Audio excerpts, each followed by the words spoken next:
Sorry, all logistics seems to have been solved. So I think we can start the workshop. Sorry about the little delay. We just wanted to give more time to all participants because we know that walking is tiring all of us, or we are getting our steps. Anyway, so welcome to Deep Learning for Geometric Computing workshop in CVPR 2024. We are doing 6th edition this year, which is a great joy. And when we started, like classic tasks on shapes are advancing, right? Like recognition, detection, etc. Like driven by community efforts such as like ImageNet, COCO for captioning, for detection, for segmentation. Like computer vision research had been able to push the limits of what we can achieve on these like tasks because like the data sets and challenges increase the visibility, availability, etc. We want to go beyond these, I don't want to say simple, but like well-explored tasks and go beyond that about like shape understanding or parameterized representations, hierarchical decompositions. I don't know, like yesterday in my other workshop, there was many discussions about like mixed representations or hierarchical representations, etc. So can we actually do that with a focus on geometric deep learning for shape understanding and bringing together researchers by releasing public data sets and baselines, creating several global challenges to benchmark different approaches, and organizing a workshop to spark new collaborations and ideas. And when we say this, like spark new collaborations, I know you might have heard that like in many other events, many other workshops, and nothing happens. In opposition to that, actually, our workshop has always seeded many teams, many groups from different universities or different industrial labs to come together. And this is the first time that they meet each other, but next year, maybe we see a paper that is coming on those parties, etc. So we really saw the fruits of the workshop, and that's what keeps us going, basically. And I keep saying we, who are we? Our main organizer is Dana. She's in the Zoom. Dana, if you want to say hi, you can say hi.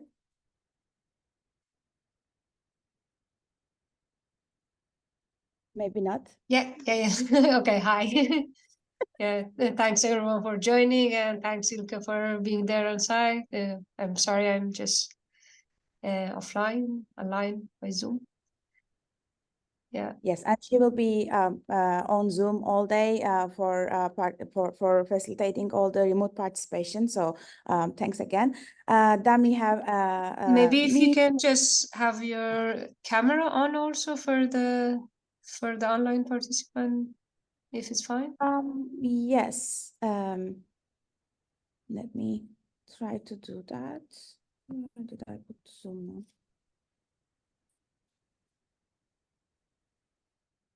So yesterday's workshop, we didn't do that because I don't know why. But you will only be seeing me from the laptop camera.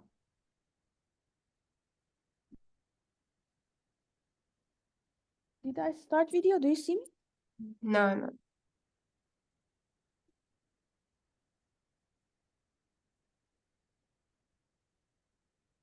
Oh, funny. Yeah, perfect. Thank you. Hi. I don't think we will do the like laptop switching, but if really needed, we can try to find another solution. Okay, cool. What was I saying? Yes, organizers, a great team behind everything that you see today. Dana, we talked about, I am here. I have been doing it as a chair for several years. Now I'm very happy that Dana stepped out and she's doing it. Adarsh, Geraldine, Catherine, all very collaborative people. Then we have people here as the in-person organizers. We have Sylvia there. Hi, Sylvia. We have Sainan here. Hi, Sainan. I'm showing these people so that if you have any questions, you don't need to come to me. You can come to all of these people. Just because I'm here, it doesn't mean that we don't have a team here. And we have Aditya, but Aditya is not here. He will actually, for those of for poster presenters, he will actually meet you in the poster session. So he will be supporting us there. Okay, and it's not just that. We have also a program committee, and we are very grateful for their contributions, for reviewing our papers, for if we have challenges, like helping with the challenges, etc. So thanks everyone for these are all voluntary efforts, right? Like, so thanks everyone for basically seeing this workshop valuable enough to dedicate your time. Okay, we started ScaleNet on challenges a few years ago, maybe 5 years ago now, I guess. Yeah, I think it was first 2019. So we have 4 challenges under ScaleNet on, and you will hear about them more during our challenge description, challenge talks, challenge overviews. Pixar ScaleNet on. We have the silhouette of the shape. Can we find the skeleton from the silhouette of the shape? For point skeleton, we have point cloud of the shape. Can we find the skeleton of the shape from as a collection of points, basically, either like a new collection of points or labeling the existing points as skeletons. Then we have parametric ScaleNet on to find parametric skeletons. And this is done as control points of splines, so that you can actually learn a limited set of curves that represents the skeleton. Then we have image ScaleNet on. This was the latest edition 2 years ago, I guess. So in this one, we have RGB images. It's not like shape silhouettes or that's like more natural images. And can we actually find skeletons for the objects in those images? Now, that was all previous deep globes. Previous Galnatons, previous DLGCs. And now, this year, we had another challenge, thanks to Sylvia and her team. We included Breaking Best for finding out how we can put together things that we broke, basically. All of the challenge information for ScaleNetons and Breaking Best, everything is in the website. In addition, there will be challenge talks during the workshops, so you can actually come to all of them. But baseline is all these data sets, competitions, benchmarks are online. If any of those makes you interested, go work on them. Then we have workshop papers. Again, thanks for the program committee from academia industry for reviewing all those papers. And if we had like last minute reviewers, thanks to them too. We had at least 3 reviews per paper. And the oral papers are listed in this in the slides, and we will see them throughout the day in this program. So right after opening remarks, we will have dear Olga here with our first keynote. Then we will have the poster session. So we will run to ARC building. Unfortunately, all posters are there. And after the poster session, we will come back for our first oral presentation. And then we will have the second keynote, then the third keynote, then oral, etc. So this is the program. Now I'm looking at the program. We have a surprise. I actually mentioned it last night at Twitter, but of course you don't all follow me. You have no way to know that. But we are actually raffling a laptop. Right? Right? I'm still like having eye contact. Before leaving the first keynote, I will be at the door. So like I don't forget to take your raffle tickets from me. And after this, so at 4:30, we will have the award ceremony for the best paper award. Then we will have the open discussion. So after this open discussion, we will actually pick one lucky winner to give the laptop. Okay. So throughout the day, whenever you are in a session, at the end of the session, you can actually get your raffles when you are leaving the session. That's how it will be. Okay, everybody is fine. It's a fair game. You can win a super duper Intel powered laptop that I don't remember the actual, like, I tweeted it. If you want to see the exact laptop, I tweeted the image of it, so you can find it. But that's the laptop that we are giving away. And sorry, Zoom participants, you don't join the raffle, but hopefully in another version of the workshop, you will be here with us. Okay. Last thing I want to say about the program, the open discussion part. As I said, like, we were lucky enough to have this collaboration seeded from our workshop many times, right? So that's mostly happening, like, I think that is like most openly happening in open discussion part. So it's not like a panel. Our keynotes will be here and we will be talking with them, but it's not like, oh, how do you do this? And like they say something, or what do you think about it? They say, no, it's not like that. It's like, oh, I work on this. Oh, I work on that. Oh, what if we do this? So it's like a conversation that is going all around us. It's not just like them and us. Okay. Great. Okay, so that's the program. Catch it all if you can. Okay, we have three keynotes, as I mentioned. The first one is Olga. Then we will have Shalinita Mello from Media Research. Then we will have Julie from CNRS. Yes. Oh, thank you. Wow, sorry. That's not like that in my window. Sorry. Thank you. Thank you. Okay. Much better. Thank you. Now we can see Julie. Thank you. Okay. Then I mentioned the collaboration session. That's also great. Now I don't see my slides. Okay, I see. Okay, cool. Then yeah, that's basically it. As a reminder, sorry. My slide is stuck. It's not stuck. Okay. Skeleton challenges, the data is still there if you want to go participate, and these are the links. Breaking Best challenge is open. If you want to go work on it right now, this is the link. Zoom link throughout the workshop will be available to those with CVPR registration. Our website, program, keynotes, challenges, everything is on that link, the DLGC workshop CVPR 2024.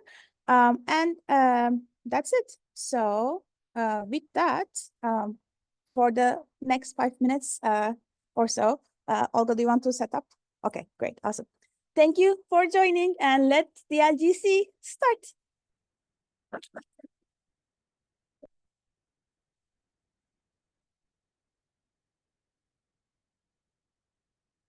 Okay, so I'm signing out from Zoom. Olga will come.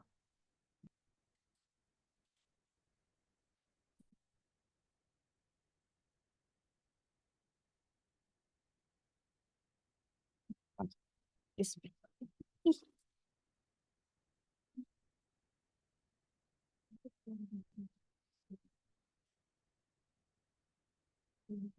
no, that's not.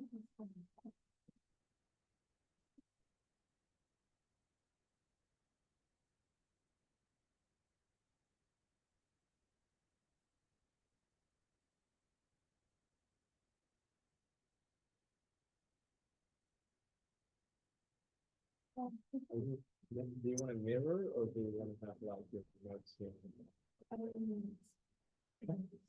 What a cool. It's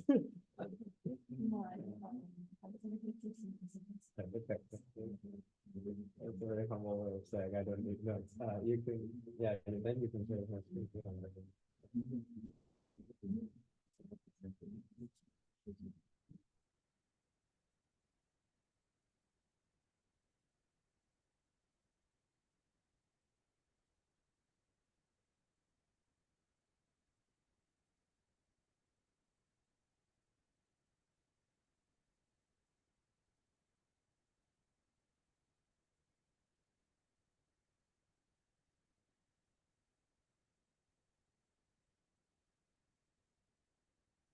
If you share the whole thing, and then you go into the presentation.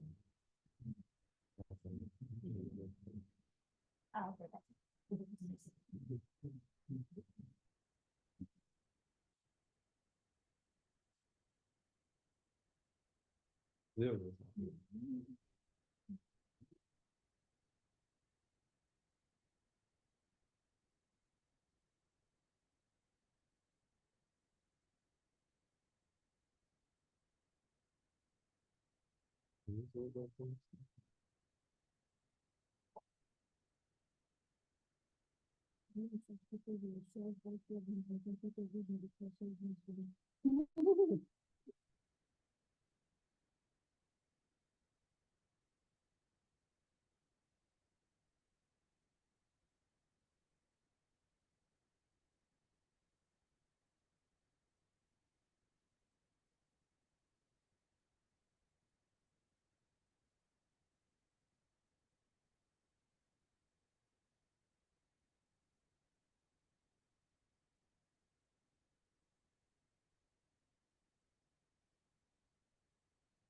Zoom, if you can hear me, we are still setting up. Sorry about that.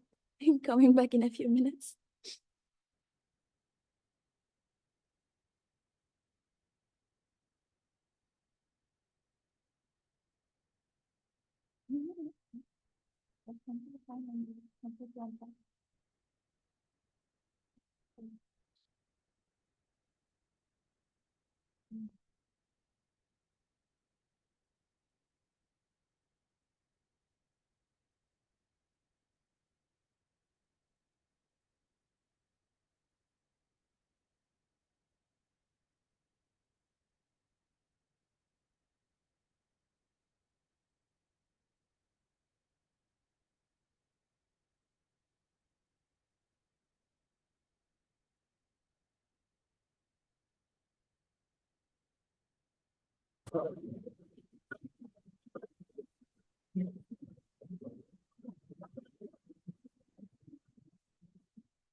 Oh, really? Let's see. Oh, No, that's the Zoom. that one, does but not, the- yeah.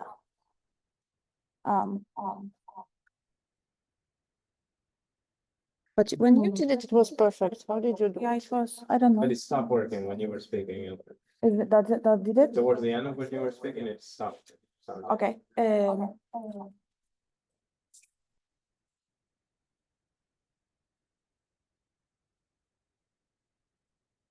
No, I think it's working, right? Yeah. Okay, perfect. All right. Just a second. Okay. No, you can say it. Can also.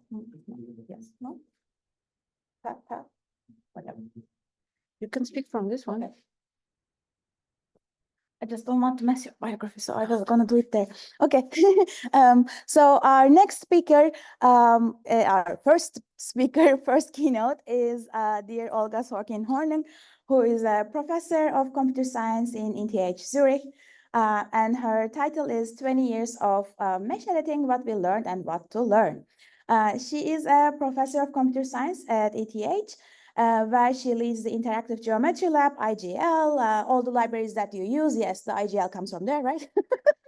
And then prior to joining ETH, she was an assistant professor at the Koran Institute of Mathematical Sciences in NYU. She earned her bachelor's in mathematics and computer science and PhD in computer science from Tel Aviv University. And following her studies, she received the Alexander von Humboldt Foundation Fellowship and spent 2 years as a postdoc at the Technical University of Berlin. Her interests are computer graphics, geometry processing, shape representation and modeling, and discrete differential geometry, all of which we are very much a fan of course, because why else are we here, right? And she published over 140 peer-reviewed articles in top venues. We know her papers. She served as a member of the ACM Turing Award Committee, including serving as the ACM Turing Award Committee chair for 2020. Whenever the microphone is going off, I am yelling. I hope it doesn't come back when I'm yelling. She received several scientific prizes and awards, including the ERC Starting and Consolidator Grants and the ACM SIGGRAPH Significant New Researcher Award at the Eurographics Outstanding Technical Contributions Award. She's such an impressive biography. I want to read it all. Sorry about that. She's a fellow of the ACM and the Eurographics Association and a member of the Swiss Academy of Engineering Sciences. We have such a brilliant keynote to start with. Thanks for being with us, and the stage is yours.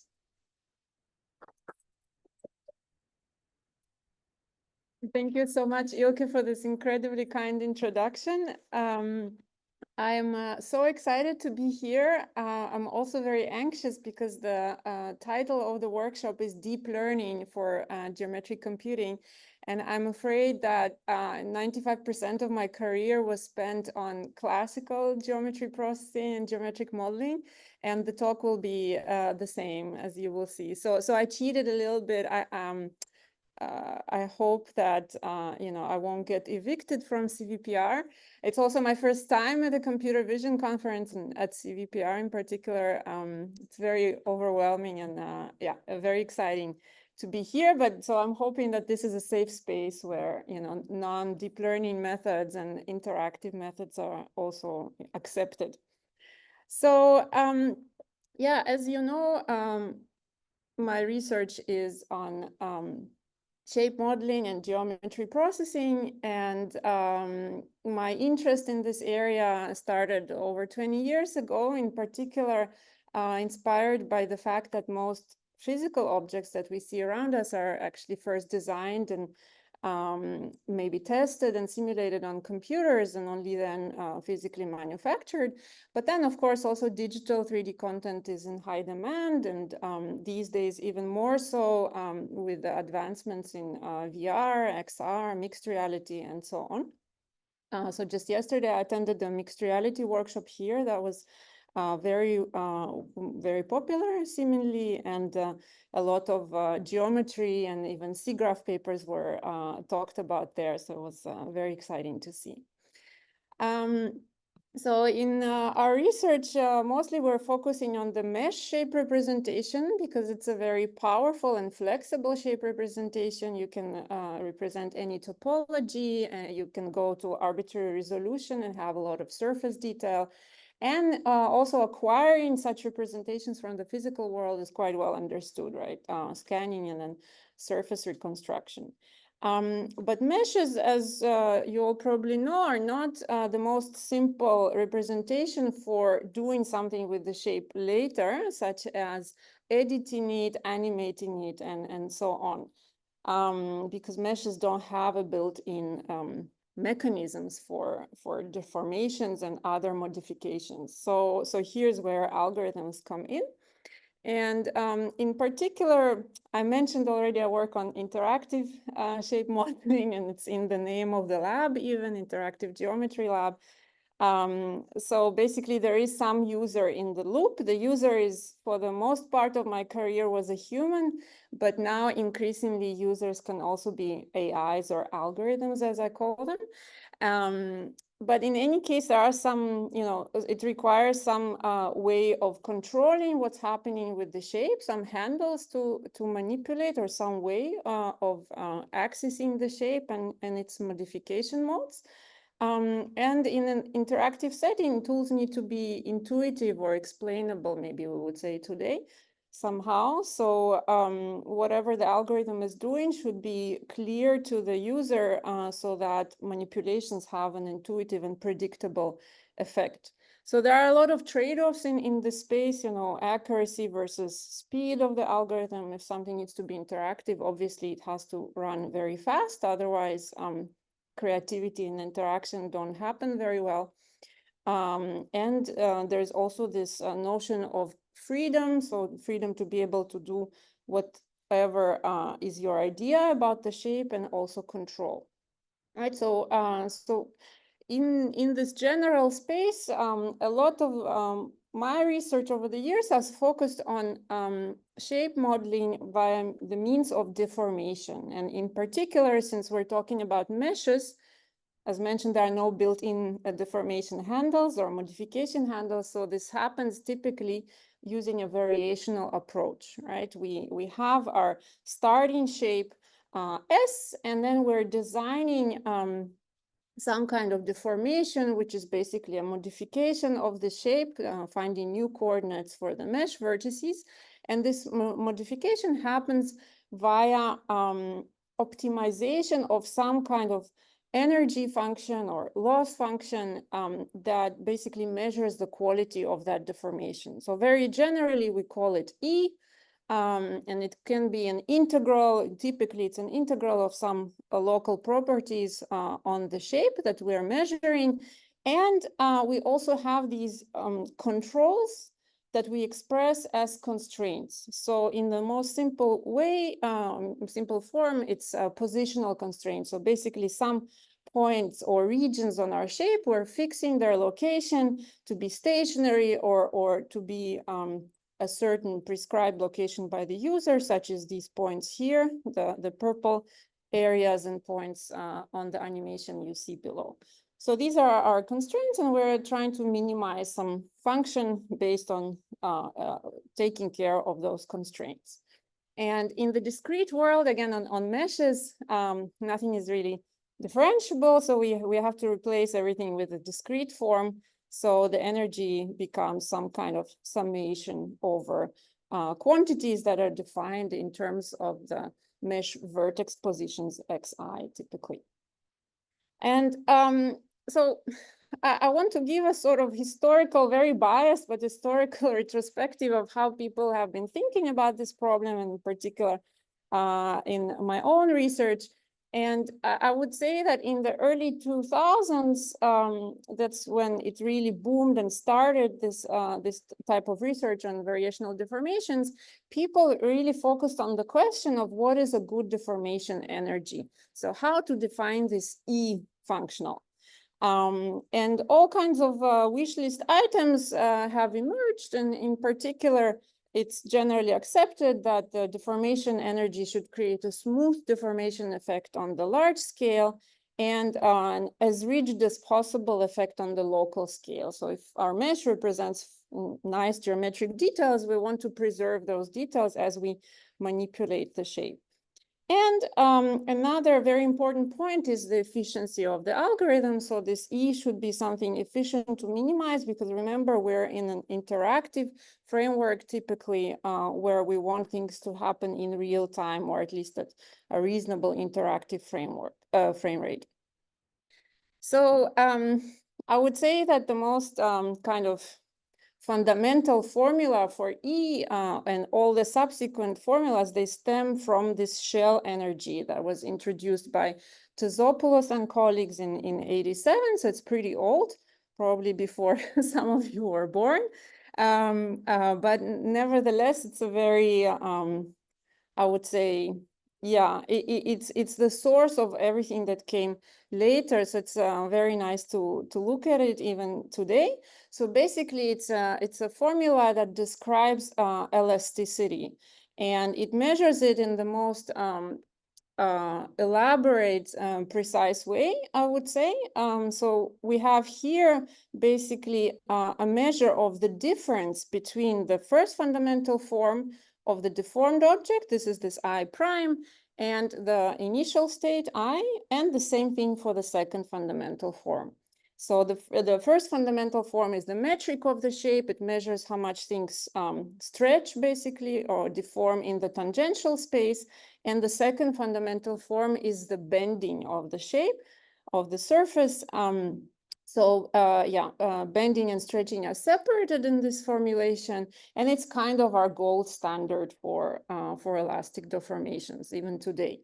The problem is that this is an extremely, we say, highly nonlinear energy. It's very difficult to optimize it. So it would be super slow to do it in real time. So in practice, it's not really used outside of simulation and theoretical analysis of deformations. So basically in the early 2000s, people focused on how to simplify and make this energy tractable, and a special focus has been given to bending energies, because that's kind of the main part of elastic deformation. So people in particular, very early, Cobalt and colleagues proposed to replace the second fundamental form with a Laplace operator.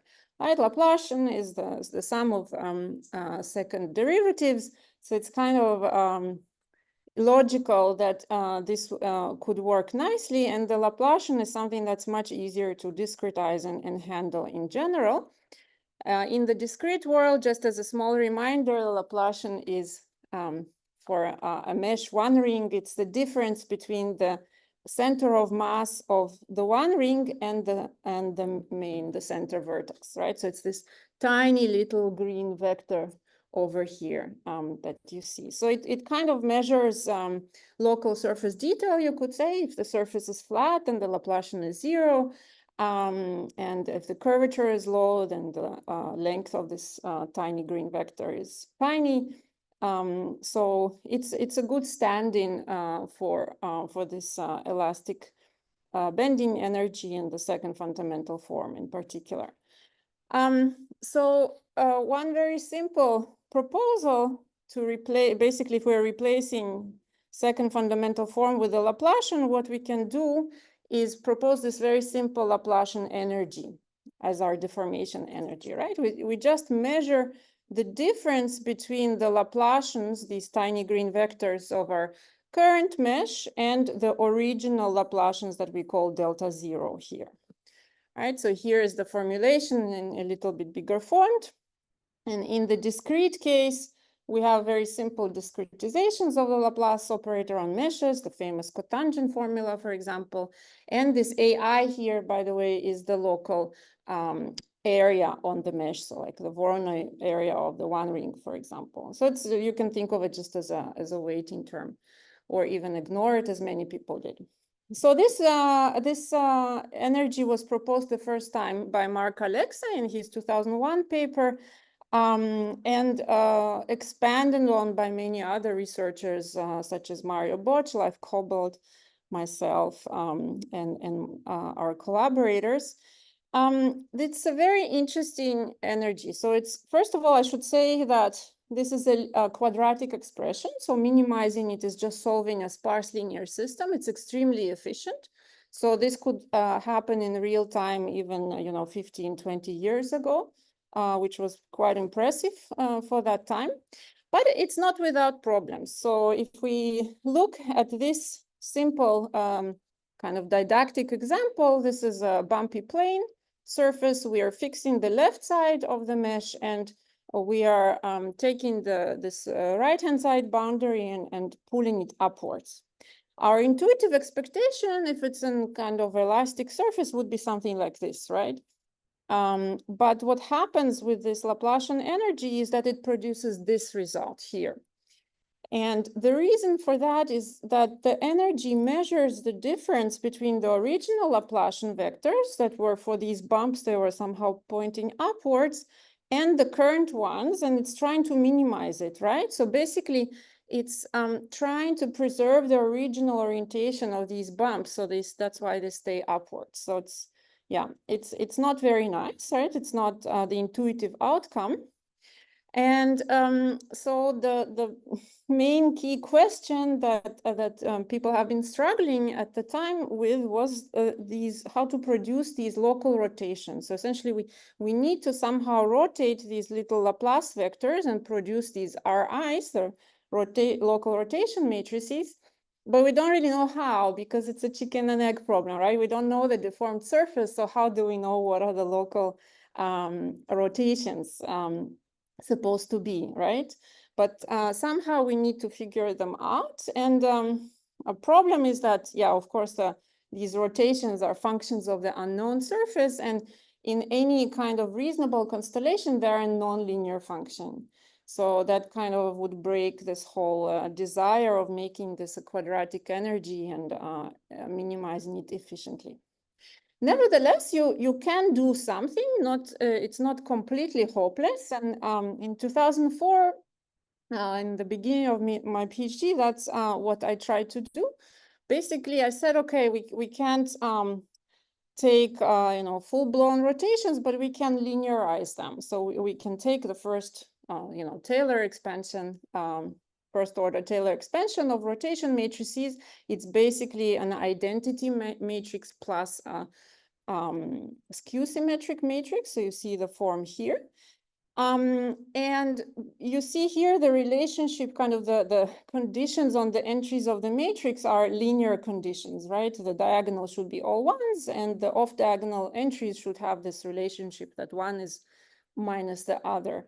And so overall, if we plug in this expression into the energy, it stays a linear, a quadratic expression. So it's a linear minimization overall. So what you see in this little video is historical footage from that original Laplacian mesh editing paper in 2004. So, I mean, it's kind of humbling to think that it's been 20 years ago. And it looks a little bit, not very impressive now, but back then it was really something very special on those computers to see this kind of real-time deformation on real and actual detailed high resolution meshes. So this was kind of a big deal back then to be able to do that. Of course, we pay for this linearization, right? We win this real-time performance, but we pay for the fact that Taylor expansion only works in a small radius around the initial point, right, around 0 in this case. So for larger angle rotations, this approximation is not very good. It breaks. And so for this, again, for this bumpy plane example, you see that the deformation is sort of okay, but it's not perfect. And that's due indeed to that fact that it's only a good formulation for small rotations, and for larger ones, a lot of bending, it doesn't behave super accurately. So this was 2004, and a few years later, we became more brave, I would say, in the community. People got used to the fact that, yes, you can solve large sparse linear systems, and it's something that's doable. So why not solve them many times and iterate? And that's basically the basis of a nonlinear optimization algorithm, right? It's broken down into many linear optimizations, essentially. So in 2007, Mark Alexa and I worked on another surface deformation formulation that's called ARAP, as rigid as possible energy, where we said, okay, we will leave this local rotation to be nonlinear. So the idea is not to do any linearizations, but to look at the initial configuration of every one ring or every local cell on a mesh, and to compare it with its unknown deformed configuration, and to define this this rotation R as the best fitting local rotation that would explain the deformation that happened here on the local scale. So of course, R is now a nonlinear function of the deformed positions. But the nice thing is that we have a good formulation for it. It's the so-called Procrustes problem. It essentially boils down to doing a 3x3 SVD if you know the positions of the initial one ring and the target one ring. So you just solve this best fit rotation. And they all can be solved independently of each other. So yes, the energy is non-linear. It's actually very funky with this mean formulation, but in fact, it's not very, yeah, when you break it down, it actually has a very efficient optimization scheme. And it works like this. It's basically just a simple local global procedure where we start with treating the deformed positions X and these local rotations as separate sets of variables. And for fixed rotations, we just have a sparse quadratic energy here, so a sparse linear minimization that we have to do. And this L here is, by the way, it's just a Laplacian matrix. And then in the second step, we fix those positions that we solved for in the first step, and we optimize the rotations. And that's just optimizing all those little 3x3 SVDs in parallel for each one ring or for each cell that you defined on your mesh. And that's it. And you can repeat this multiple times iteratively. And the nice thing is that each step decreases the energy, or at least it's guaranteed not to increase it. So, so it's a very, very simple algorithm despite nonlinear formulation. And I think that's maybe the reason why it became quite popular over the years. So here again, some historical footage. In the beginning, it only worked on very low resolution meshes, as you can see here. So with this, it's hard to impress anybody today, and I won't attempt to do it. But the nice thing back then was that really it could produce these very large bends, you know, large rotation angles in real time, albeit on these, yeah, very, very coarse shapes. But it was, again, kind of a cool surprise to see that, that this formulation indeed works, at least in theory. The challenge is, of course, how to scale it onto real models that are not these toy examples. And this took some time, admittedly, and much better brains than mine. So basically, this was the topic of a PhD thesis of Alec Jacobson, my first PhD student, and he really did the proper job on this problem. So here was Alec's idea.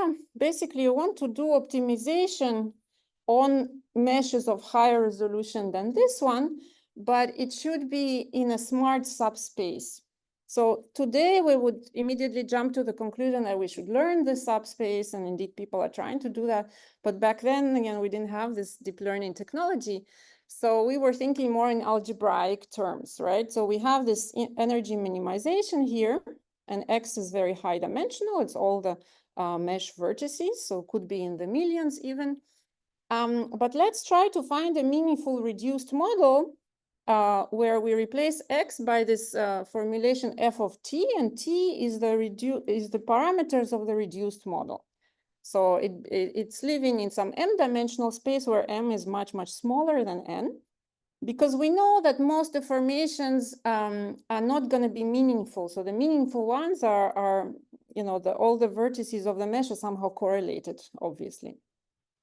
So the question is how to design this f of t, of course. What is t and what is f, right? And if we manage to do it, then we have a much smaller optimization problem to solve here, only in m parameters. So what Alec proposed was to use a very well-known subspace formulation from the gaming community at the time, and that's called linear blend skinning, or skinning in general. It's a very simple deformation technique where you can have skeletons or handles or even cages around your shape. And the prescribed transformation at those handles, for example, bones of a skeleton, are somehow smeared over the whole object using the so-called linear blend skinning technique. So how does it work? First, someone, the user or an algorithm, places these handles on the shape. Then there are weights computed, or normally in the industry, they're just painted by hand. You have these weights for each handle. These are numbers between 0 and 1 over the entire surface of the shape that say how much that handle affects each point on the surface of the shape. And then in real time, to deform the shape, we provide transformation matrices, so rotations, translations, scaling, things like that, to each handle. And these transformations are just linearly blended over the entire surface using the skinning weights, these W's that we saw earlier. So you see, this is a super, super simple formula. And the nice thing is that you can compute the weights and then you upload them once onto the GPU, and each frame you just need to send to the hardware these transformations T, which is a very small amount of data, and the linear blending is happening in parallel for each mesh vertex on the GPU. So it's extremely fast. It's what we call ridiculously parallel, right? So it's a super efficient technique. You might ask, why not use it all the time? Why all this complication with, energy optimization? There are two problems. Problem number one is we have manual weight painting, and it's a very tedious and unintuitive process for artists or just for general users. So what we contributed was an algorithm to compute these weights automatically. And the other problem, it's maybe even more severe, I would say, and that's these artifacts that happen due to this linear formula. Sorry, somehow my video is not playing, but here you might see that in the elbow, there is this problem of it becoming very flat. And that's because when we're blending rotations that are very far away, so let's say 90 degrees and minus 90 degrees, if we're doing it linearly, we're getting 0, right? We're getting a collapsed singular matrix. And the same thing might happen with twisting transformations, as you see in the right video here. So we somehow need to solve these artifacts called elbow collapse and candy wrapper in the industry jargon. And here the idea is indeed to use this smart energy optimization that we had before that produces the correct rotations and everything to get rid of these artifacts. So I'm not going to go into the details of this, but I just want to kind of say that Alec Jacobson invented a magic formula to compute the skinning weights automatically. It's optimizing squared Laplacian of the weights over the entire surface, producing a very smooth function.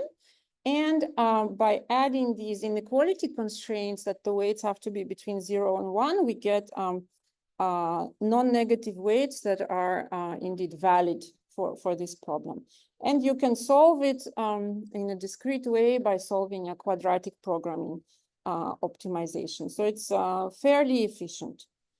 So this is for automatic weights. They're called bounded biharmonic weights. You might have seen this somewhere already. It's a pretty established technique by now. And now that we have these weights, so how do we use the skin in subspace? So we get the handles from the user and also some ghost handles that I will talk about a little bit later. And then we have this following reduced model, right? So our deformed positions are expressed in this skinning subspace. And we can write it in matrix form like this. And a T is very low dimensional. That's basically the main idea here. And so when we optimize the air up energy, or indeed any energy, we have a very small number of unknowns here. So when we look at the formulation in a little bit more detail, so this was the air up energy from before. Now we are reducing it to the skinning formula, right? Which is, again, can be computed very fast and in parallel on the GPU. So now let's see how the substitution works. So basically, now instead of X, we have T as unknowns. And we have a very, very small problem to solve in the global step here. The only problem is the local step, because the 3x3 SVDs still stay very numerous, right? We still have a lot of mesh vertices that we have to solve the SVDs on. So it's quite slow. But here again, we can squeeze a bit more out of this formulation because this subspace that we created based on user handles also provides us a very intuitive and meaningful segmentation or clustering on the shape. So we basically can cluster the mesh vertices based on the skinning weights, because if two vertices have similar skinning weights, they will deform in a similar manner. So we can do this clustering and only perform the rotation optimization per cluster. So that works much better, much faster, sorry. Obviously, you can see here a comparison on the dependence based on the cluster number. And in addition to enrich the skinning subspace, we also add some ghost handles. These are basically some random points that we sprinkle on the shape that are not controlled by the user, but they're there to generate a little bit richer deformation space and then enable more rotation or bending happening. So here I want to show you how it works. So this would be just a linear blend skinning. You see it's very squishy. It's it's not elastic, right? That's due to this linearization problem. And here is the result of the fast automatic skinning transformation approach, where you see that it really does deform elastically as it should. Here are some more examples on various canonical shapes, comparing to, sorry, maybe let me go back for a second. So the method on the left is an offline method that simulates elasticity. And here's this cactus that I showed earlier, but now not in 500 points resolution, but in full resolution, and the same for the bar. So it's a very flexible approach to deform and animate characters. You can do all kinds of fun stuff with it. Here's again the same octopus that you saw earlier from Laplacian editing, but now the deformation look much better. They're very, indeed, you have nonlinear elasticity here, and this is in real time with 300,000 triangles on this mesh. And the kind of crowning achievement of that work was to be able to animate independently 100 armadillo monsters. So we call it monster morning gymnastics. Here, because of the GPU parallelization, we can individually animate each one, all of them in parallel in real time. And this approach also works in 2D. So if you ever need to edit your photographs, you can do it like this. Here's making the Mona Lisa a little bit happier.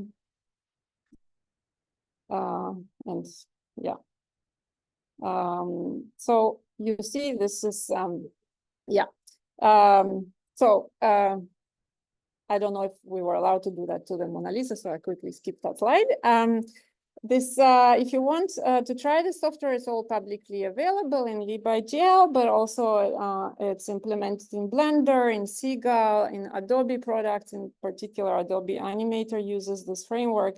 And we also have a student of mine did an iPhone app a while ago.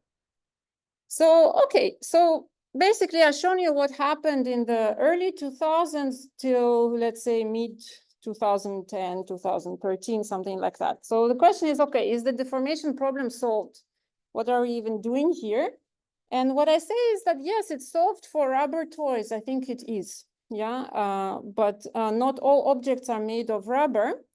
And maybe more prominently, the problem is solved if the user is willing to invest all this effort into defining the deformation space somehow, the shape space, by placing all those handles and controls and explicitly controlling them and saying, for each skeletal bone, how it should rotate and so on, or for each point handle where it should go. So it requires a lot of work and expertise from the user somehow. And moreover, we know that not all shapes are made of rubber, right? There are all kinds of different shape types that are all deforming in their own idiosyncratic ways, right? We have human bodies, we have human faces, hands, articulated characters that are not humans, plants, garments, you know, the list is endless. And I would like for the remaining of the talk, in the little time I have, I want to focus on human-made objects, which is a pretty broad class of these CAD-like shapes that I think it's interesting to think about, because those are definitely not made of rubber and still quite important to be, you know, to model, because that's the type of shapes that surround us. I think they're also quite important for computer vision algorithms to understand, you know, the world around us. And also that's objects that we use and are surrounded by in daily life. So what are these CAD or human-made shapes?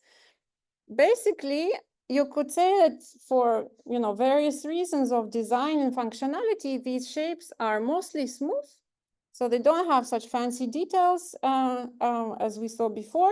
They have quite sharp and clean features, maybe feature curves, something like that. And they have certain functionality, and sometimes, usually the form follows the functionality. So again, you might think, okay, this is now she's coming finally to deep learning. No, I'm not. So news, we thought about these problems also before the deep learning boom. And I want to highlight this paper from 2009. So I'm sorry, it's super old. My students raise eyebrows on me when I mention something from 2017, you know, but I have to talk about this work because I think it's super interesting and in some sense not yet really beaten even by the new approaches. So I want to highlight it somehow. Basically, in this iWires project, what we did is try indeed to create a shape editing method, just like what I showed you before, but not rubbery, something that tries to preserve higher level details, indeed these feature curves on an object. So basically the approach is we first take this CAD-like object and extract its feature curves. We analyze these curves and decide which class they belong to, such as circles, ellipses, quadratic curves. Are they planar, you know, or non-planar, and so on. We also look at the relationships between different features, such as symmetry, coplanarity, parallelism, and so on. And then when the user prompts some editing action, we first rearrange the features and then deform the surface in between using some very simple thing like ARAP or indeed even naive Laplacian editing would work, because the in-between surfaces are just smooth, nothing interesting is happening there. So maybe to show you a little bit how it works behind the scenes, so let's do this very simple example, a Lego brick. So here are the curves that the algorithm extracted and analyzed.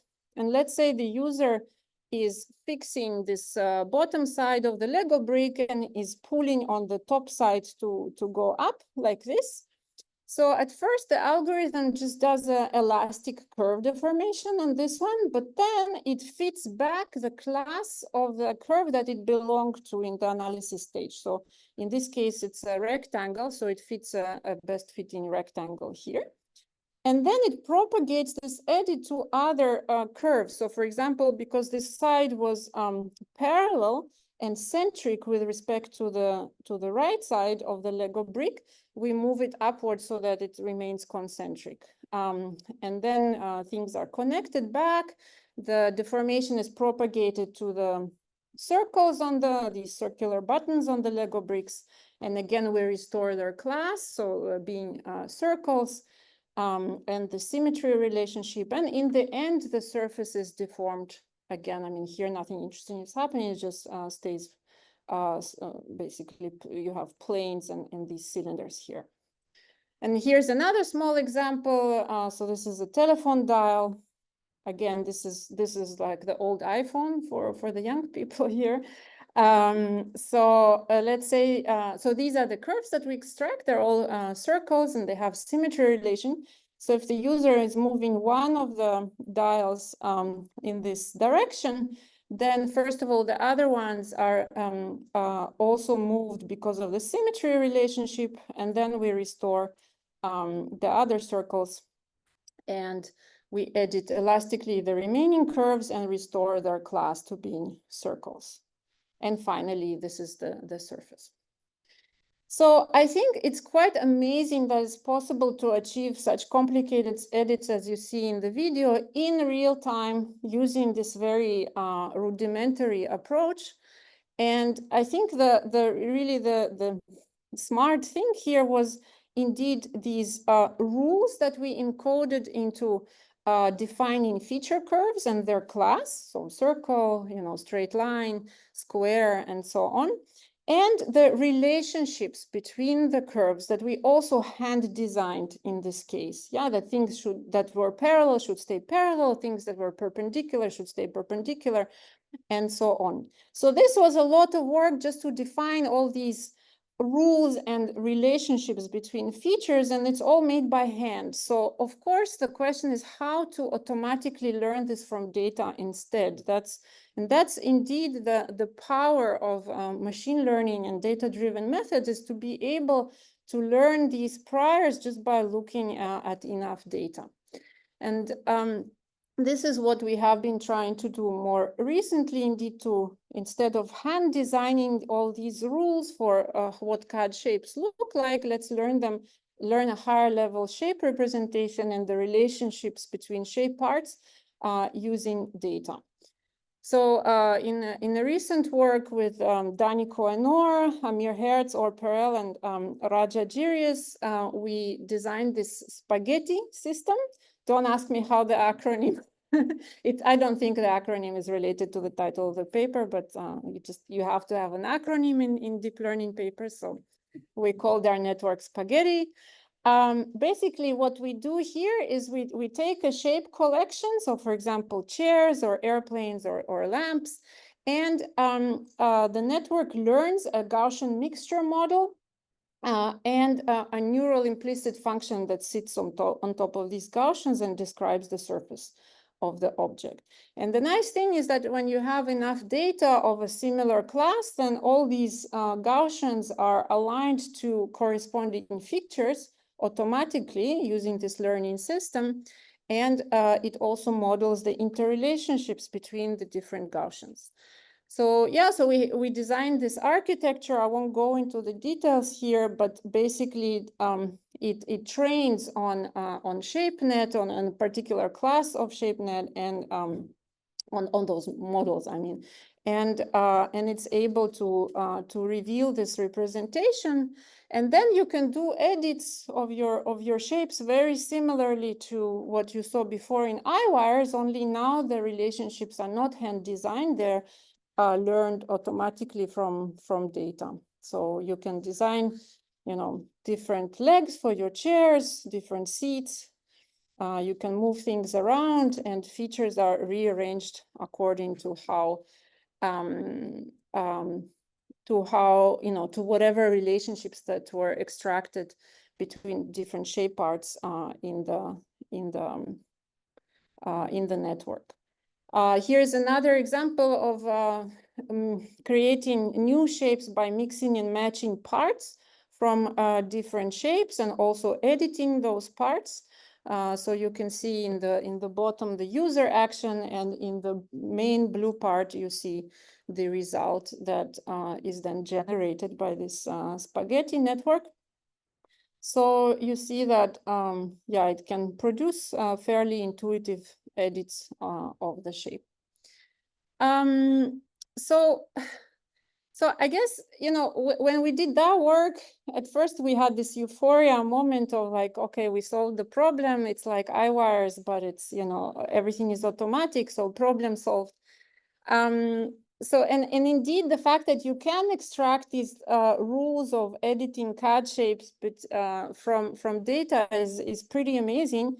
But there are, of course, also downsides or things that are not yet solved. First of all, the learning is class-based.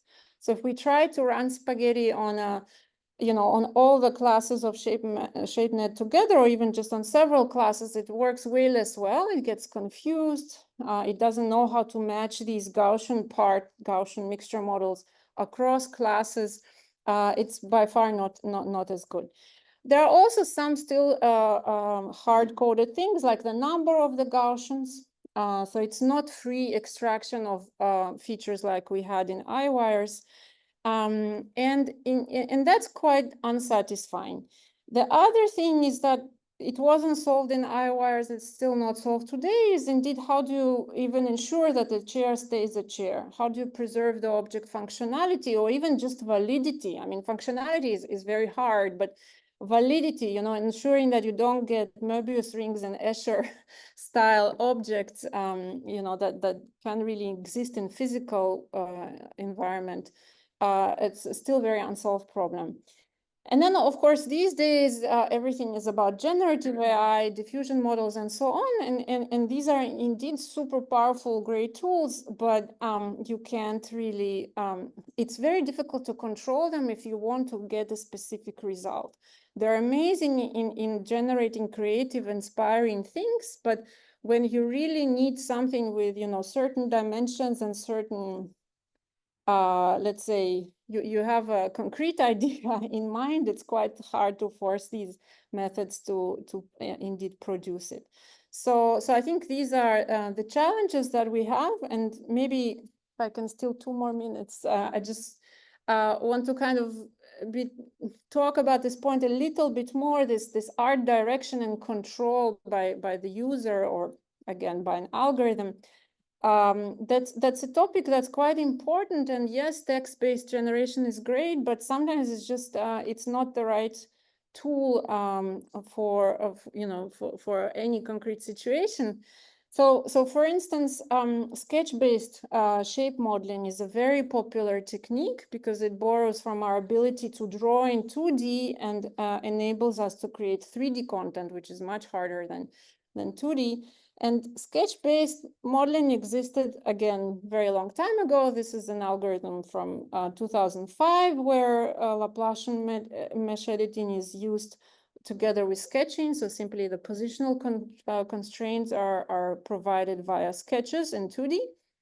Here's another system from 2007 called fiber mesh, where we create shapes from scratch by drawing curves in 2D and then inflating an object that matches them. And it's a 3-dimensional object whose silhouettes then match the curves. And you can continue drawing these curves and deform them, and the object attains its shape this way.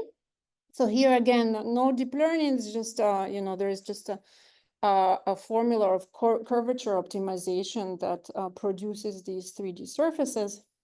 And more recently, in 2020, together with some colleagues from Google Research, we expanded it to single view modeling and animation of shapes. Again, no deep learning. This is just a specialized Arab version that works with single view drawing, and by layering constraints, we're able to keep a valid non-intersecting shape here, and you can even animate it. You're very welcome to try, by the way. It's a fully web-based application, Monster Mesh.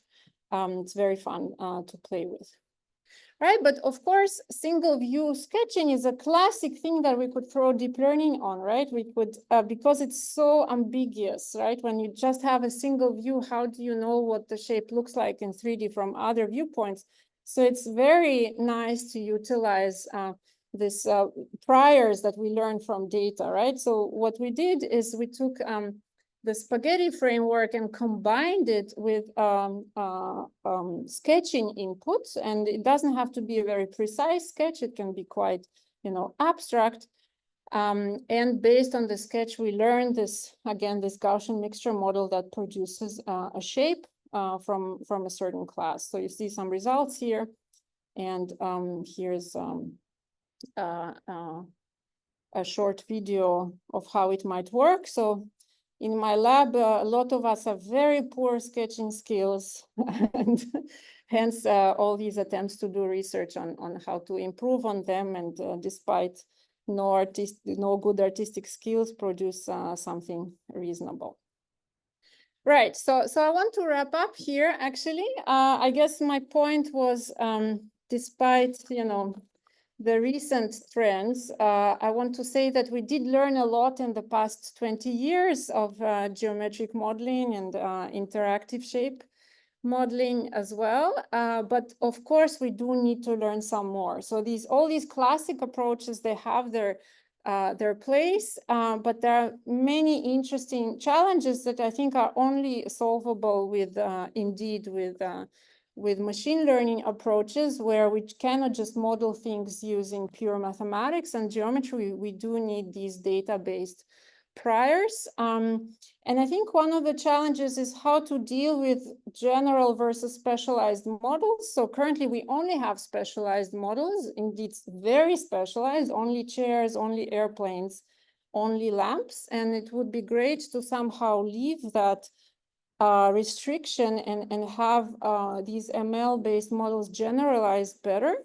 And so that's really the question, how to benefit from deep learning superpower, but not be so restricted to the kind of data you're training on.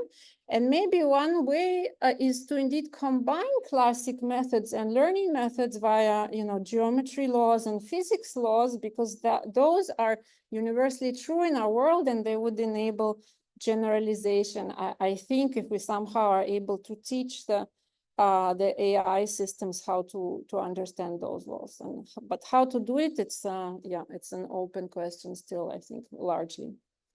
All right, so with that, I would like to thank all my co-authors of the works that I've shown you, and all of the wonderful mentors I had over the years, and my students and postdocs. This is the current group that I have. Thank all of them for the amazing work. And I want to acknowledge the funding agencies. And thank you so much to the organizers for inviting me, and thank all of you for your attention. Thank you.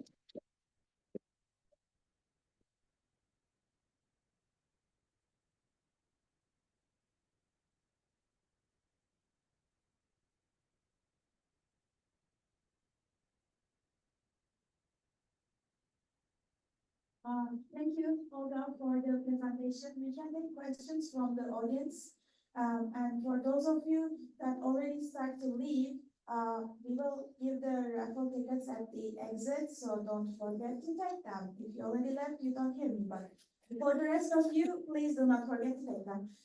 Okay, any questions from the audience? Yes, this doesn't go, so you need to come. Yeah, and if you form a line, we can move in a more organized way. Thank you. Thank you for the nice presentation. I just have a question in regard of the computational power and computational speed. So how much computation is needed for a single transformation, for example, in an order of magnitude? So which approach are you referring to now? For example, your state of the art currently. Yeah, so these so learning-based systems, spaghetti and sense, so the sketch-based approach, they are quite expensive. So it takes time, the inference takes time. They are interactive, but it's like a few seconds. I mean, the captures that you saw, they were 2 or 3 times sped up. So it's not terrible, but certainly it doesn't yet quite compete with the classical approaches that are just, of course, they just fly these days, but they're not so intelligent as the new ones. Yeah. Thank you. Thank you.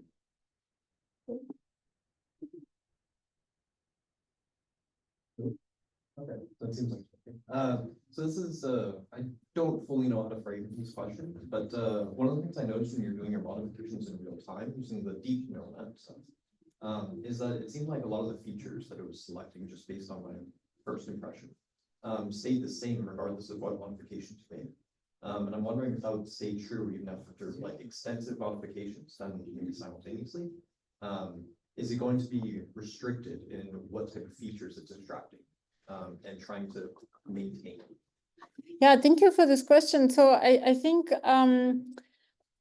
part of the issue that you're pointing out is that we have a pretty low dimensional underlying model here. It's just 16 for the spaghetti work. It's just 16 Gaussians in this Gaussian mixture, and not even all of them are activated because, you know, it learns across the class, and some chairs might have 3 legs and some have 4 legs. So for example, sometimes even one Gaussian is just, you know, it's zeroed out and doesn't participate. So for that reason, I think it doesn't have that many degrees of freedom in the modifications. And they're all also pretty large scale at the moment, because those Gaussian mixture models don't model the smaller details like reshaping the legs of the chair and making some nice curve. That's something that the classical approaches can do, but this one cannot. And the other point that I kind of brushed under the carpet is that we had to turn to neural implicit function representation, right? So these are also no longer meshes, surface meshes with nice detail. These are, again, this a little bit crude, very smooth SDF type of representations. So yeah, I think basically what you were trying politely to say is that it's not super interesting modifications at the moment, and a lot of things kind of just stay put, right? And overall the shape is very much retained, just maybe rotated or scaled a little bit. That's all true, I think. So, and that's the current limitation also just of from resource standpoint, you know, the capacity of this method to represent smaller details is not there. The more things you have in your subspace, the more relationships you have to model. It's kind of combinatorial, right? So yeah, that's certainly a limitation and an open question how to overcome it. I completely agree. Thank you. Thanks. Yay, more questions. Hey, Olga, thank you for the nice talk. So following up on the SDF that you presented, currently there is a trend of going to implicit representations like the SDF, nerve Gaussian plots, which doesn't fit the current industrial tools like Blender or MAP. So my question is whether such tools, industrial tools, will be adapted to these implicit representations, or whether such techniques will be adapted to the classical industrial tools. It's an excellent question. I'm also wondering. So unfortunately, industry doesn't always listen to us researchers, right? They do what is economical for them. I believe that probably the most pragmatic thing to do is a kind of hybrid approach. I didn't talk about it here, but we had a couple of years ago this neural cages work where we would have a cage that's controlled by a neural method, but then inside it is a real mesh that gets deformed in a real way and stays a nice, very nice, detailed, you know, nicely meshed surface. So I think something like that is seems to me like a plausible path to producing useful tools already now or very soon, right? So I can imagine maybe working with these, let's say, again, Gaussian mixture models, that's what I know, right? But producing a space warp out of them rather than only working with the neural implicit function. And this way you somehow retain the surface, at least if you're not interested in topological changes, right? So this would be one very simple pragmatic path forward. What will happen in the future? Of course, I don't know. Maybe in the future, everyone will switch to text-based UI. Maybe, yeah, we will have to see. I doubt it, but let's see. Okay, thank you very much. Thank you. Oh, thank you for the question. I mean, because I don't hear this. Here you go. Hi, I'm been following research, so guilty of the industry, not listening to academia. You mentioned about the physics space at the very end, like the challenge. How can we do that? In industry, we have cat fires at the main metadata that we have and our materials associated. Yeah. How do we integrate that to this generative shape design? For example, the leg of the chair, if it's plastic or elastic, the different characteristic, you can just bend them, you can just move them. Are you aware of any research, significant research in that field? What's next step? Right, so the question was how to incorporate priors on the material properties of the shape, if I understood correctly, but have these CAD priors into this framework. So again, I think, look, in the classical methods, it's clear how to do that. We can specify different stiffness and bending and stretching stiffness and work with that, for instance. But in the generative ones, I think again, we can do it by hand. We can, for instance, even with spaghetti, this Gaussian mixture model, we can hard code symmetry. But how to make it learn that from the data, no clue. At the moment, I think one of the problems is just by far not enough data. It's not even close to the kind of image, abundancy that we have versus 3D. But maybe even that is not enough. Perhaps it needs to observe a deforming object or an object being modeled and learn from that. That could be one path that I see. But yeah, I don't have an answer to your question how, like, I don't see an immediate way to incorporate that at the moment, besides explicit input. So how can the industry help with more data? Yeah, well, first make Boeing's more robust and then give us all the models with all the metadata. And I think we can go from there. Yeah. Thanks again for the super interesting talk.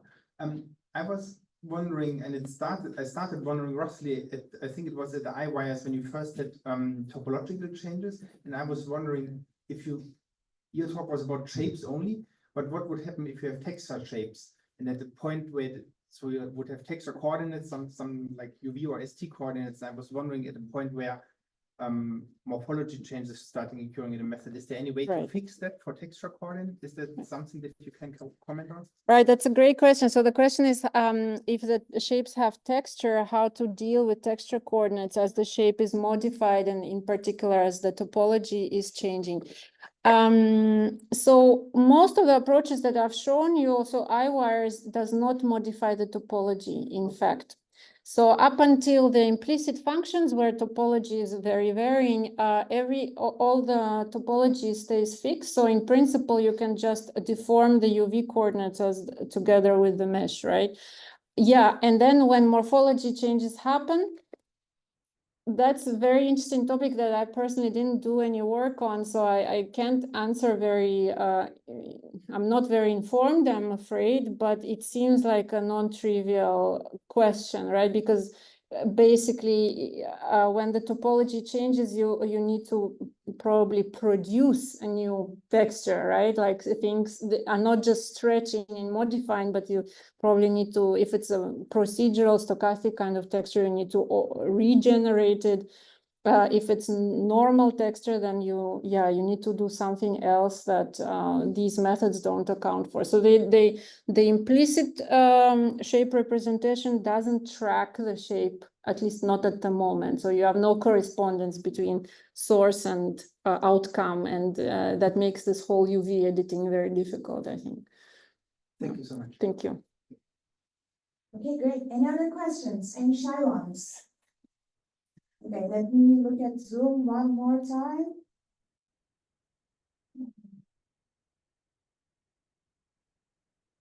There's a question from Zoom for me, but not for everyone. Okay.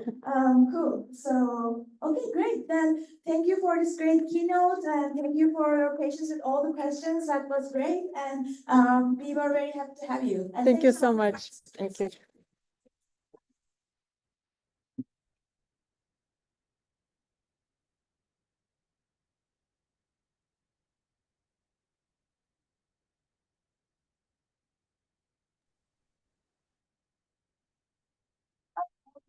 There, sorry about that. And I think it's a mixed poster session, so it's not just our posters, but other posters are also there. So yeah.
Hi, Dana.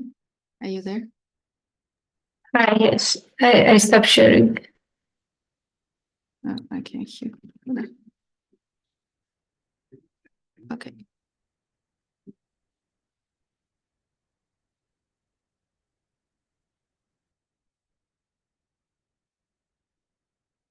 Mm.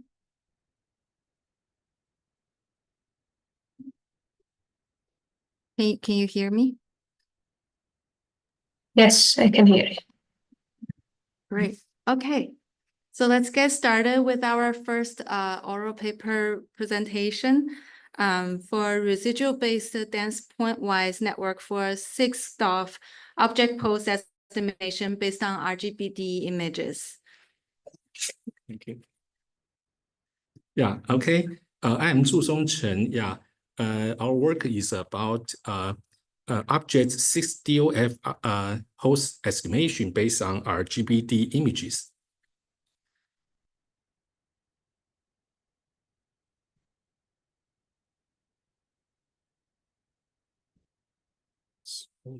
Okay. Oh, okay. Yeah, okay. So the problem we want to solve. Okay. We don't graph. Yes. Yeah. Without a figure. Oh, the figure doesn't show up. Yeah. And I see if I can.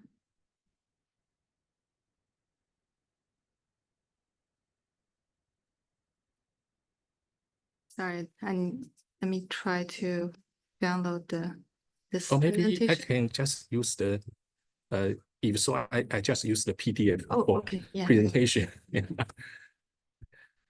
That's on. Yeah. Okay, so then we need to stop presenting.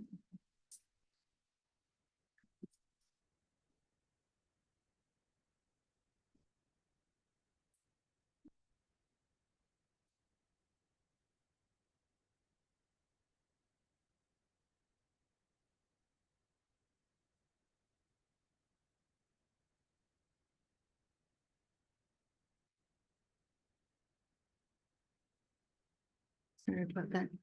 Okay, thank you. Yeah. It's not sharing. Oh, not sure. Then can you see the presentation or no? Yes, I can see the link through the program also works fine. I can see the images. If you can just connect it through the program website. Yeah, see if I can.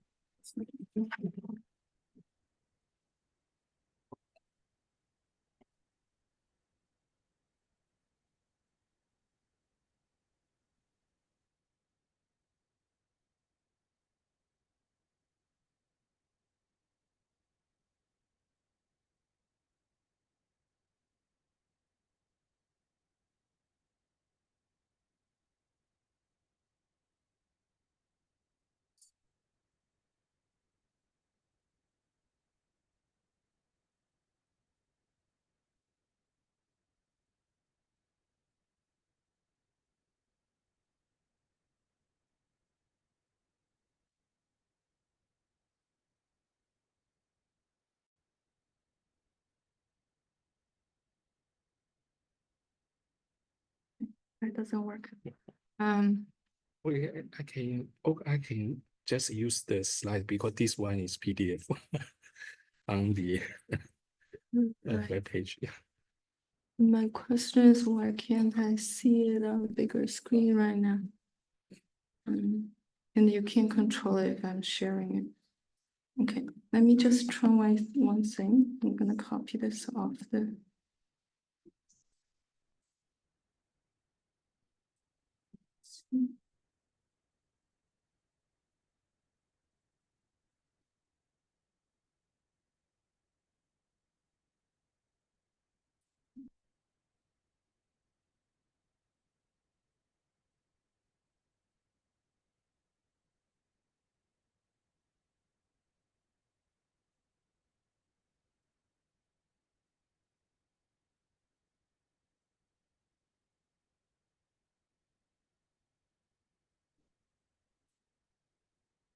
Where should it go?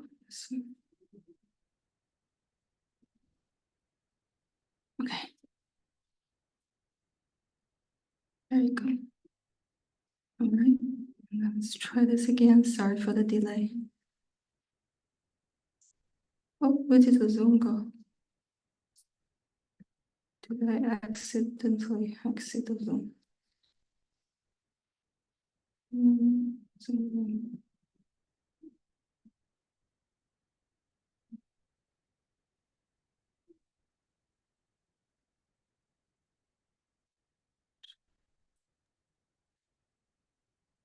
You are connected to the Zoom. We can see your screen. I am connected? Yes, yeah. Oh, okay. I can't see the Zoom link. Am I sharing? Yes, yeah. Yeah, Okay, it's great. your Do email you now. see the big screen? No, I It's think my it's email. a small one, yeah. That's not. Oh, I see the Zoom link now. Okay.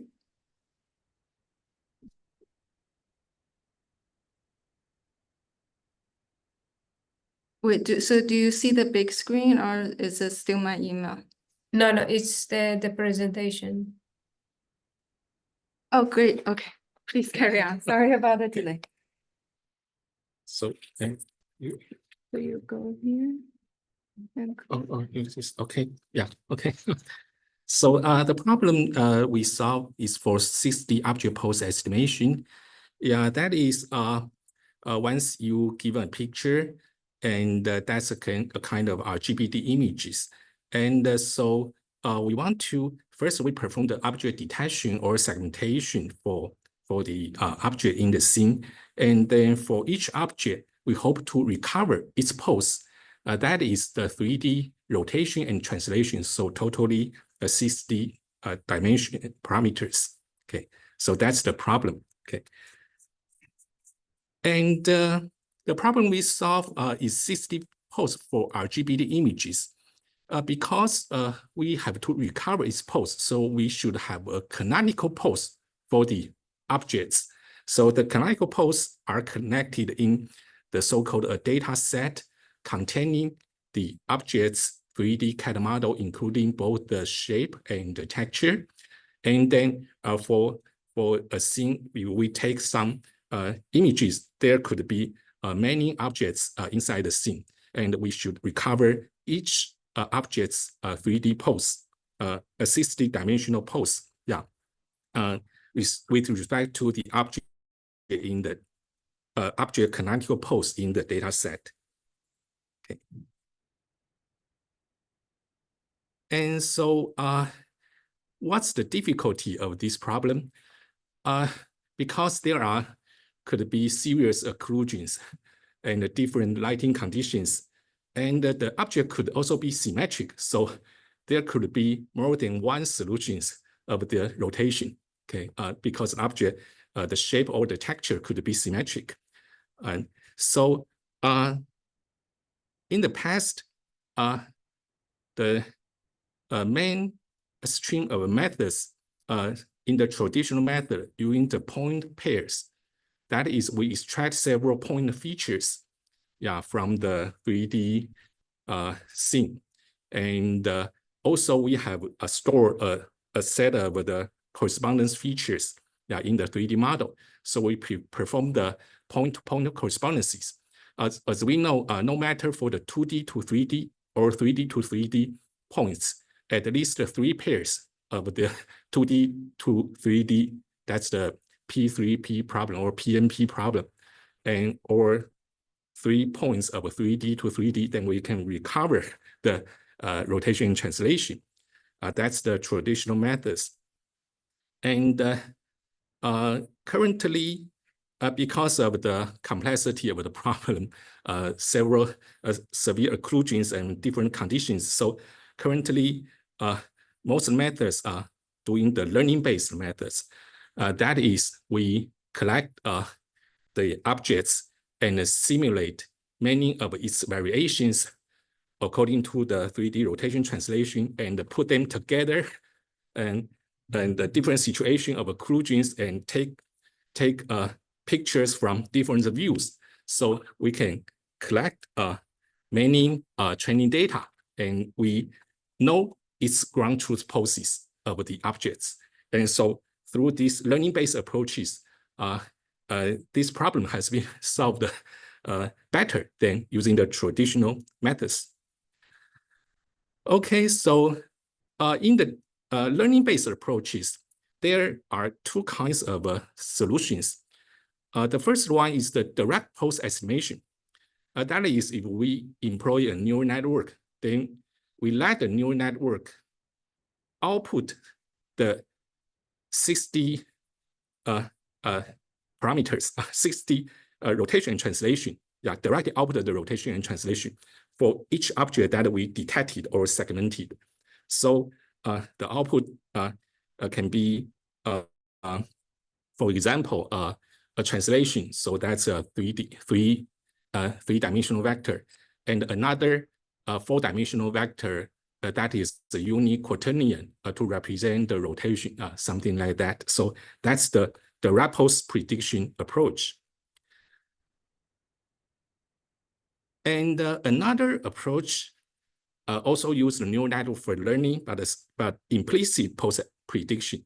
That is, we also use the deep learning model to find the correspondence between point and points. The neural networks will find some key points and also find the correspondence between the key points to the key point of the 3D model to the scene image. And so that then through the point-to-point correspondences, we can then recover the 6D pose. Okay, so that's the implicit post prediction method. And so there are some related works. For example, the direct post estimation method, for example, the dense fusion, that's an early work to such kind of method, which directly output the rotation and translation as the answer. And some work has do some improvements. Yeah, for example, the ES60 approach. Yeah, and it can solve the symmetric rotation case better, because in their loss they have designed a symmetric aware loss for the symmetric case. So the performance is better. And for the implicit estimation work, for example, the FFB60, okay, that's a method, or the DFTR, okay, yeah. And their FFB60 and the DFTR, they are for FFB fuse the RGB and D features by finding K nearest point bidirectionally. So they find the point correspondences and then recover the pose. And in the DFTR, they further design some cross attention mechanism in the middle layer so that the correspondence can be found better. Yeah, so the 6D post estimation can be solved better. Let's compare, do a comparison of these two kinds of approaches. The direct post approaches is computationally more efficient, but it sacrifices the accuracy and the explainability because it direct output the answer. So we do not know how to explain why the answer are obtained.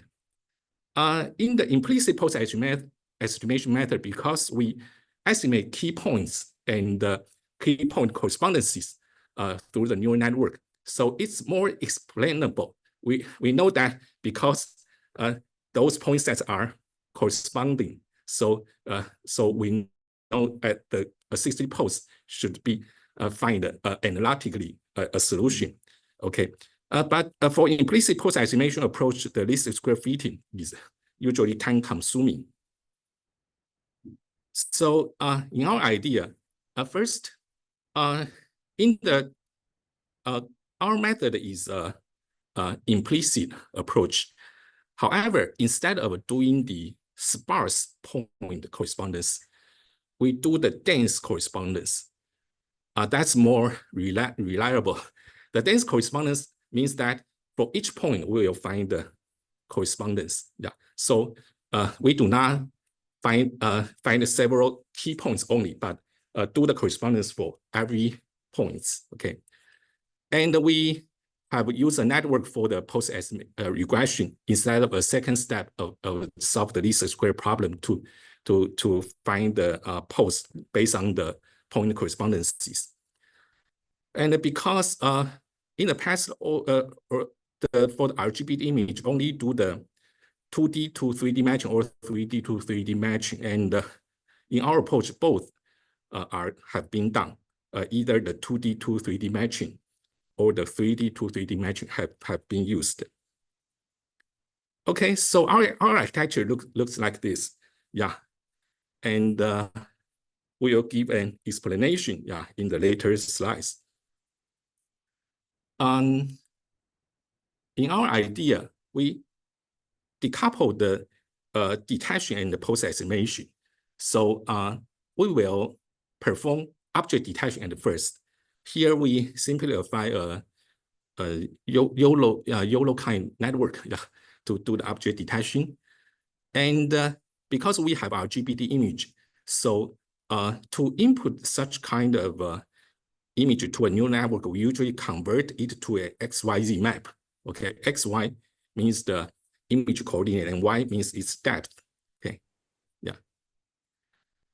And by doing so, our network is a modification from the backbone of ES6D. And we extract our GB features use the ResNet 34 layers, and extract depth features use a modified ResNet 18 layers network. Okay, that's our architecture for the feature extraction. And we use a residual representation idea, yeah, for a better precision. Yeah, the idea is that although we're doing the dense correspondence, but we are doing a coarse correspondence at first. For the coarse correspondence, we will find some anchor point that's sparse. And when doing such a coarse estimation, and then we use the coarse estimation, that anchor point as a new orange, and then we encode the residual vector in the fine level. Because in the neural network prediction, the range of the vector is important. If we predict a vector that takes a value from, for example, from 0 to 100, and for example, if we use the anchor point, then we predict anchor point at first. That is a discrete classification problem. And for the residual part, its range may be only from 0 to 1. Okay, so that can be represented more precisely. So by doing such kind of a coarse to fine representation, yeah, our approach can do better for dense point estimation. And we also apply 2D to 3D matching and 3D to 3D matching. Yeah, for the 2D part, we use the 2D UV map, like the most of the approaches have been done to this problem. Okay. And for the parameterization of the 3D rotation, we know that this is an important issue. Yeah. Originally, because in neural network, we hope to represent a rotation without constraint. If we represent it as a rotation matrix, then we can say, oh, 9 degrees of freedom. But we have 66 constraints, right? Okay. But in the neural network, we do not do constraint optimization. We hope that we can do an unconstrained optimization.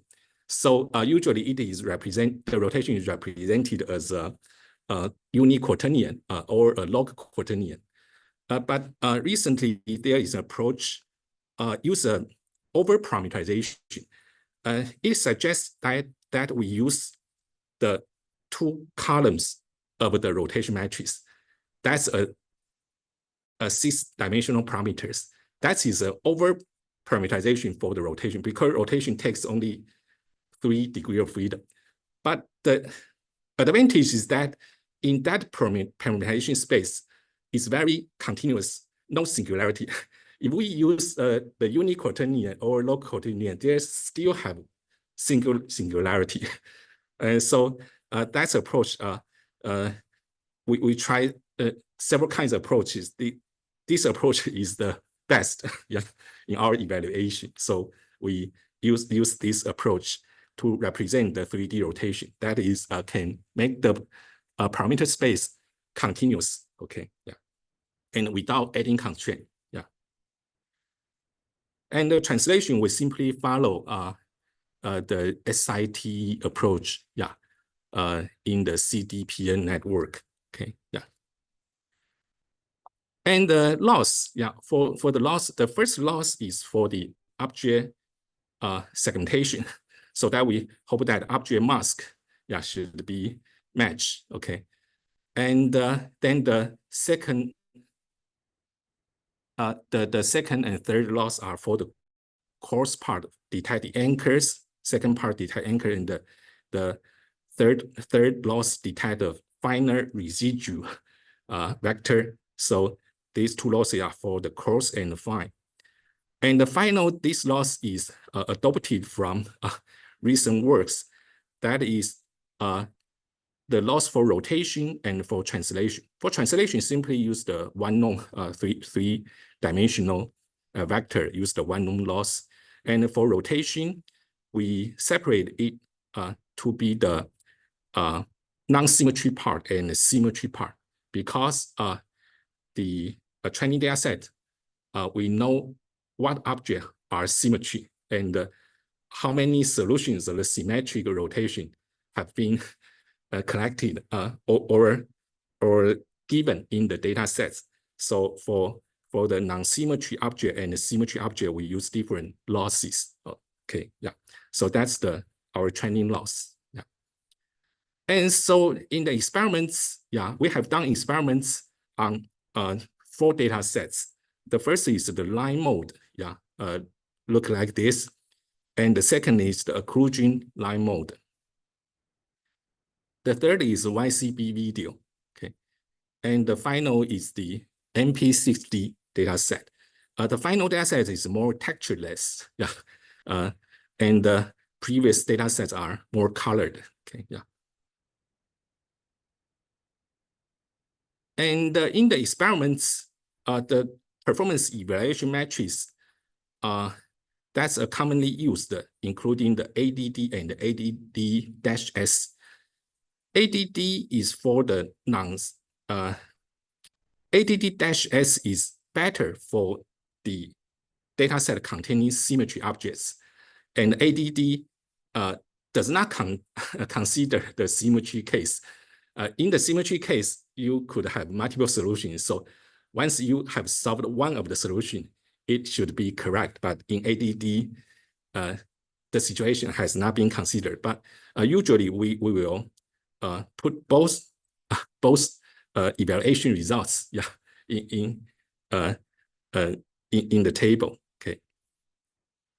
And so our results on the line mode data set, as you can see,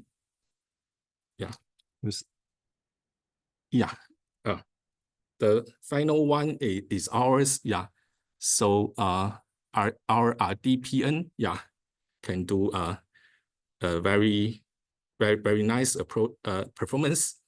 But this data set has near saturated because the performance of many methods are high. Okay, So for the occluded line mode, this is a more difficult data set, and our approach also have the best average performance compared to the other approaches we compared.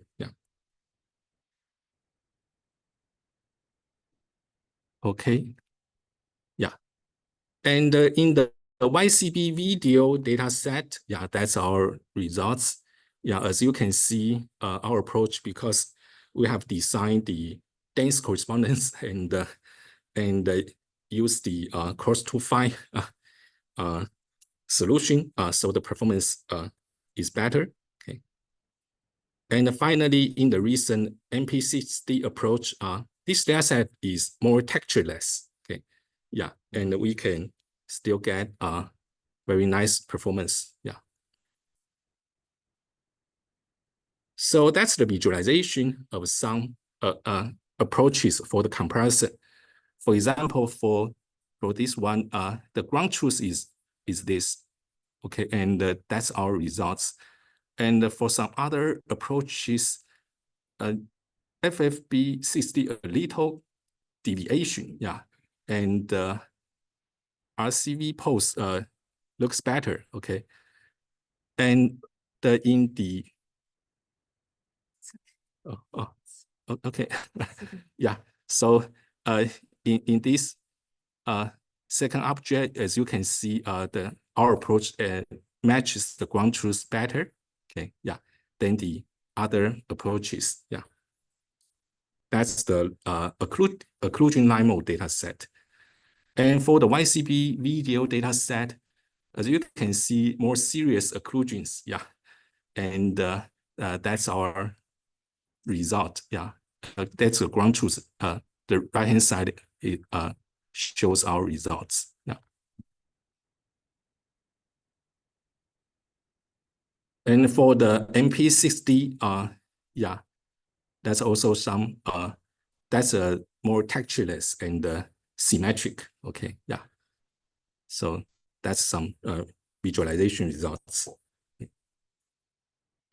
So about ablation study, we have done that if we use the original or use the residual representation, then we find that use the cross-fine residual representation can generally obtain better results. And use both 2D to 3D and 3D to 3D correspondences, or can improve the performance. And so there are some other ablations effectiveness of different numbers of anchors. That is cross detection. We choose some numbers, so we ablate it, yeah, for the selection, and that's another parameter we have chosen. Okay. So the conclusion is that we introduce a novel residual-based dense point-wise network for precise and efficient object pose estimation from RGPD images.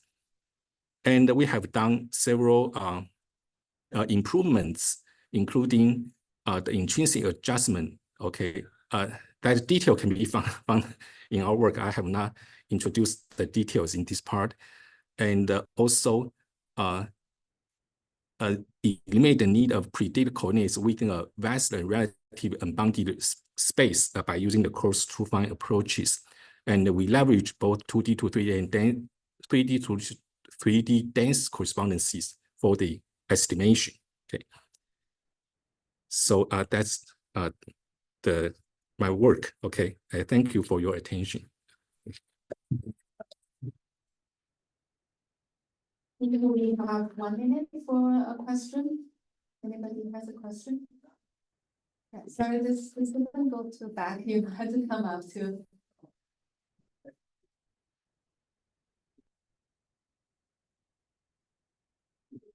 Thank you. Yeah. So maybe I missed it, but how do you choose the anchors? Okay, yeah. It will be chosen from the 3D object in the data set. And maybe I don't remember the many details, but we will coarsely select one and then do the farthest point for the second choice. There were several strategies for choosing such anchor point in that research track. So we simply follow one of them, yeah, for the sparse point selection. That's based on the 3D model? Based on the 3D model, yeah. Yes. Okay, thank you. Thank you, yeah. Very much. Any other questions? Okay. Thank you. Thank you. can I have a question from Zoom or?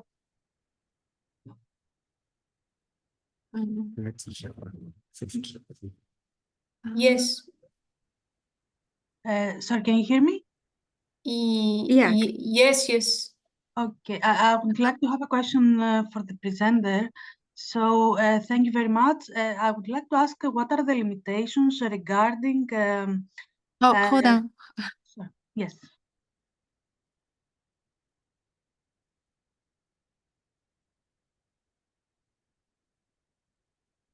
Is this oh, I was looking for Julie. Is this Julie? Sorry? No, I think it's Elisa asking It's question. Elizabeth. Oh, you're asking questions. Okay. Can I ask so- the presenter? yeah, Sorry, yeah. I think you got Yeah, you can ask the question. Thank you. I need to find where the audio is. Okay, let me know when. Yeah, the presenter is still here. Just trying to figure out how he can hear because my laptop is very quiet. Mhm. Maybe you can repeat the question again. I can type Yeah. it or okay. So I would like to ask whether there are limitations regarding the object that we're trying to find. For example, what if I want to find an animal that has slightly larger ears or a larger tail? So it's not a rigid transformation. It's not just an isometric Sorry, transformation. it's my laptop is very quiet. Could you type your question in the Yes. chat so I can repeat it? Yes. Thank you. Where is the chat? Is Julie here? Yes, Dana? Julia also is here, yes. Oh, is Julie presenting remotely? Oh, Yes, okay. yeah. Yeah. Okay. So And yeah, let's if you can be around, maybe we can answer the question. Okay, offline. Offline, yeah. Okay. Okay. Yeah. Thank you. Okay, thank you so much. Sorry for the delay. So our next keynote speaker is, sorry about my presentation. Julie, maybe let me show the website.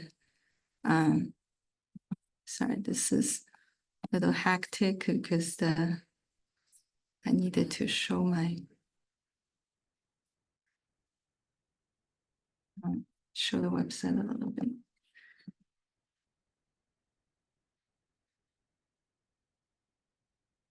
Actually, maybe I just go ahead because sorry, on my side, my audience doesn't have the visual. Okay, so it's Julie and Dignay. Okay, she is the senior researcher at CNRS. Her main interests are geometry processing and more. I mean, maybe just put her on the screen through here. Can we see? Oh, there you go. Okay, you're on the screen. And so as I said, her main interests are geometry processing and more precisely surface analysis, denoising, compression, and segmentation using conventional or machine learning based approaches. She obtained her PhD in applied mathematics from ENS Paris Saclay in France in 2010 with Jean-Michel Morel, for which she was awarded the Jacques Hadamard Foundation PhD Award. She publishes in top venues for computer graphics, geometry, and machine learning, and serves in top conference committees such as SIGGRAPH, Eurographs, SGP. In 2021, she was a program chair of a symposium on geometry processing. And with that, please take the stage. Thank you so much for coming. Thank you. Can you hear me well? Let me see. Actually, maybe I need to connect this. Or maybe, is it better? Is Can it you better talk? this way? Hello? Let me see. This is the problem. My We computer we is can very hear quiet. you Okay, good, good. from Can you guys online. hear, or is it too quiet? Oh, my audience in the front cannot hear for Ah. some reason. My laptop is too quiet. And nobody else is here. This is how I don't know where the mic is. Can you speak again? Yes, sure. Hi, how are you? Are we It's still too quiet. okay? Wait, what if I do something like that? Is it better? Like that? Is it better like that? Is I'm that sure. any better? No. Yeah, sorry. Do you know what how Ilke connected her laptop to microphone? Yeah. Yeah, and I don't know how to connect the speakers, if anybody can help me. Sorry. I think I had this problem during online classes, so I might be able to help. Okay. Oh wait, which one's the projector? Is it to the left or to the right? Oh, there we go. Oh, okay. That makes sense. If we go to, is it through the Epson? Okay, try talking now. Hello? Can you hear me? Oh, it's through the projector, not through the, oh, okay. Well, it's slightly louder. Okay. Oh wait, where's the audio cable? Was there an audio cable? I was looking for that too.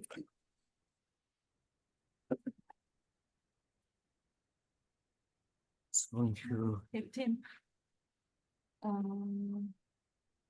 I don't think it can come from here. Ah, okay. Maybe, can we try the projector sound again? Yeah, it's currently connected to the projector sound. I don't know if that'll be any better though. Hello? Can you hear me better? On the online side, it's worse now. It was better before. Okay. On the Oh, online okay. side.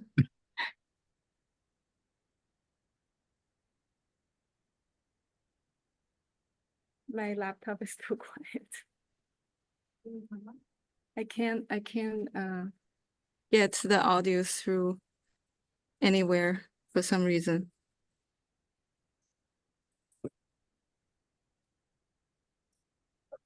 Thinking about calling someone now. Oh wait, is this I thought this is a speaker, but it's not working. okay, as I wait, it does expected. look like there's a, does anyone have an aux cable? Because there's a port for one. Yeah, I don't have one myself either, so that's, is this? Call someone.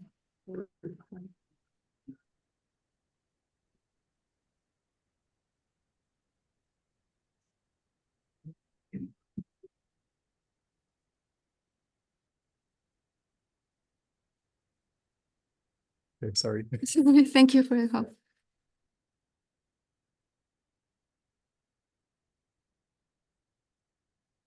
Hi, this is Summit Room 448. We're trying to have the sound coming out of the laptop online for an online speaker, but it's not going through. Can I have some help? 448, yes, please. Thank you.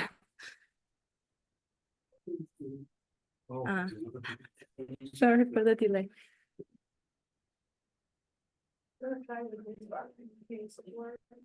Okay. HDMI? Yeah. Do you have the link? No. Okay. Send you. Just connected to the internet.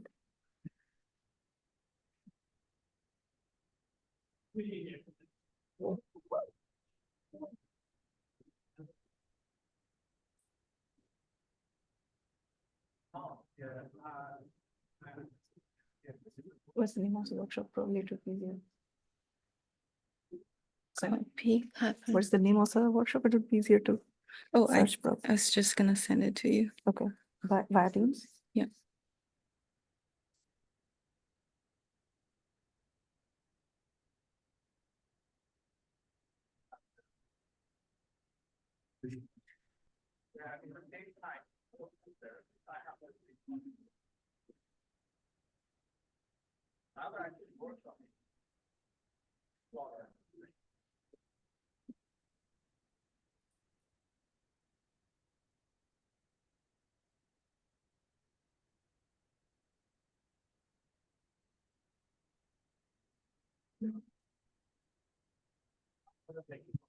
It's not connecting.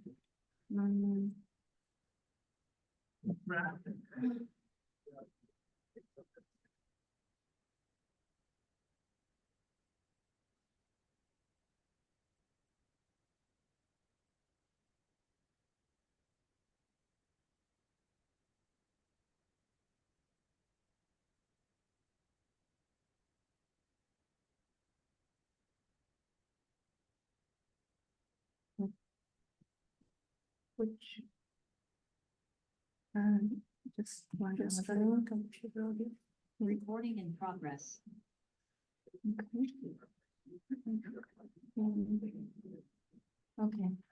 Then I can try to speak. Or anybody speak? Hello, 1, 2, 3. Hi. Is it working now? Listen, listen, listen, listen. Okay, I'm moving. I'm moving. I'm moving. I'm moving. I'm moving. I'm moving. It's a kind of echo there.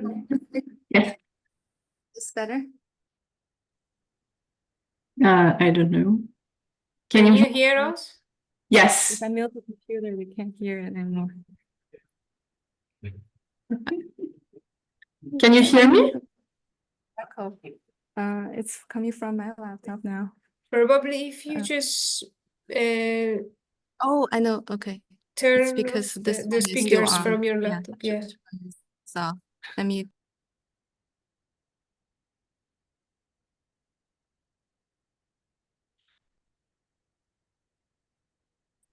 Can we try it again? Yes. Can you hear me? Yes. Okay. Thank you for your patience. Thanks. Great. Congrats. That's an important problem solving. Okay. Should I start?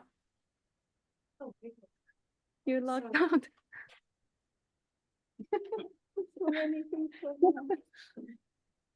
Should I start now, or I can't hear you anymore? So I Yes, can't can see you- Simon anymore. sorry. Yeah, I'm using my I'm using Subarna's laptop, so okay. you can hear from a different.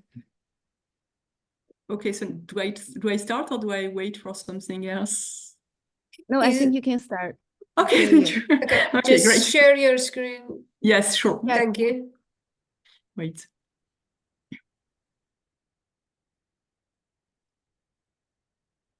Okay, so I guess you can see my screen now. Yes, Can I from this side is fine. wait? Yeah. Okay. So first, thank you for the introduction. Thank you for finding a way to make the sound work also. So it's a pleasure to be here today, even if remotely, to share with you some of my recent research interests. So first thing first, let me introduce myself. So I'm someone who comes from applied mathematics and in particular geometry processing, which is basically the fact that you turn real-world objects into virtual representations and then you try to analyze them. And here you can see one of the projects we did, where we tried to, when we went to a museum, Roman museum, and we did some acquisitions with a triangulation laser scanner, and we were able to reconstruct the surface. So that's something which we do a lot. And of course, then once you have the shape, then you can analyze it, you can extract curvatures, you can extract features. And for a long time, we did that in a handcrafted way. And now we tend to benefit more and more from all the nice research which is done in mostly in machine learning and image processing, and try to adapt it to geometric case. The problem is that there is no universal representation, no universal way of acquiring a surface as there are for images. If you want to acquire an image, you just take your camera, you just go to a location, you take a picture. It will be an array of pixels, black and white, or a gray level, or a color, but it will still be, the structure will be the same. It will be more or less an array of pixels. And when you do acquisition with a laser scanner, then you can have, when you do surface acquisition, there are several ways of acquiring surfaces. Triangulation laser scanners, which basically measure on a camera the impact point of a laser. A LiDAR, which basically measures the time of flight of a laser array. Multi-view stereoscopy, depth cameras, and there are many ways of acquiring geometry. And the issue is that each of these acquisition way of different ways of acquiring a surface yields very different types of data. For example, here on the bottom on the left, you can see a shape which is acquired with a triangulation laser scanner close range, which means that it's actually quite clean. There is no noise, almost no noise, very few outliers. If you look at in the middle, it's a whole city which is acquired through several LiDARs. You can see the places where the LiDARs were located. At the center of these big circles on the floor, you can see that there are missing data, there are moving objects, so it will be a whole different types of artifacts. And if you do stereoscopy as on the right, there will be much more noise, but you will also recover textures which are not usually captured by LiDAR scanners. And so not only is there such a diverse way of acquiring surfaces, there's also the issue that there is no universal way of representing a surface. You can think of reconstructing a mesh, you can think of considering only the point sets, you can do some Bezier reconstruction, NURBS reconstruction, but all of these type of surface representations are different, and it's not an easy issue an easy problem to solve this, to deal with all these type of representations. So what are typical problems? So the most usual one is noise. So when it's which we usually assume is positive, it's additive, and centered, such as on the figure on the left. But there is some kind of noise which is even more complex, which is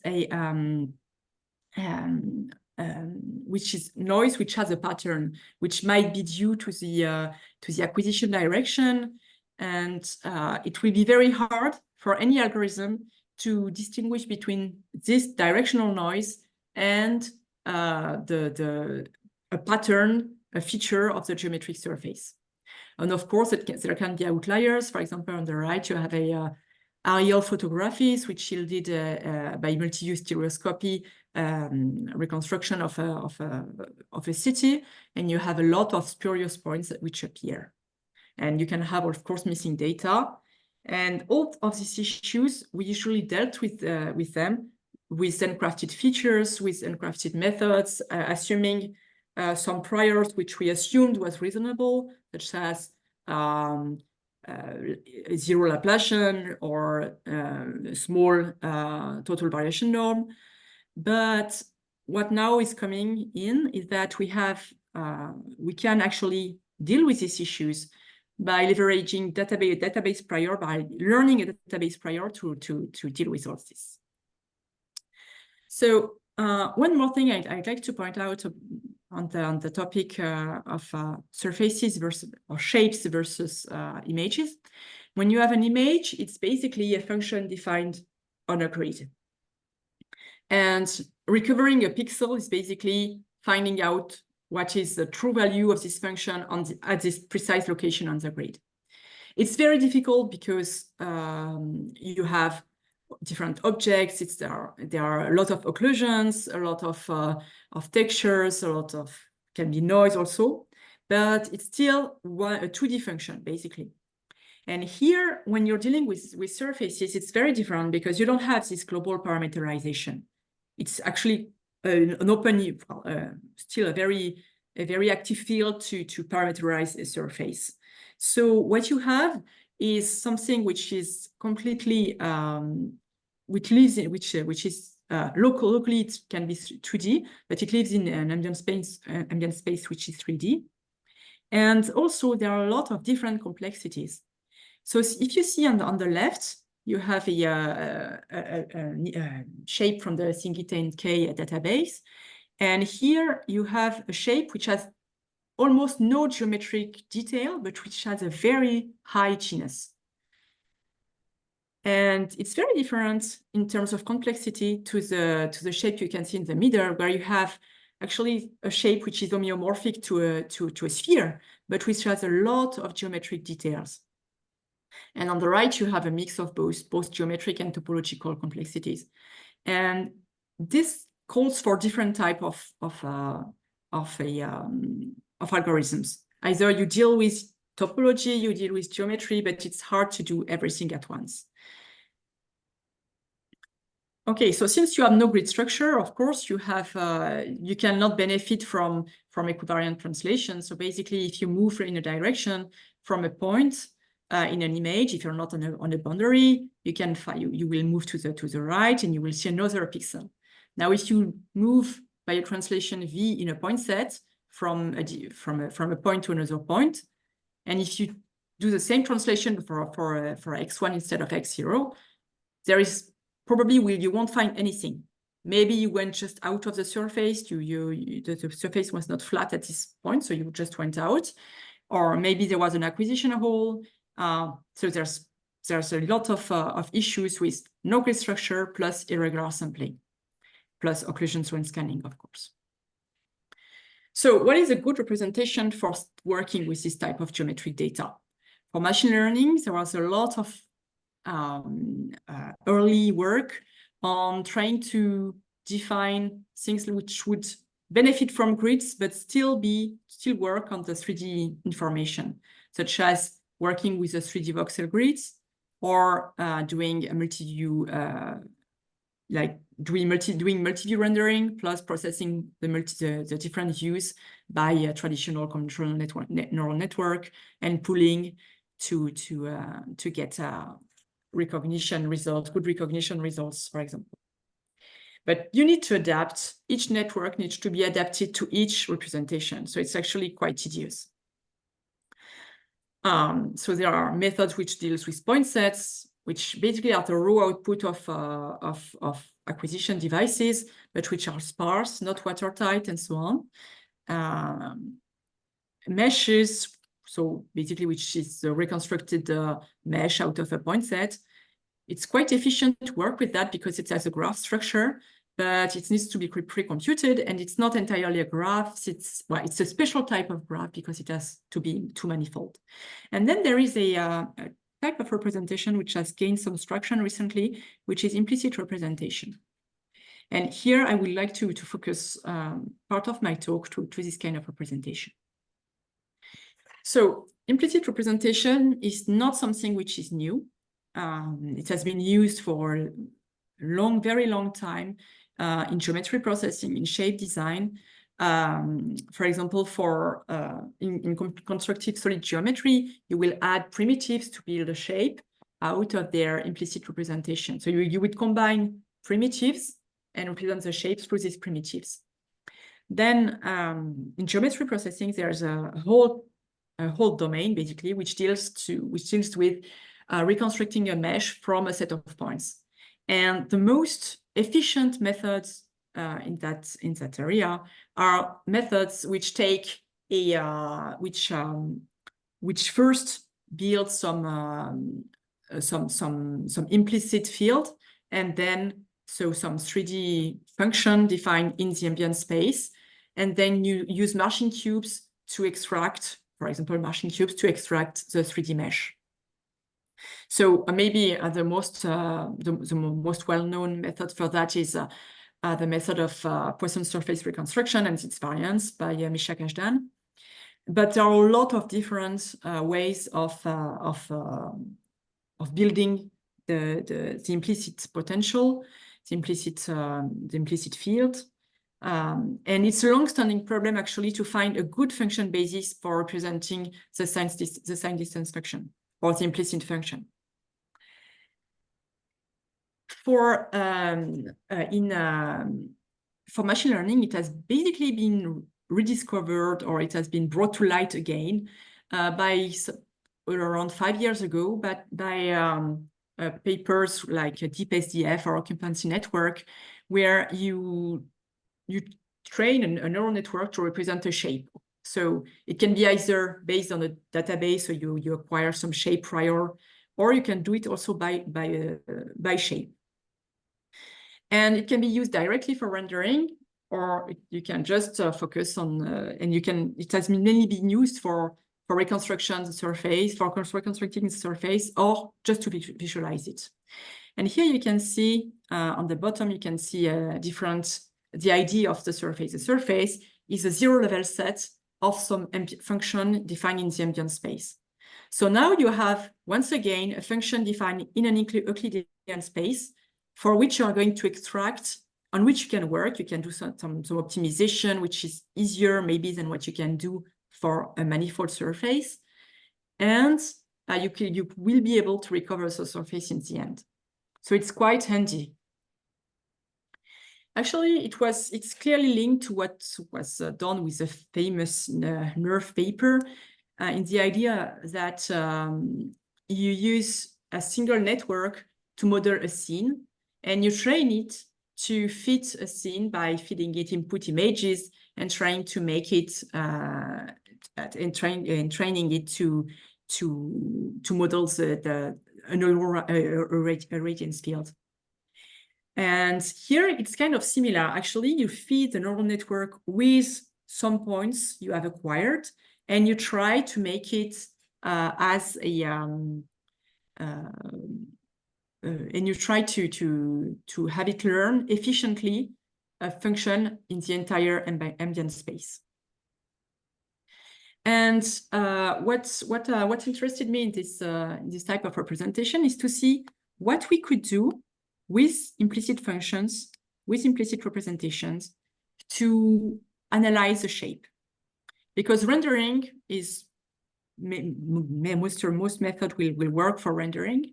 And my issue was how can we, the challenge was how can we use these nice features, nice definition to extract some information about the shape, and can we do it in a better way than what we do with axiomatic, with uncrafted method.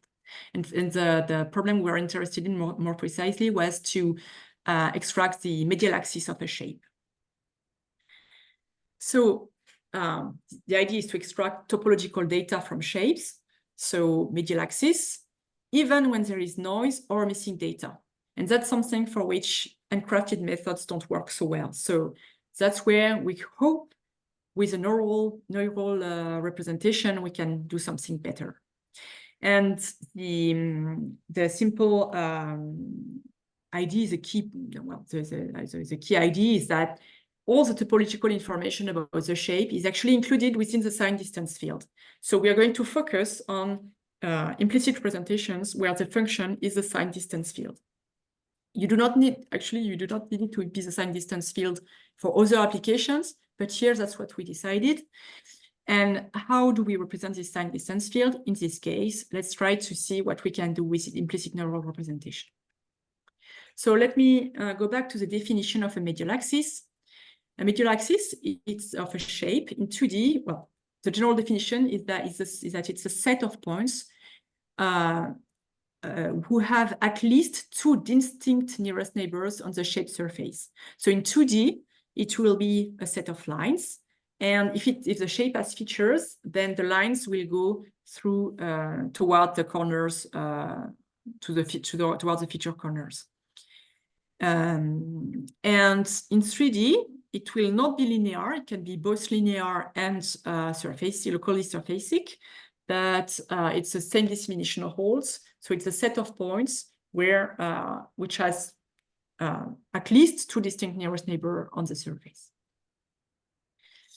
It's actually an area which has gained a lot of work for the past 30 years in geometry processing.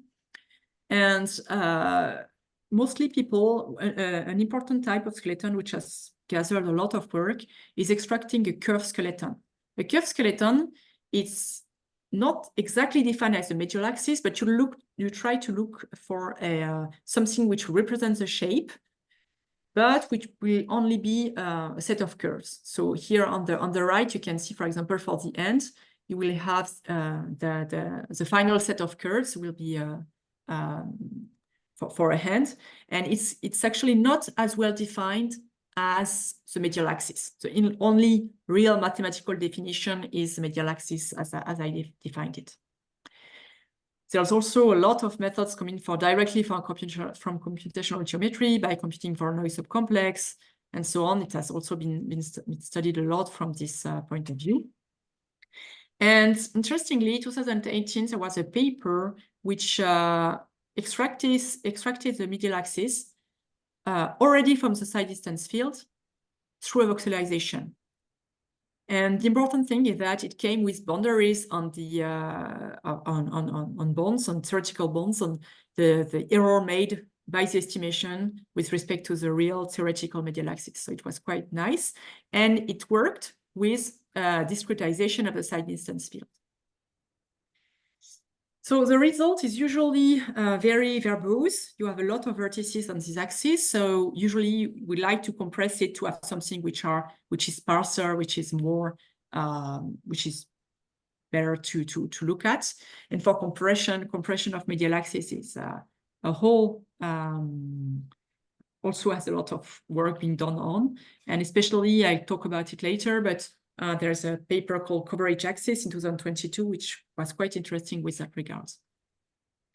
So what are we going to do? We're going to work with a point set with oriented normals. We are going to train an implicit neural representation with a specific training, which I'm going to describe. Then we're going to extract skeletal points and then a skeletal complex. And what we are really interested in is how we are going to train this implicit neural representation. So our set of input data is a set of points, xi and I. And I is a normal to the surface, xi lies on the surface. And formally, what we're looking for is a function u, which is continuous, which is almost everywhere smoothly differentiable. Almost everywhere, almost is very important here, such that the gradient of this function, the norm of the gradient of this function is 1. It should be 0 on the surface, and the gradient of the function should align with the normal on the surface as well. So this is only a simple econol equation. So this is what is called the econol equation. And in 2020, it was turned into a loss by in a paper by Gro and colleagues. And what you can see with this loss, which works, which I write quite simply, that the first term, so you sample, the first term is a sum over the data points, and the loss favors that the function is close to 0 near on the surface point xi, that the gradient of the function should align with the normal, plus the second term, which is quite interesting, is actually what ensures that the econol equation is satisfied everywhere. So not only on the surface. So what you do is that you do some Monte Carlo sampling in the ambient space, and you want the gradient to be, the norm of the gradient to be close to 0. And this loss is what tries to basically solve the econol equation. Actually, it's not far from what you can see when you do physically informed neural networks. It's the same principle. You have an equation, a differential equation, and you solve it. One interesting thing is that our function will be a neural network, will be represented by a neural network. That's a choice we're doing here. And because we're making this choice, we can compute the gradients simply through auto differentiation through the network. So it's actually quite simple, quite efficient to minimize this loss. But there's a catch. Actually, the O'Connell equation is not well defined in a way that it has an infinite number of solutions. Why? Because you can change the sign of the function as many times as you want, as you can see on the right. So it's a problem which is well known, and there is a whole theory to overcome that, which is called the viscosity solution theory, which allows to select the right solution. So you have existence of this solution, but to actually build it, you need something a little practical. And the way to do that is to use a smooth O'Connell equation, which basically adds the epsilon times Laplacian to the O'Connell equation. So you replace a norm of the gradients equals to 1 by norm of the gradients minus epsilon times the Laplacian equals to 1. But it's not very practical. We found it not to be not very practical for training the neural network. And the consequence of that is that blobs may appear. It's not very important when you're doing rendering or when you're just doing that for visualization, because it's constrained near. If you think of if you look at the equation, it's constrained near the surface by gradient of u equals to the normal. But remember, we're going to look for the medial axis. So we need it to be stable far away from the surface. And that's a place where it's not always so stable, especially when you have noise. So another question is, which neural network should we use? Usually, well, in the early methods doing this kind of approaches, the networks was simply an MLP with ReLU activation functions. Not even very deep, not even very deep, just 6 layers and not many neurons per layer. So it's quite a simple, a light network, let's say. But the issue is that if you take a ReLU activation function, then your gradient will be piecewise constant in the ambient space. And the medial axis is precisely places where the gradient is undefined. So, of course, it will not be easy to detect it if the gradient stays piecewise constant. And in 2021, there was a Siren paper which proposed to replace the ReLU activation functions with sign activation function, which is, let's say, smoother, and allows to have non-constant gradients, and which we will choose in our setting. So now we are not looking exactly for the sign distance, but for a smooth surrogate of the sign distance function. Because now with the sign activation function, we have a neural network which is infinitely differentiable. So it's not exactly, it's a different kind of problems that the one we set out to solve. And the medial axis is not places where the gradient is not defined, but it's zeros of the gradient. So places where basically the function will just decrease, assuming it's negative inside the shape, and then it will re-increase once it crosses the medial axis. And our rationale for trying to regularize that is to say that we wanted to minimize the measure of the medial axis, so of the zeros of the gradient set. So what we did is use a total variation term for the gradient, norm of the gradient, because we tried to make it as constant as possible, but we still wanted to change in a very localized way. So actually, it turns out it's more complicated than that, because you can find counterexamples where the actual medial axis does not minimize the measure of the zeros of the gradient set across all possible solutions. But it still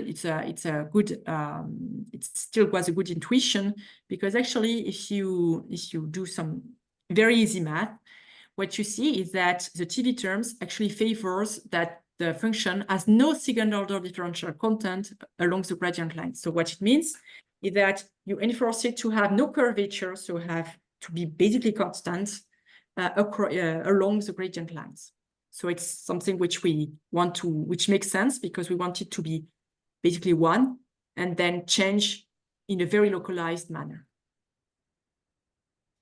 So what is the total loss? The total loss is adding our econol loss, the surface loss, so which is basically the same as before, and our TV loss. And then we also add something which is which is very important when there is missing data or noise, and to set out in a good path throughout the optimization, is to take a point in the ambient space and to measure the distance to the closest point of the surface, when the surface is given as a point set, so the closest point, and try to have in the first steps of the optimization to try to make the distance as close as possible to this distance. And of course, after some epochs, we just drop it to allow for the network to use its own regularization and not be hindered by this very coarse estimation, and everything tends to behave well. So what happens now? What happens when we have noise?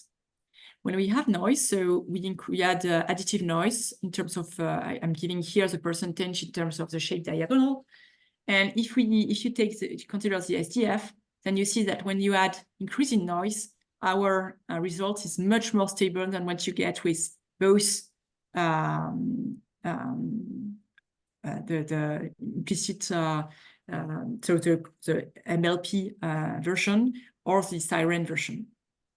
And but okay, so close to the surface, it behaves quite okay, but if you look at the siren results, there are a lot of inversion, which make it complicated for our purpose. Okay, I'm just going to go. So if you look at the gradient, you see that the zeros of the gradient are very well localized, or better localized with our method than with the others. So that's places where it's dark blue, basically. And if you look at the second order derivative, so gradient of the norm of the gradient, you get a much better localization as well. And then after that, there is there is something we need to do to reconstruct. We have the SDF, the signed distance field, which is learned. Now we need to extract the skeleton from it. And to do that, we start by sampling points uniformly on the surface through a set of Newton steps. And then afterwards, we do GPU skeleton tracing, which basically is take a point which you have sampled on the surface, cast array, which is in the inverse direction to the normal, take the first point, which is on the opposite side. So when the value, well, you sample points on the array, and when in the first point where the value of the signed distance function is positive again, you stop, you split the rest of the segment between P and QI0 in small bins, and you take the points, the sample points, which is closest, which has a smaller gradient value. And this means that you have found a point which is not so far from the medial axis. And that can be done very efficiently on the GPU, so it's quite easy. Afterwards, there is this, you need to compress and reconstruct the actual mesh, the actual medial axis mesh. And to do that, we employ a technique which was introduced by Du in 2022, which is basically turning this problem into a coverage matrix problem, solving it with the mixed integral linear problem, and finding thus a subset of points which best represents the surface. And the results are, quite good looking. So you can see it mixes both linear and surfacing skeletons. And now if you compare it with other types of skeletons, it works well. It works decently well. It's completely it's okay. But if you have, what is important is that if you have missing data, for example, here you have a lot of the shape is only partially acquired, and what you see that if you take other methods like which are not machine learning based, then you fail to recover the handle of the vase, or here you have some spurious thing which is created. And also, if you have noise, you also have a better stability with our method than with traditional methods. And when there is missing data, you see that it tends to have to impose some regularity on the curvature of the skeleton, which is completely, of course, lost by coverage axis because it's not designed for that.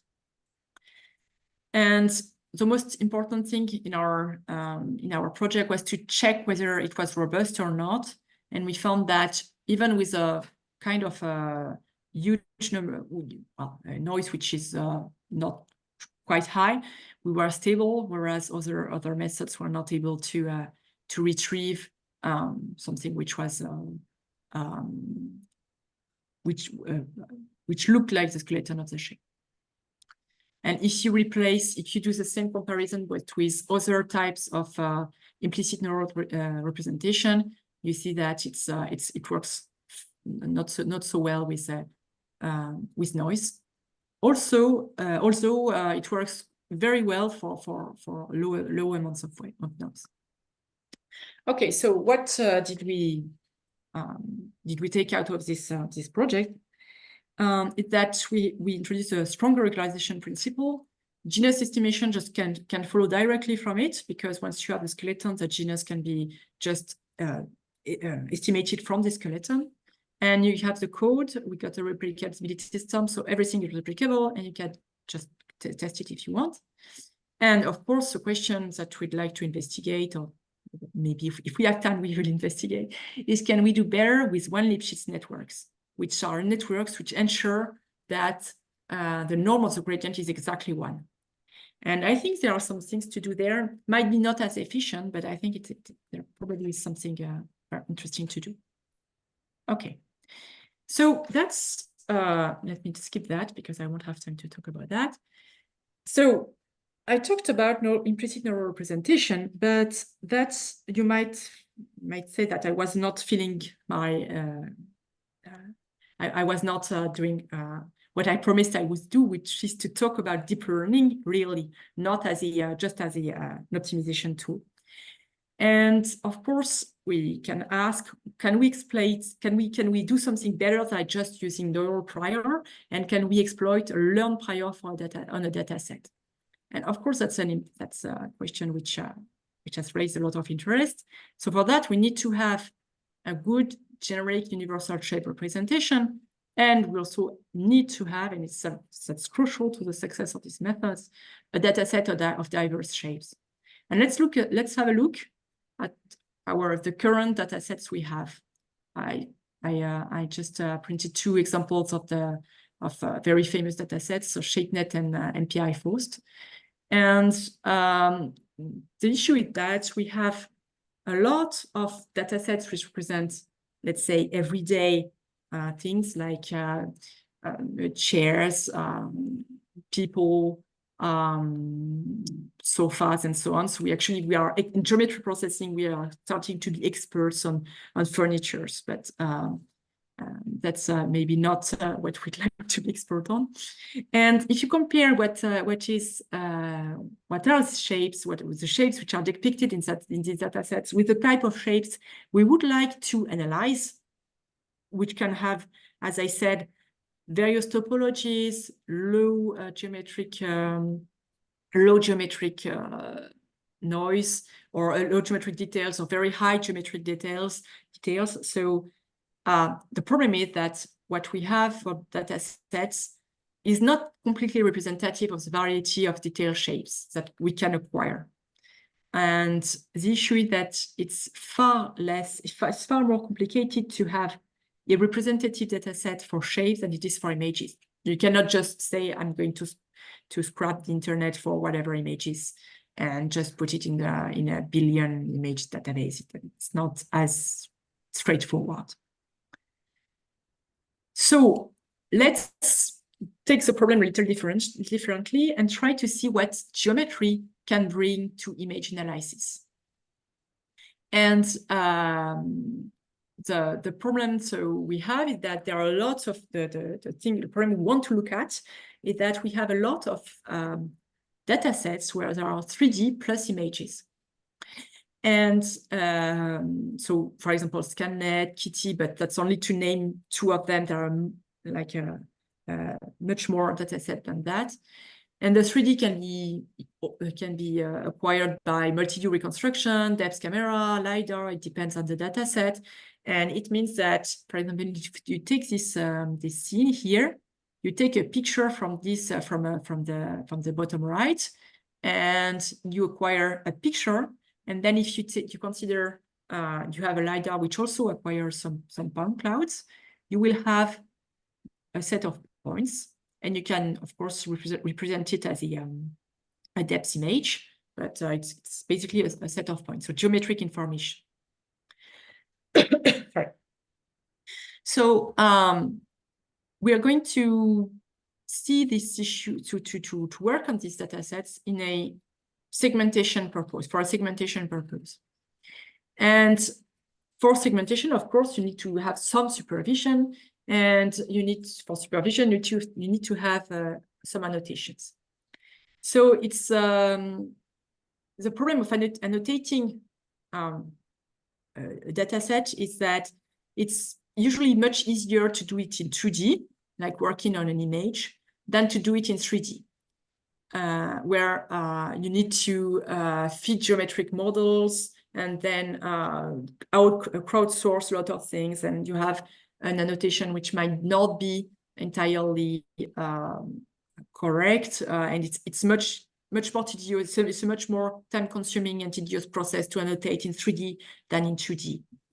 So our idea is that can we keep the problem 2D, like use a 2D supervision, and enhance the data, the image data, with with geometry to improve the result of the segmentation. So I will just give you some cues on some markers in the state of the art. Of course, it might not be entirely up to date because the paper was published last year, so it's very partial. So there are a lot of methods which basically redefine convolution, so like redefine convolution to work for both RGB plus depth. So take the depth into account in the convolution. You can also try to have different modalities like depth plus image, run through two different networks and then fuse them as some steps, or use a transformer to exchange information between depth and image. And for 3D segmentation, if you have both 2D and 3D supervision, you can use image information. You can use image features to try to enrich the 3D information by image features to improve the 3D segmentation. So for 3D segmentation, these features can come from multi-view, for example, as in these two examples, and then the features are reprojected by to 3D to be then segmented by a 3D network. You can also try to work on 2D segmentation directly, as we will do, and maybe two of the most I think interesting methods are BPNet, which basically runs both the 2D data and the 3D data in different networks, and then exchange information throughout the levels of abstraction. And there is also a very important, very interesting work, which basically trains a 2D network to mimic 3D features to improve the 2D segmentation. So both use 2D and 3D supervision, and the issue is that you get very heavy networks. So that's 100 million parameters for PPNet and above 66 million parameters for the USR's methods. So it's actually quite heavy. And what we want to see is, can we use geometry? Can we leverage geometric information to improve 3D segmentation with light networks? Meaning that we don't want it to be to put an overhead, too high overhead with the to a 2D network. So can we avoid 3D annotation? Can we work end-to-end with 2D annotation and avoid 3D annotations, right? And our setting is a set of registered images and geometry information. So we will not work on how we can register image to geometry. We will assume everything is done. We have an image and geometric information with it. So actually, the architecture we worked with is very simple. And the idea is that it's actually generic, so that you can combine a 2D network out of the shelf with a 3D network, out of the shelf if you want. And the overhead of combining both is extremely light. What we do is that we take the points which lies in a field of view of the field of view of the camera. We run it through a 3D encoder. We get a set of features, per point features, and we project them on an image, and we merge them with the RGB information, and then we feed this merged image, so with 64 channels through whatever network you like for your 2D segmentation. And then we get the segmentation output, and we can drive everything, train everything only with the 2D segmentation loss. So let's forget about the 3D annotation. So one question which is interesting is, how can we, which points should we analyze? And we chose to extract all points which lies in the camera frustum. So not only the points which are visible, but all the points. It allows to compute a description per point. And our default is simply PointNet, in which we even simplified further because it turned out we didn't need the spatial transformers. PointNet has two spatial transformers, one in 3D and one in feature space. And we just removed them we found that it was better to just remove them because the camera is taking a picture with basically which is the left is on the left, the right is on the right. It's pretty straightforward, right? And to merge information, we just concatenate the 3D features and the geometry image and run it through an MLP. Of course, the geometry images are actually very sparse. So when there is no information, the MLP will just extend RGB information to get a description which is only based on the RGB information. And our default network, our default 2D network is UNet34, which is a very weak baseline, actually. But our goal is once again to show that with weak baselines, we can even do something interesting. So here, for example, is an example of what using geometry with this weak UNet34 baseline can do. So on the left, you can see the RGB image and ground truth and what is output by UNet34 and what we have when you add the geometry information. And you can see that you recover much better the shapes, the closets. The segmentation is much more meaningful. So that's purely visual. So it's there is definitely. It's better to have a look at the numbers themselves.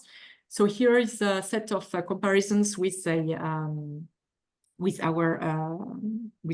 several methods, and here you can see that even using PointNet with UNet34 on a point cloud, which is just the depth image, it allows to improve it allows to improve the average intersection of a union. And if we use the best our point net with a much better 2D network, then we get quite a high average intersection of a union. That's also the ScanNet data set. We tested a lot of different data sets, and that's in the paper, so I will focus here on the ScanNet data set. And what is important is that it gives better results, but it gives better results at a cost which is much lower, right? It's actually, it's very, very small. It's a very small number of parameters compared to competitors, and it trains for much less time. And it's also generic insofar as you can combine a different version of the 3D networks. For example, here we tested on the 3D networks, and you can see that it adds a lot of it allows for a huge average intersection over union gain in all these settings. So if you take UNet just under RGB, you get 55.5 MIOU. And if you use L.net, if you add the L.net, you have a gain of 10.6 in MIOU for a cost in a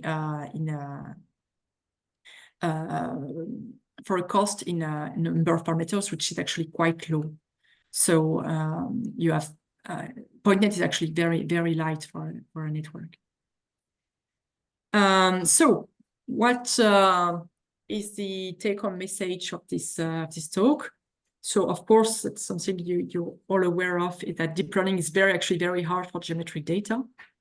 And a lot can be done on a single shape. So there's already a lot you can do just by looking at a single shape and learning from the fact that you have repeated details and trying to average, to take advantage of shape similarities. And maybe the most important thing is that don't throw away the geometry information.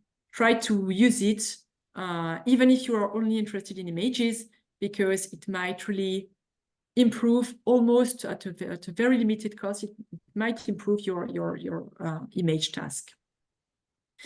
And with that, I'd like to mention that it was, of course, a joint work with a lot of people, and especially the two students, Matteo Climo, and who was an intern, now a PhD student, and Olivier Pradel, who just defended his PhD. And you have, so I wrote a set of references you can have a look at if you want to know more. And with that, thank you. And if you have any questions, I'll be very happy to answer them.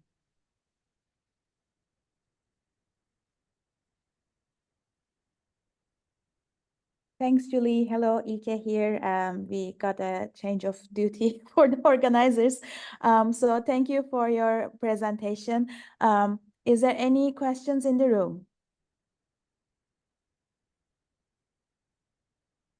Was it a super duper clear, everything very well evaluated talk that, wow, everyone is nodding. You don't see Julie, but everybody is nodding. Or maybe everyone wants to go for lunch, right? There is something on the chat. Oh, that's me on the chat. Sorry, I forgot that I wrote in the chat. Okay. Anyone, any questions from the Zoom audience? Oh. Yeah, if you want to take the, yeah. Is it okay if you now switch back to your computer? Yeah, sure. It might be a bit of a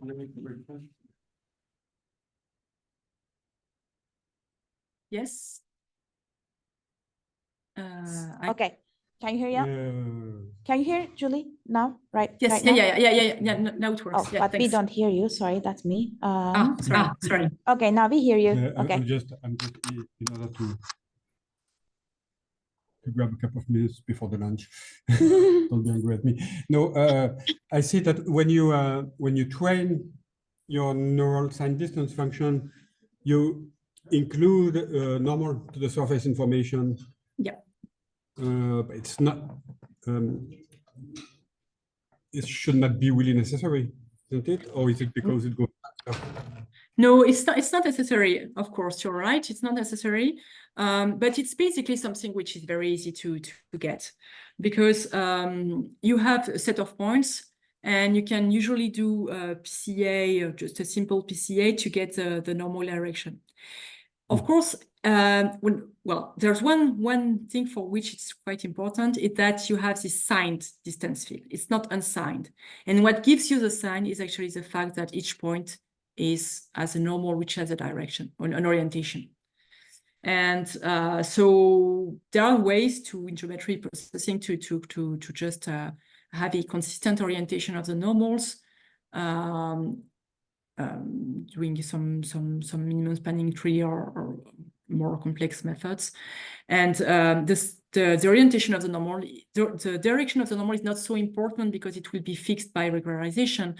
But the fact that it's oriented is actually, it's what allows you to have the sign of the function everywhere. Yeah, but you can also put the sign. I mean, in your training data, the sign distance directly to the surface. But I guess, I mean, it's a redundant information to speed up the training. Because, I mean, when you have an iconal equation, then the normal, I mean, you get it as a byproduct. Yeah, sure. Yeah, you get it as a byproduct, that's for sure. But in the training, if you want to have something which is well, you can, what we did is build a sign distance function. So for that, we need to have for the optimization, we need to have the sign of the normal. But of course, if you're doing an unsigned distance field, and there are a lot of work on unsigned distance fields, and which are quite interesting, then you can just you can just forget about that. And the issue is, if you're in an unsigned distance field, is that your surface becomes a place where the gradient is not defined. No, but my point was, I mean, if you look, for instance, at deep SDF and other training, don't input the directly input data where they have the sign distance computed already, and not the normal. So I mean, is this normal information speeding up the training? Yeah, it is. It is. Okay, so that's why. Okay, yeah. That was my naive question. Okay, sorry. Is there any other?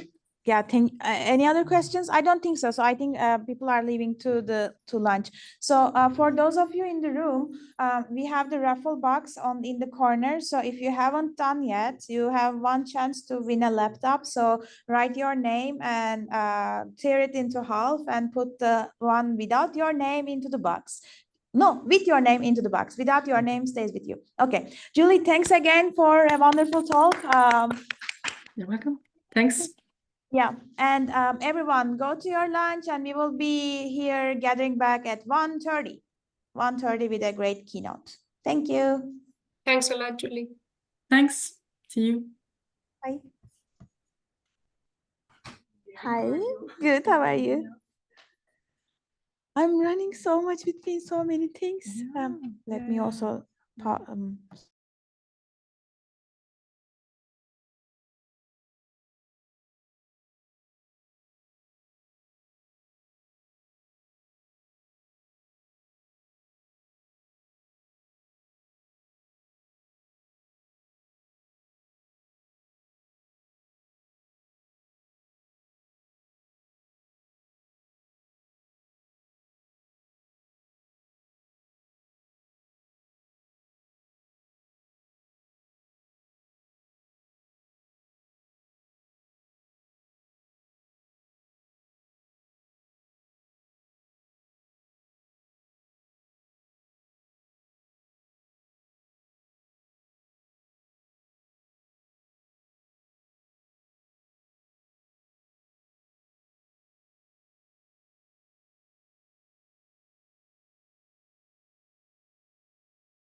Dana, can you?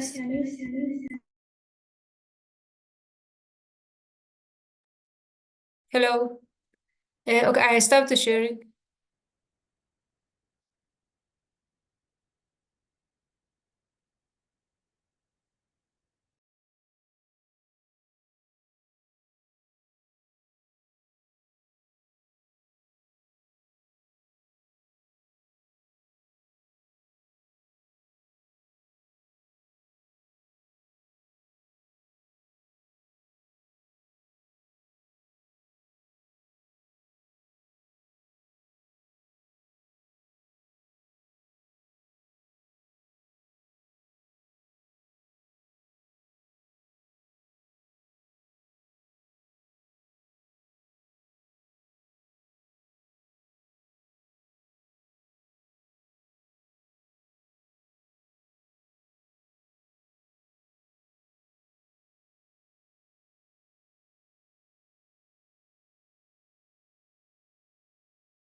I can't hear, but I can see.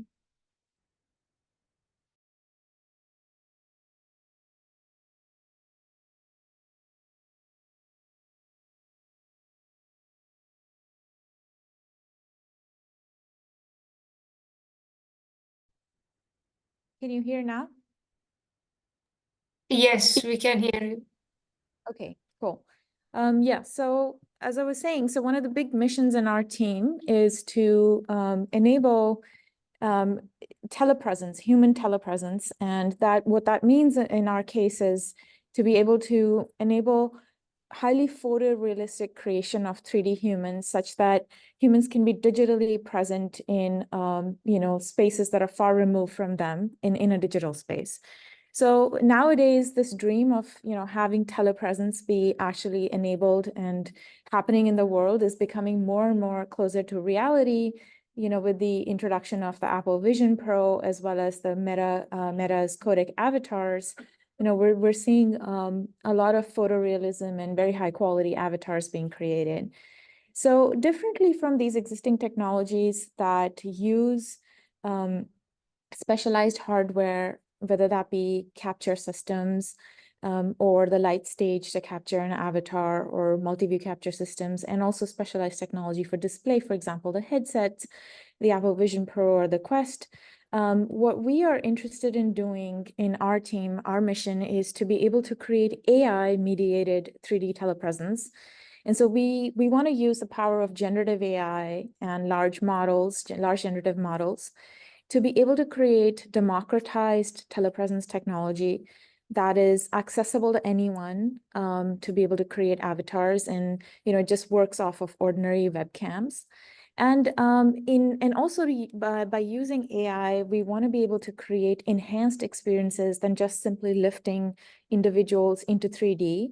And create a little bit of bending of reality and change their reality slightly. And I'll come back to this and describe how we envision changing reality a little bit. And make everything a little bit interactive. Can you actually turn on your camera from Zoom? They just told me that. Okay, great. Thank you. Sorry again for that was the last interruption. All right. So just to give you some idea for, the type of technology that we've been building at NVIDIA, this is just a short concept video that I'll play. But believe me, this will all tie back to my initial question that I had in the title, do we really need 3D? And it'll all come together. And so just bear with me. this is all sort of to lay the stage of where we're going.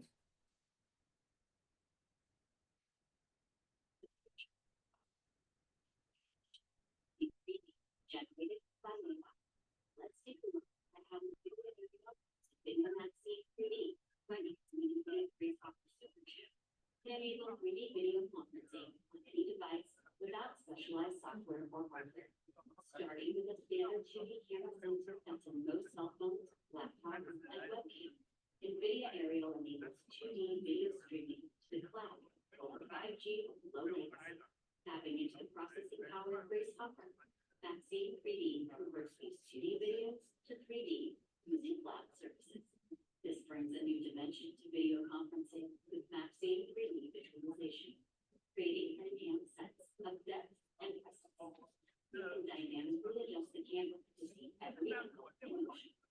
Engage with others more directly with enhanced eye contact. And personalize your experience with animated avatars, dializing them to simple text prompts. With Maxine's language capabilities, your avatar can speak in other languages, even ones you don't know. NVIDIA is revolutionizing communications technology for generative AI. NVIDIA 正在使用生成式 AI 来发明新的交互方式。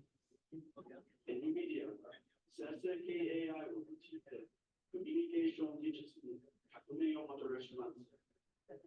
NVIDIA Aerial and NVIDIA Maxine 3D together with Grace Hopper bring immersive 3D video conferencing to anyone with a mobile device, revolutionizing the way we connect, communicate, and collaborate. Welcome to the future of communications. So I hope you were able to hear at least parts of that video, given the audio was a little soft here. But so not only have we created just this concept video, we actually created a full 3D system for interaction between two users, and we demonstrated this at SIGGRAPH last year. And so here in what we're showing is we had two light field displays manufactured by Looking Glass, and we had two users with a single camera. They were interacting in 3D, and so the way that we achieve this is that every single frame, 2D frame, is lifted into 3D and to reconstruct the person in 3D, and then that is transmitted to the receiver and can be viewed on a 3D or a light field display. So I'm going to talk about the underlying technologies that helped to enable this this whole pipeline of enabling democratized AI-based 3D video conferencing. And as part of that, I'm going to try to answer this question, this philosophical question, and whether we really need 3D ground truth data as of today to be able to learn 3D, and what can we achieve without using any kind of 3D supervision. To what level and what detail can we achieve geometric information. So to walk through that and try to understand this, I'm gonna start by talking a little bit about generative models. And they first came around in 2014, but in about 5 years, when we had sort of the StyleGAN series of models, we started to see very high quality photorealism start to appear, especially in the quality of faces that were being synthesized by these models. And there's been independent studies that have been conducted to try to understand like how good the quality photorealism of these faces is. And they've been shown to human subjects, and basically these studies have found that they're virtually indistinguishable, at least by human observers, from synthetic faces. And also there's some studies that suggest that they can help to mitigate some of the dataset biases that may exist by being able to synthesize additional data from these models and create more balanced data sets. So let's just quickly talk about how these unconditional GAN-based generative models work. At the core of them, the basic idea is you have a random number or a latent code that you generate randomly that goes through a generator. The generator network then produces a RGB image. And you can synthesize a lot of highly photoreal random faces by passing in different random codes. And the way that these generative models are trained is as following.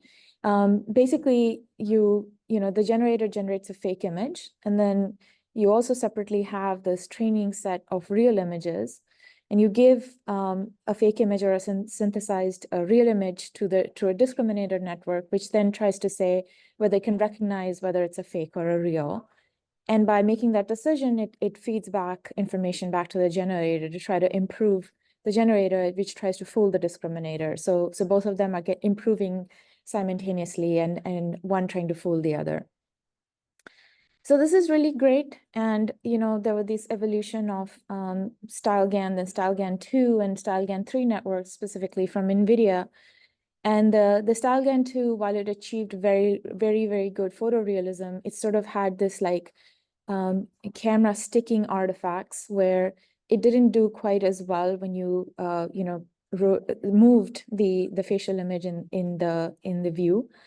However, StyleGAN 3 introduced a lot of anti-aliasing filters that try to sort of solve these problems of avoiding these texture sticking artifacts, such that you could actually move the face around in the actual rendered image. So these were all really, really great, but none of these actually produces 3D consistent or geometric, synthesizes anything geometry. Like it's just 2D, it's pure 2D. So in 2020, we introduced EG3D, which is a 3D aware GAN, or generative adversarial network. And what it was able to achieve was it was able to achieve highly photoreal synthesis of both 2D as well as 3D content. So these geometries that you're seeing for these faces are actually purely synthesized by the GAN, and they're not, they're not based on any kind of multi-view capture or depth capture, etc. So, and the very neat thing about this work is that we trained this model purely by using a large collection of 2D images captured from the wild. It was not trained using any 3D data at all for supervision, or multi-view data for that matter. And so I'm going to talk a little bit about how we achieved this, which is a step toward trying to answer this question of like, do we really need geometric information today to do any kind of geometric processing? Right, so let's look again at how we train 2D GANs. And so the basic idea of training 2D GANs, as I mentioned previously, was you have a generator, it generates a fake image by taking in a random code, and then that's passed on to the discriminator to critique. Now, when you're trying to do a 3D aware GAN, you change the formulation slightly.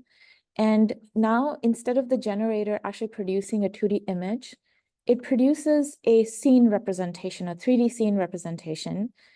And the key thing is that this scene representation should be differentiable, such that you can backpropagate gradients back through it into your generator for it to be able to learn.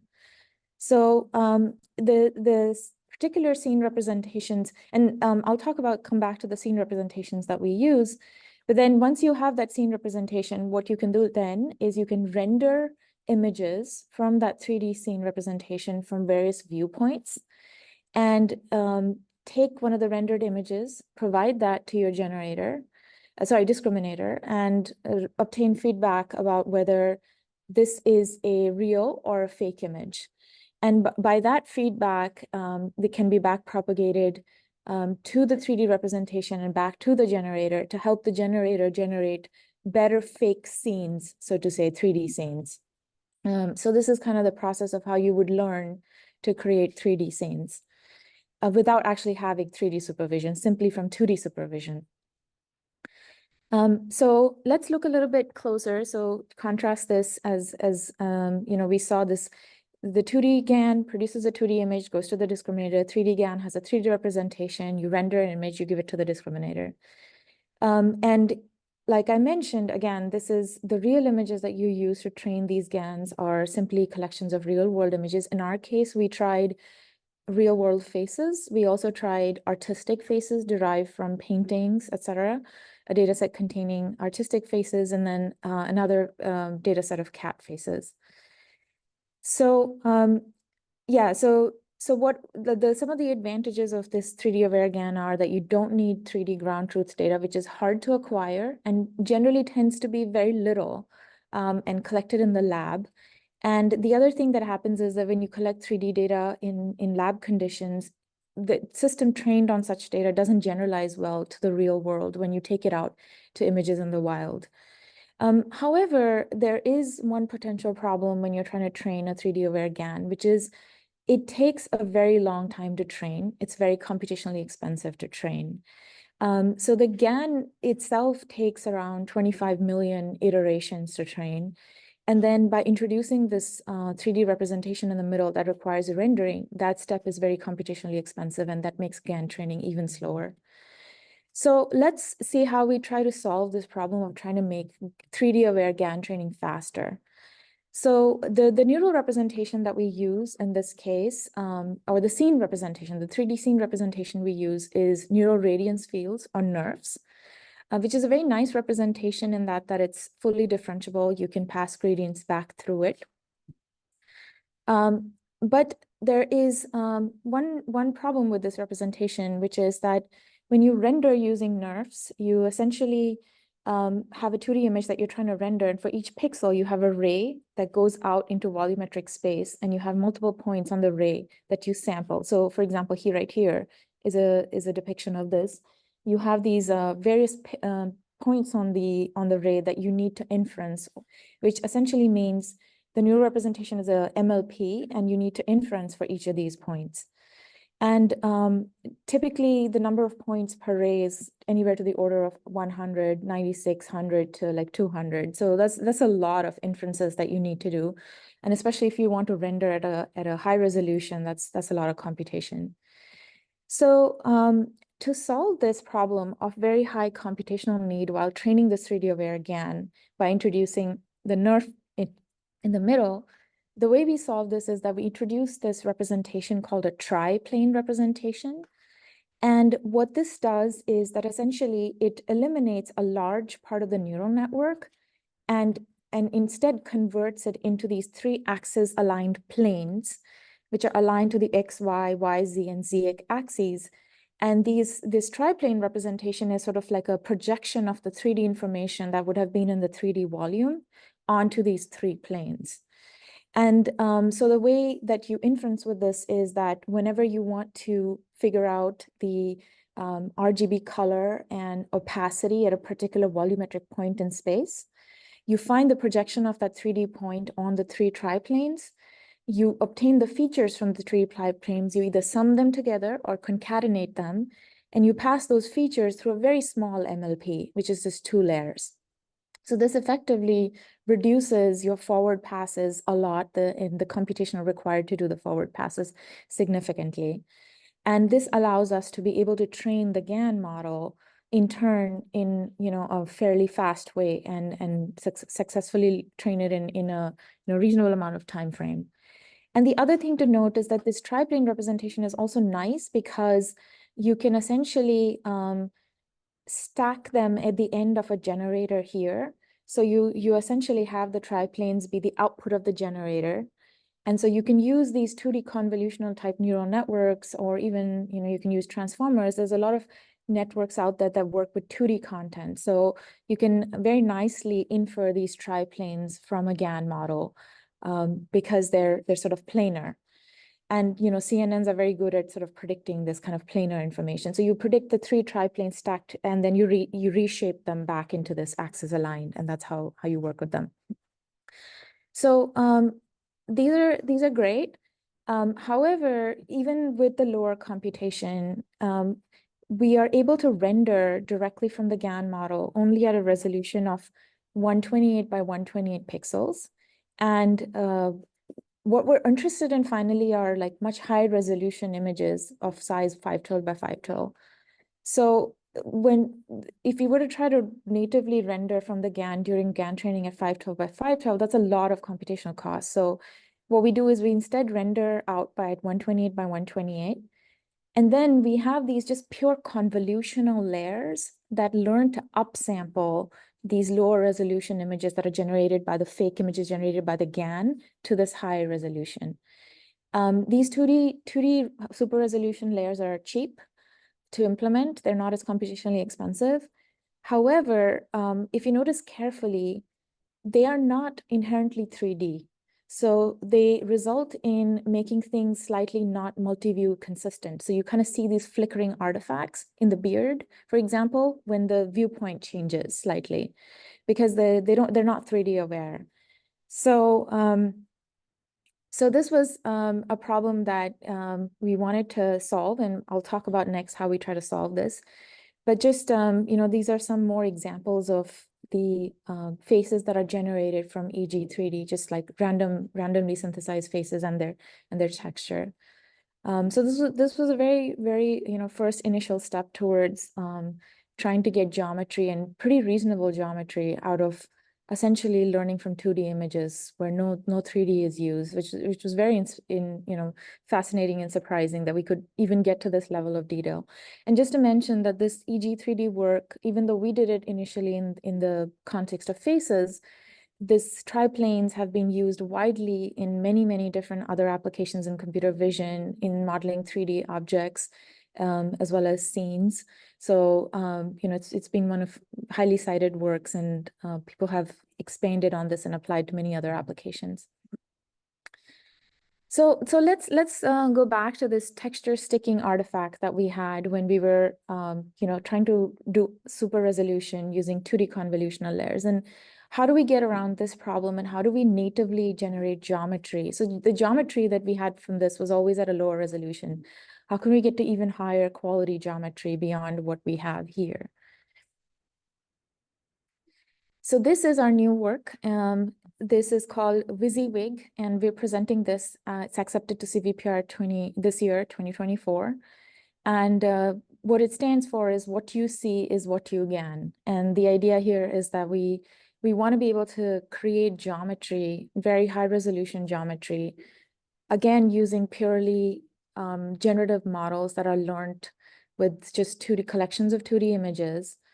And we want to be able to do this at the native resolution of whatever our image content or image information is, RGB information is.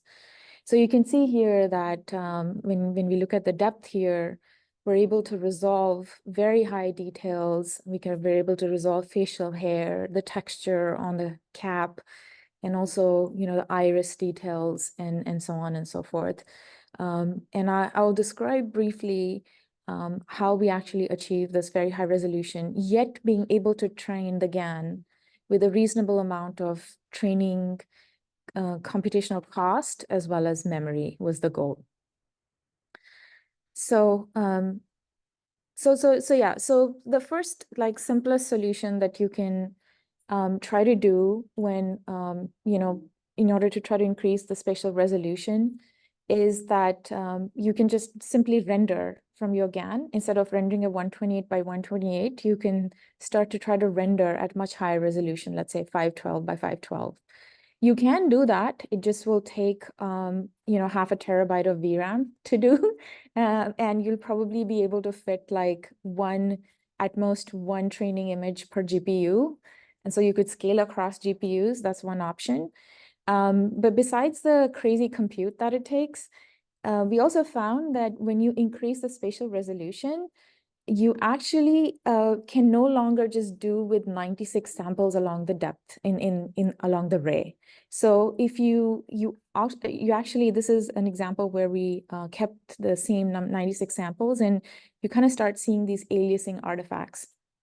So the conclusion here was that you actually have to increase the number of samples along the ray as well to be able to render natively at the high resolution. So this is terrible, because this means that you need even more memory and even more compute to be able to train this GAN, right? So this is completely not desirable, because the samples are just being undersampled here. So what was our solution to this? So the solution to this that we found was to come up with a way to do smart sampling. And the idea here was you don't want to just sample uniformly in 3D space all the points along the ray, but instead you want to try to figure out, if there's some way you can actually find where most of the depth information or the actual volume lies, where it's the opacity is non-zero, and dedicate your samples to that region. Now, this is something that is ordinarily also done with NeRFs. It's typically done. So you would typically there's this two-pass sampling strategy that people do, which is they first render at a lower resolution, and then there's like you dedicate rays along regions that tend to have non-zero opacity. But we wanted to do this much more aggressively, such that we could really drastically also reduce the number of samples from 96 to, let's say, 8 or 10 or 16 samples per ray. And so that if the number of samples per ray are less, we can then scale out the computation along the X and Y dimensions. So we get high resolution spatially, but then we can reduce the number of samples per ray. So that was the general idea. And so the other sort of idea to enable this smart sampling was to try to make your surface really, really thin. And so if your surface is very thin and it's, you're going to have just like a shell-like surface, and that effectively means that you don't actually have to sample a lot of points in volumetric space, right? So in order to do that, we changed our NeRF representation, which is a pure volumetric representation, a dense volumetric representation, to one based on SDF. And it had, we learned like a beta parameter, which essentially says, what is like the tightness or compactness of the surface that you're learning. And so with this, so this was the first thing, is like making your surface like very much shell-like and very thin. And the second important thing we used to enable the smart sampling was that we actually learned a sampler. This is we trained a sampler, which is a CNN. And so what we did here was we first generate like a volumetric probe by doing some coarse, we generate a bunch of uniform points coarsely, and then we get the opacity of those points in 3D space. And then with the rough estimate of this coarse points, we pass this into a CNN, which then predicts at a high resolution exactly where the most of the probability of the volume is in 3D space. So with this learned CNN, we're able to then dedicate samples only to the parts of the 3D volume where the CNN predicts that, yeah, there's a high likelihood that there's some non-empty space here. So these are essentially the two ideas. One is to make the volume shell-like, and the second one is to learn a sampler that tells you exactly where you should actually put your samples along the rays. And if you're interested, please come by and check out our poster.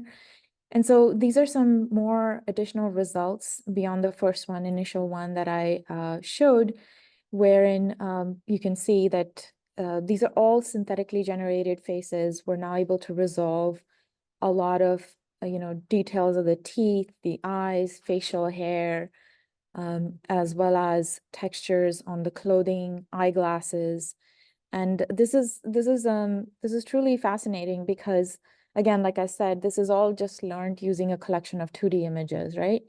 And so if this is the kind of level of detail, geometric detail that we can get, then it really makes you wonder, like, do you really need 3D data? And what can it get you? And how much can we get away with just using 2D data to learn geometry?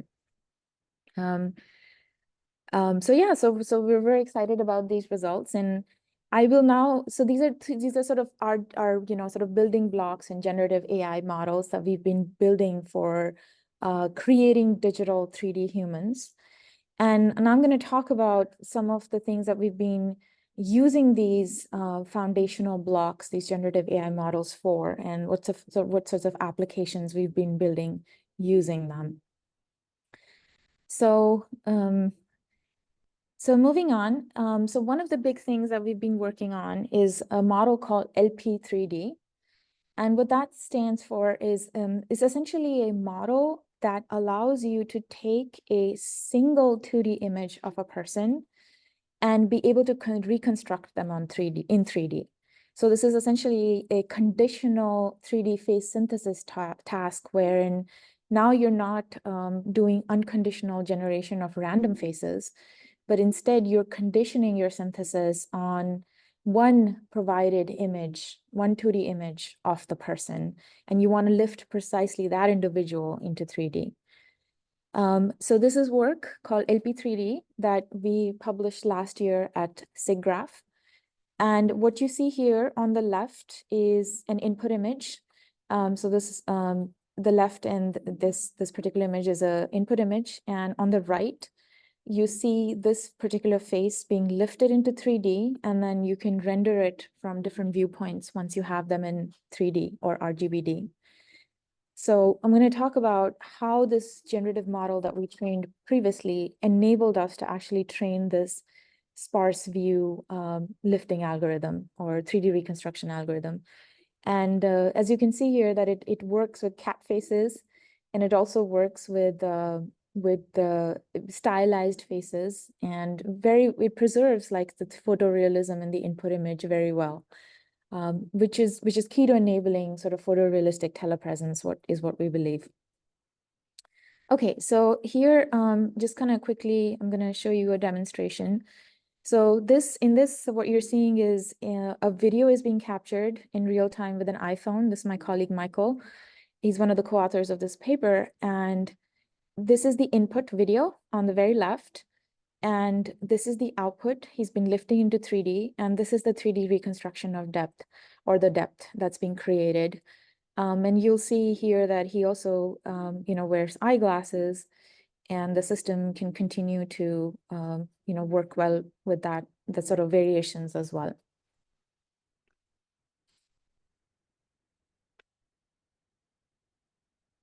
Okay. So yeah, so like I briefly mentioned, our goal is you have an input image and you want to be able to reconstruct using a single image, reconstruct it in 3D. This is inherently an ill-posed problem, right? How do you solve this? So one way that, if you're using the generative models that I showed previously, one simple way that people try to solve this problem is what you can do is that you can do something called GAN inversion. And so what GAN inversion tries to do is, given an input image, you try to learn the latent code, which is like the random code that you input into the generator. You try to learn via optimization, stepwise optimization. You try to learn the latent code, which would then produce the 3D representation. And from the 3D representation, you render images, and you want that rendered image to match your input. So that's the basic idea. And you try to optimize using an optimization algorithm that latent code that would produce this image in the given viewpoint. So this is the kind of results. This is my image, and on the right is the kind of results that it produces. It's also very slow. It takes about 2.5 minutes to optimize. That's not something that you can operate in a video conferencing or a telepresence system. So it's just not feasible. However, it can produce decent results. You can take an old image where there was obviously no 3D, and you can get depth out of that image for that individual. So what we want to do instead is we want to use this idea that we have this generator, this 3D generator, that allows us to have paired data, essentially. It allows us to have paired data of 3D as well as 2D. And we want to exploit this paired data to learn an encoder, or like a feed-forward network, that will take in a 2D image as the input and produce a triplane for it. And the nice thing is that we can use this generative model that we had previously to create a large amount of this paired data by creating a large amount of synthetic data, rendering it from the generative model. So this is, in essence, what our system does. You have a 2D input image, and you have an encoder, the encoder encodes it into a triplane representation. And once you have the triplane, you can render it from different viewpoints.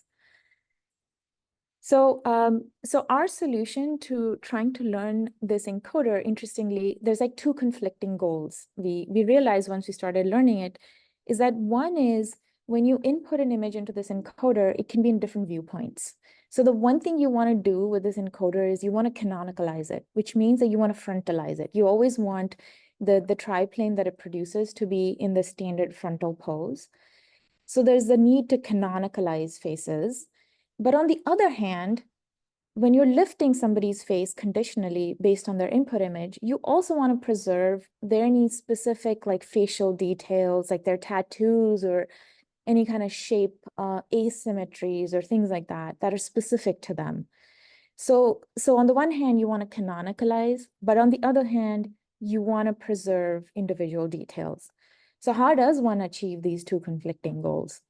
So our solution was that we have these two VIT encoders.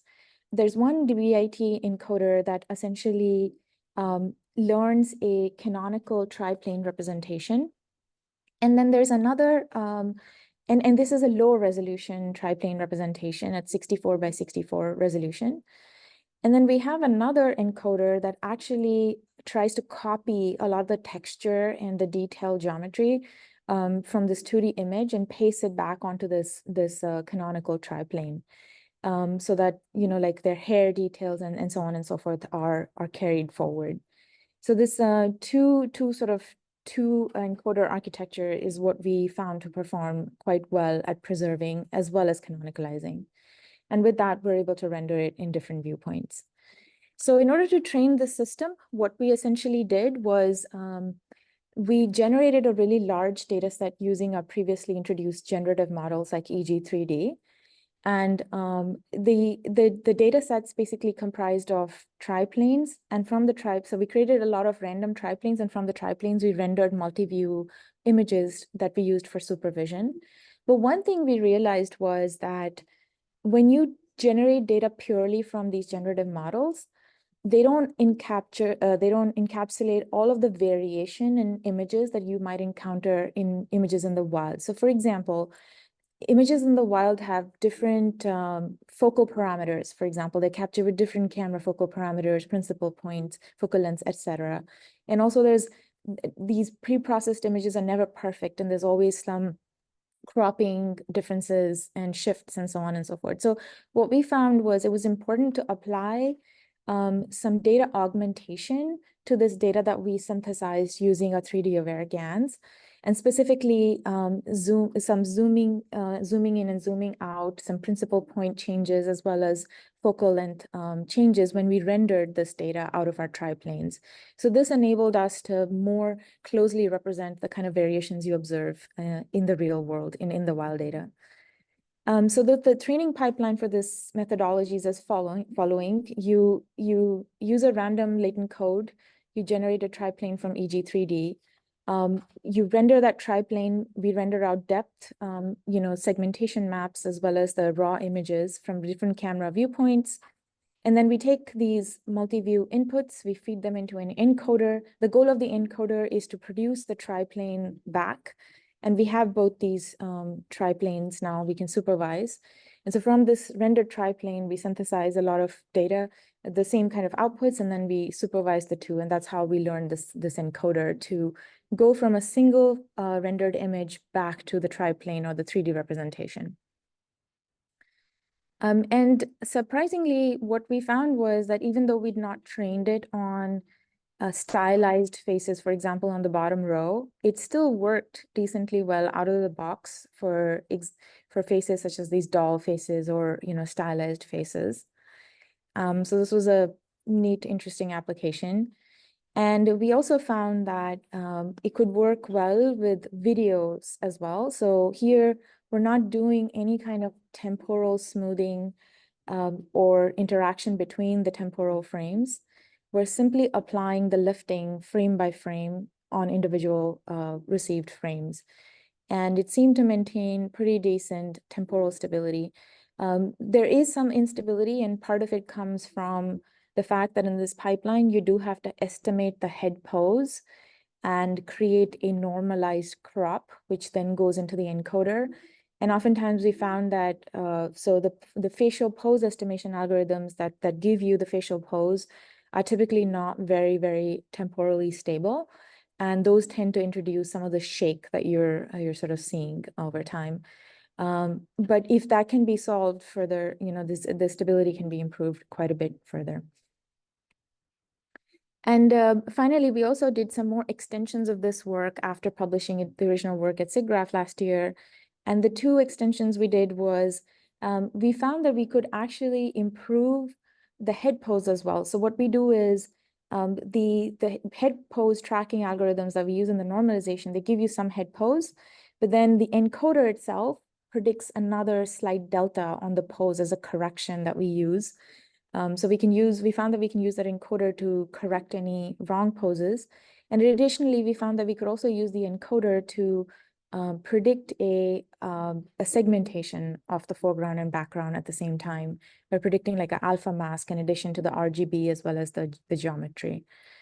So these are all sort of extensions that we did beyond publishing the original work. So with these, all this fundamental technology that we built, one is to do unconditional 3D synthesis as well as conditional 3D synthesis on top of it based on images.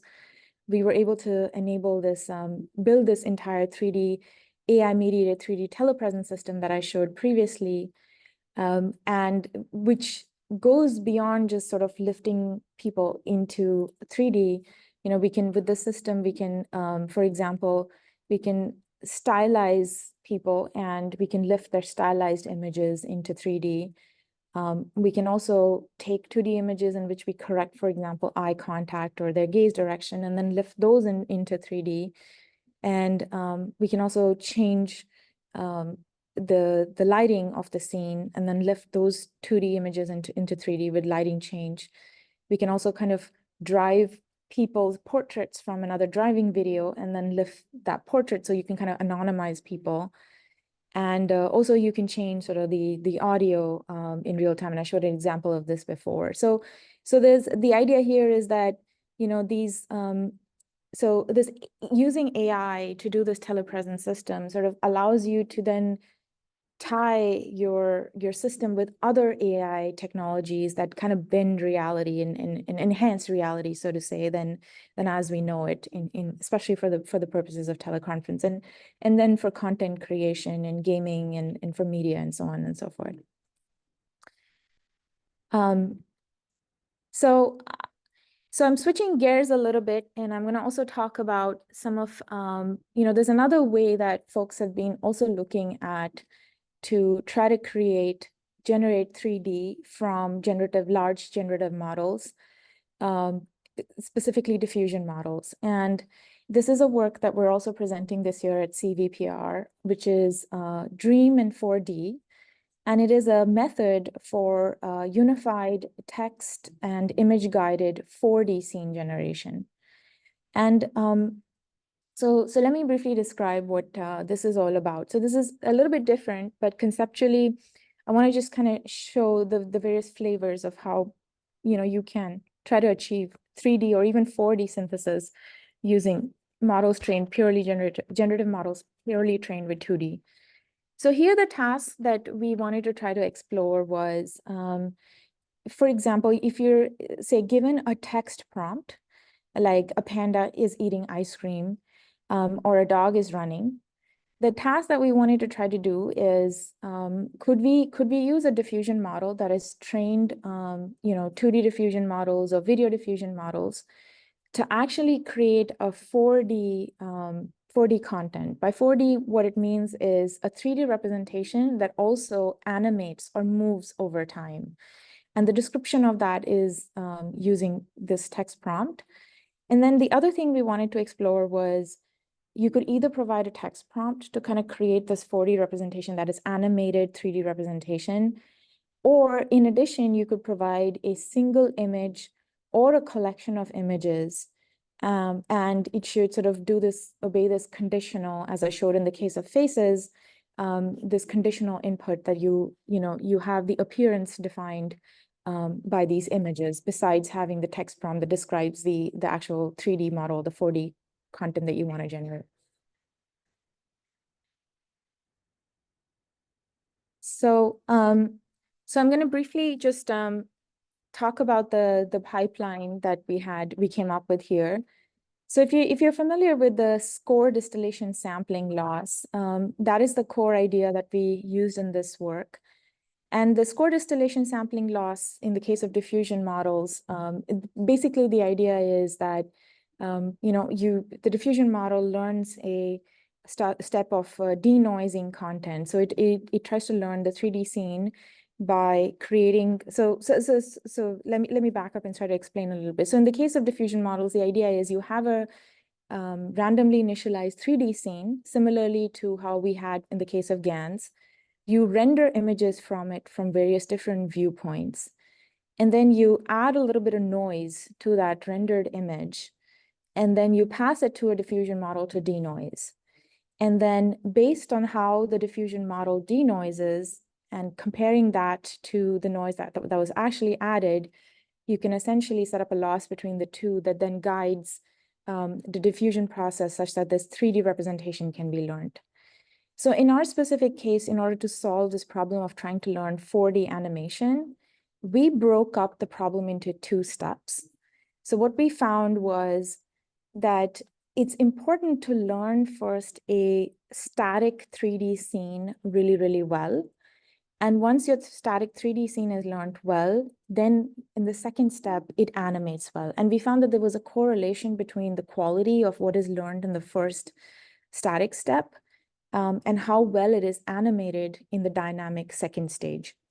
So in the static stage, the other key important thing we found was that it was important to provide guidance from not just a 2D diffusion model, but also a 3D diffusion model. And by 3D diffusion model, what we mean here are the diffusion models that have been fine-tuned, for example, using large collections of rendered multi-view images, for example, from the Objaverse dataset. And what this helps to do is typically when you just try to render from 2D diffusion models, to learn 3D from 2D diffusion models, they have this sort of Janus problem or multi-face problem where you will create a dog with multiple faces because if you render them from different viewpoints, the rendered images look correct. They look plausible from every single viewpoint. But together as a whole, they're not multi-view consistent. So the 2D diffusion model helps to kind of overcome this sort of Janus problem. And the 3D diffusion model, however, is trained with synthetic objects. And so it tends to produce very plasticky, synthetic looking, not photoreal images or content. So the 2D diffusion model helps to overcome that.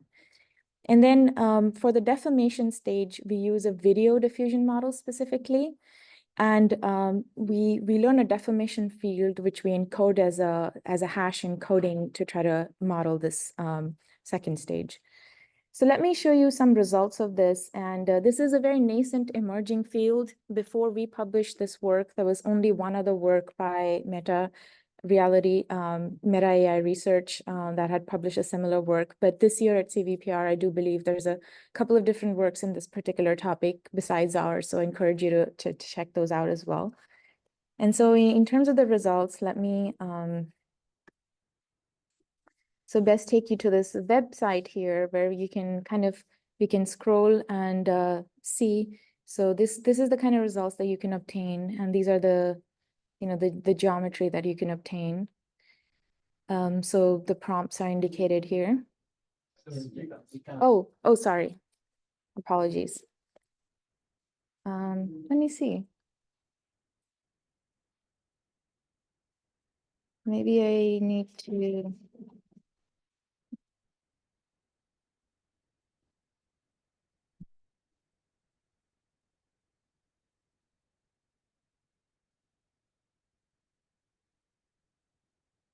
There we go.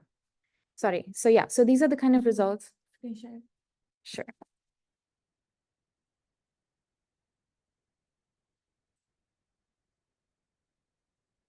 Right. So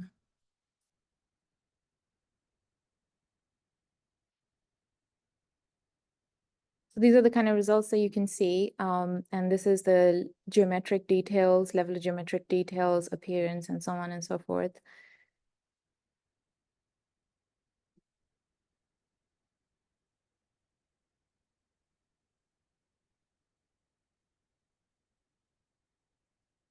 So while this is early work, this is still very interesting because this is sort of, you know, adding another dimension, because we talked about how we can learn geometry and then we can do very good geometry. And here we're sort of exploring a different dimension where, in addition to geometry, we can also learn from 2D generative models to learn to animate the 3D geometry such that we can get free viewpoint videos, in a sense, that can be viewed by a viewer from, you know, video animation from any different viewpoint. Yeah, so with that, I will go back to my slides and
here is that obviously we're starting to scratch the surface of what we can get in terms of geometry as well as animation from 2D, from large AI models. And then the question, there's still a lot of open questions, you know, how can this synthesize content, while we see that maybe it's not as, it's maybe indistinguishable to the human eye and can be used for the consumption of the human eye to create content. Is this high enough quality to also be able to use the kind of geometries that we're getting here to do things like recognition or geometric segmentation or other deeper geometric tasks? It's unclear. And I don't think it's very well studied or deeply studied. So those are all sort of open questions. And I think this area is rich and open to explore further, and encourage everybody to do so. So that's it. And I'm happy to take a few questions.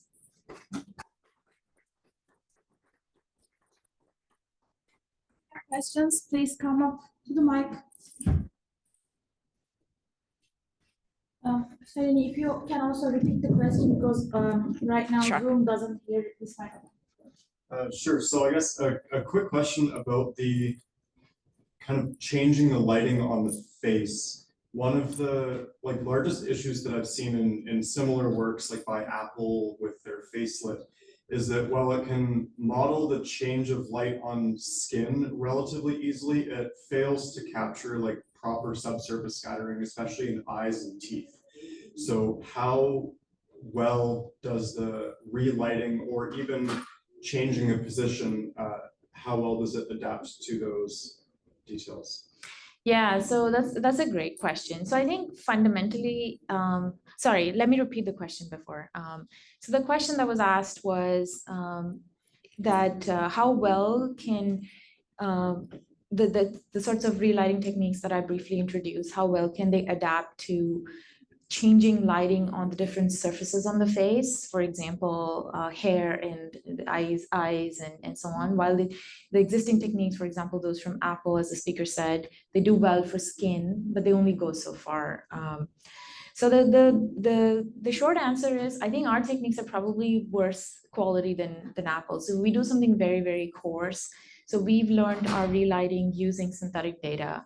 But fundamentally, I think if you want to do really good relighting, it's a hard problem because you need to separate the albedo from the illumination. And furthermore, you really need to model materials very well, right? We know how to do that in computer graphics very well. We know that the eyes, for example, have a very special like water layer. They have specular reflections, and they're very different from sort of even diffuse. If you consider diffuse, even skin is not diffuse. Skin is also made up of like specular as well as diffuse components. So I think all of these AI-based techniques, they do something, they're quite like, they just kind of learn a generalized prior for relighting and sort of try to fake their way through, but they're not necessarily physically correct. And I don't see there being guarantees for them to be physically correct unless they're somehow grounded in the physics of the scene. So yeah, it's a great open question, and it's a very hard problem in my opinion.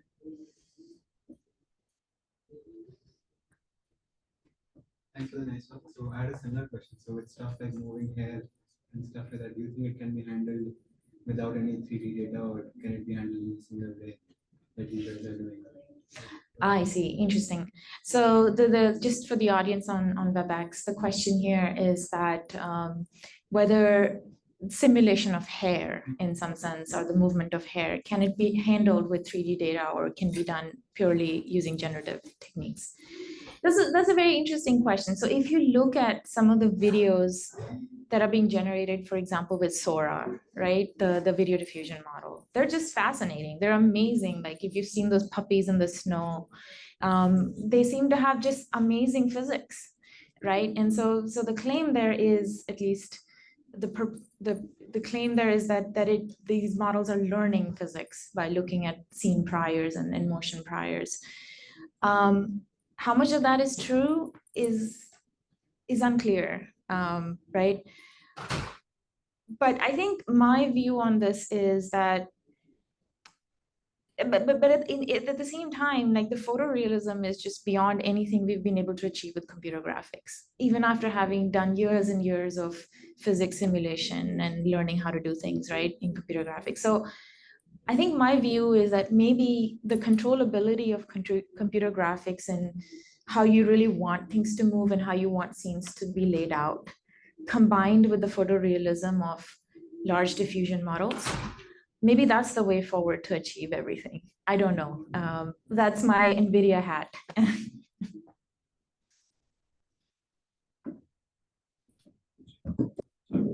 Yeah, sure. Go ahead.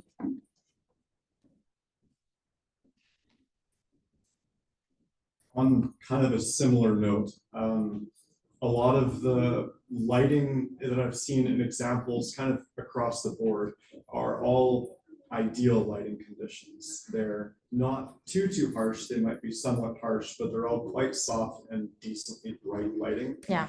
I guess a two-part question: how well do existing models perform under like darker lighting conditions? And then is there current work being done to improve in those specific things, especially for like the purposes of live video calls where we can't necessarily guarantee studio lighting? Right, yeah.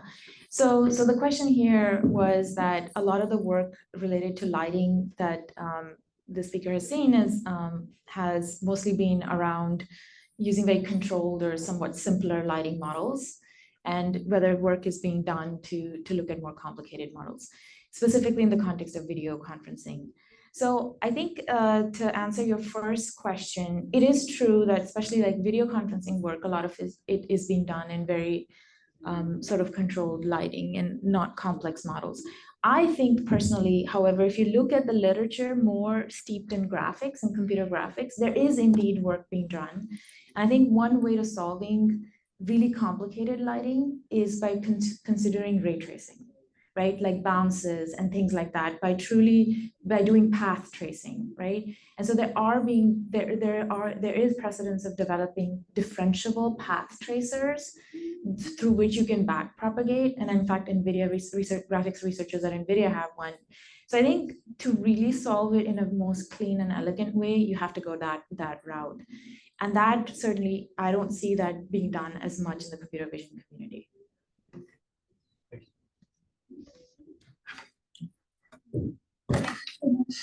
Thank you, everybody. Thank you.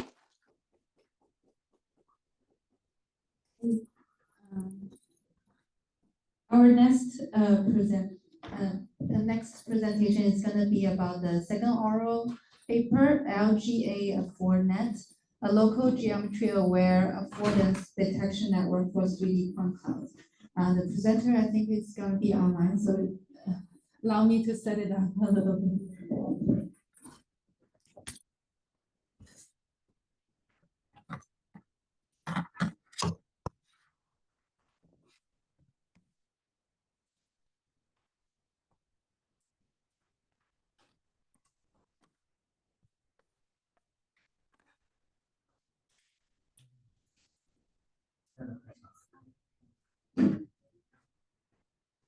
Hello?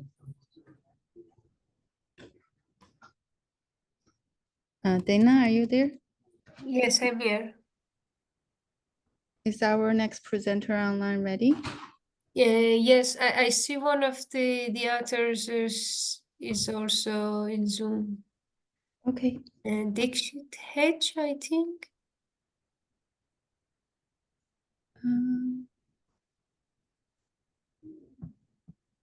Could they? Hello, who is Yeah, he wrote it. Yeah, we have his video. Do you have the link of the video?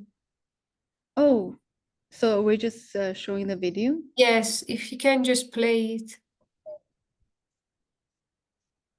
Oh, I thought there was gonna be a presentation. Okay. Let's see. The video will be here. With the audio. Yeah. Let me share this screen. That's the screen.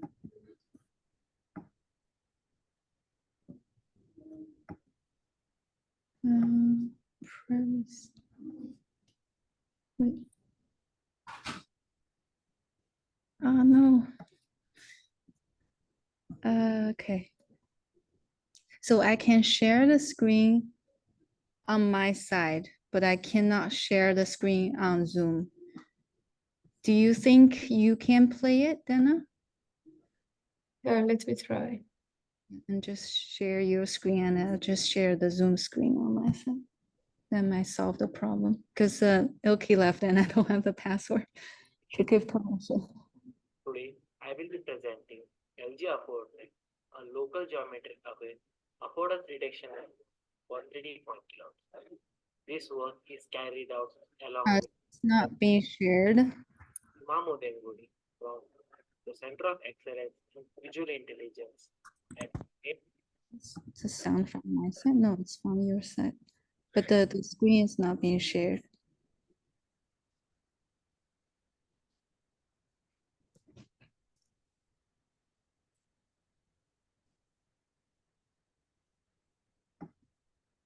Doesn't let me share the screen.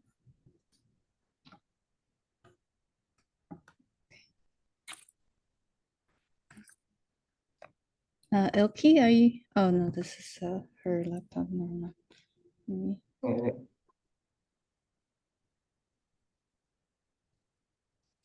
Oh yes, I see. Yeah. Okay, this will do. Let me enlarge and we can. I will be presenting LG4net, a local geometric aware affordance detection network for 3D point clouds. This work is carried out along with Ramesh Ashoktabir and Umamodengudi from the Center of Excellence in Visual at Delhi Technological University, India. Affordance refers to the possible action that can be performed on an object. For example, if a door has a plate, the affordance is to push it. However, if the door has a handle, it introduces ambiguity whether to push it or pull it. Let us consider an image of a chair. The sitting area affordance is highlighted, but there is uncertainty about the comfort of the sitting area. To better understand the scenario, we use 3D point clouds, which has additional information the scene. Recent research focuses on segmenting the parts and interpreting them as affordance. However, these approaches often lack information about the confidence level of the sitting probability. To address this issue, a data set, namely 3D affordance net data, was introduced at CVPR 2021. This data includes partnet data with probabilistic label of affordance related to the object. It contains 18 affordance labels across 23,000 objects from the partnet dataset. To detect affordances, we need to understand the local geometry, interpret semantic information, and probabilistic values to each point to determine the possible affordance on the object. To achieve this, we propose LG AffordNet, a local geometry affordance detection network. It consists of a series of semantic geometry correlator blocks and a class-specific classifier. This architecture takes a point cloud with n points as inputs, where each point has 3 coordinates and provides 18 affordance probabilities as output for each point. The semantic geometry correlator is a block that includes local geometry descriptor for extracting local geometries and an edge convolution to capture the semantic information of the object. The local geometry descriptor combines several features such as edges between the query point and its 2 nearest neighbors, the edge length, the calculation of the normals, and the distribution of the points in the neighborhood. Specifically, Pi represents the query point, E1 and E2 represents the edge between the query point Pi and its nearest neighbors Pj1 and Pj2, respectively, describing the sparsity of the point cloud. The normal n is computed from E1 and E2, providing the information of the orientation of the local patch. The mean μi and standard deviation sigma I of the points gives insight into the information of surface or curvature. These features provide critical information about the local surface geometry, which is essential for understanding the possible affordance for a point in the object. In similar fashion, we include 3 semantic geometry correlator blocks in series, which extracts the true semantics by understanding the neighborhood. We visualize the effect of semantic geometry correlator at each stage and compare with K. Notice the red point is the query point and the blue point are the local neighborhood considering the features. For K and N, the features are X, Y, Z, and for S1, S2, and S3, the features are output of the semantic geometry correlator blocks which are considered in series. We infer that the semantic geometry correlator at each layer captures the semantics of the mug's handle and refines it over successive layers from S1 to S3. To predict the affordance on the object with the geometric features captured from the series of semantic geometry correlator blocks, we employ a class-specific classifier. For an object, there can be multiple affordance at a point. For example, for a bag's handle, we can grab and lift the bag. To map one point to multiple affordance, we build an individual classifier for each affordance classes. This helps to capture specific information to each affordance class without unlearning features. With this setup, the full LG AffordNet architecture is trained on 3D affordance dataset.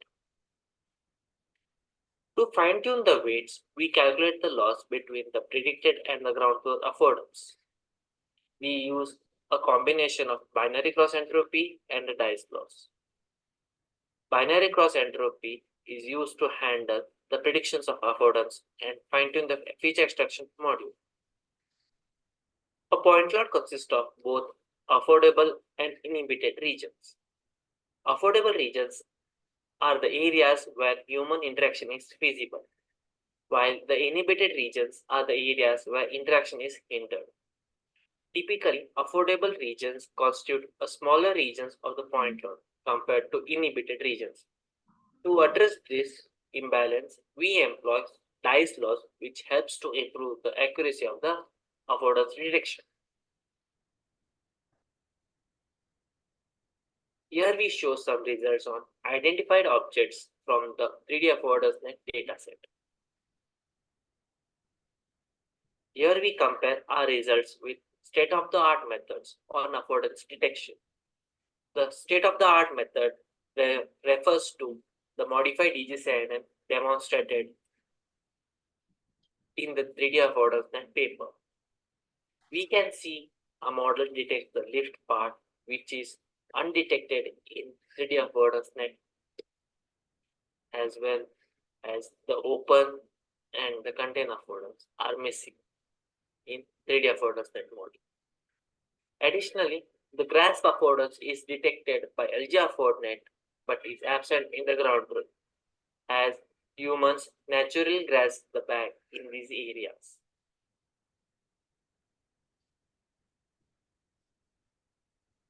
On headphones, we observe that the grasp part in LG AffordNet is accurate and has higher confidence than the SOTA and the ground truth, reflecting the actual grasp of a person on the headphones. The listen region also has a higher probability than the SOTA.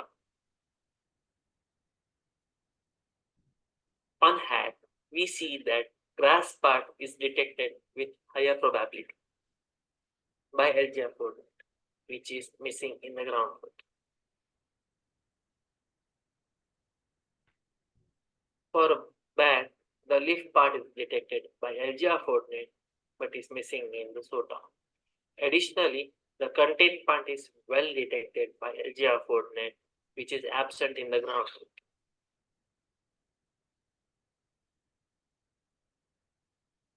On bottom, the wrap grasp part is detected by LG AffordNet but is missing in the state-of-the-art method, along with the poor region, which has a higher probability.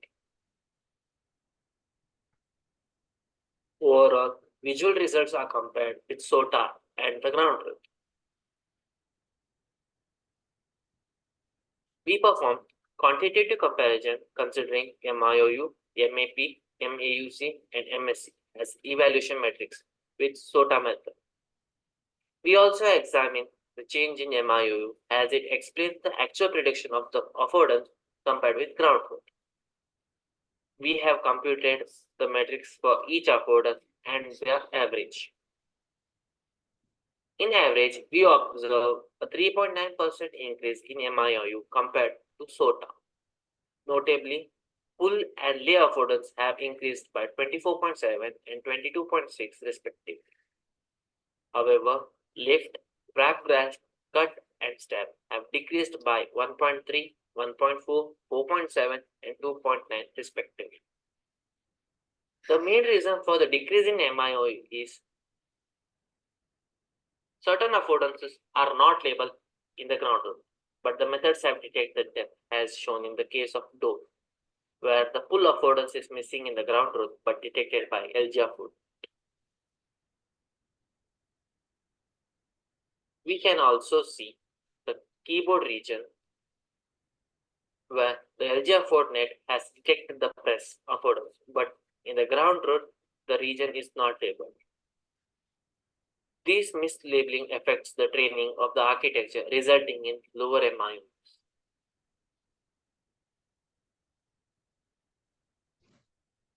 Towards generalizability, we assess the effectiveness of LG AffordNet previously trained for affordance detection in an extended application for object classification. Here, we replace class-specific classifier with a max pull and a linear classifier. we freeze the weights of semantic geometry correlated blocks and keep the further part for training the classification model. We compare the classification accuracy achieved by a model with state-of-the-art methods which are trained on end-to-end for point cloud classification methods.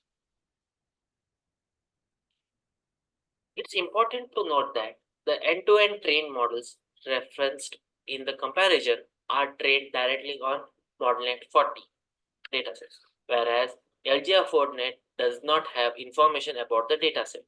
This comparison allows us to measure the adaptability and efficacy of the features learned by LGR4net for point cloud classification, demonstrating its potential utility in scenarios where data-specific training data may be limited or unavailable. To conclude, we propose LGR4net, a local geometry-aware affordance detection network for 3D point clouds. We demonstrate the results and compare them with SOTA qualitatively and quantitatively. We also discuss the challenges in the dataset that affect the model's detection. We also demonstrate the generalizability of LGR4net on classification. Thank you.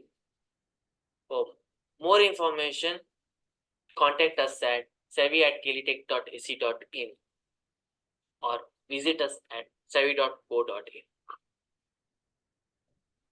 All right. Thank you for Discover electrifying offers. Find Okay, sure. okay. Is the author online? Can he take questions? Hello, am I audible? Yeah. Yeah, sure. Any questions from the audience? No. I guess I can ask a question. So so I guess I didn't quite because I'm watching it from a weird angle. So was the training and testing on different categories? Or are they with the same categories? I think it's with the same categories. Category. Do you think there is possibility that the feature you learned could be applied to novel category for affordance detection? To be more we haven't tried it, but yeah, we can. What I assume is we can try that for novel categories that are not included in the dataset also. That would be very interesting to see. Okay. Yeah, I guess there's no more questions. Thank you so much for coming to our workshop. Thank you. Yeah. And then I guess this is for the audience. We're gonna be hosting the workshop poster session at 3 o'clock. So you got maybe 8 minutes to walk over to the poster session to ask more questions about any of the presenters today. And then we'll reconvene after 3:45, and that will be our third speaker for the oral paper of today. Okay, thank you. Oh, before you exit the door, feel free to grab a raffle ticket if you haven't done so. And we welcome you to come back for the open discussion session between 4:45 to 5:15. When that happens, after that, we will raffle for one winner for a laptop right here. So welcome everybody to come back later. Thank you. I'll see you soon.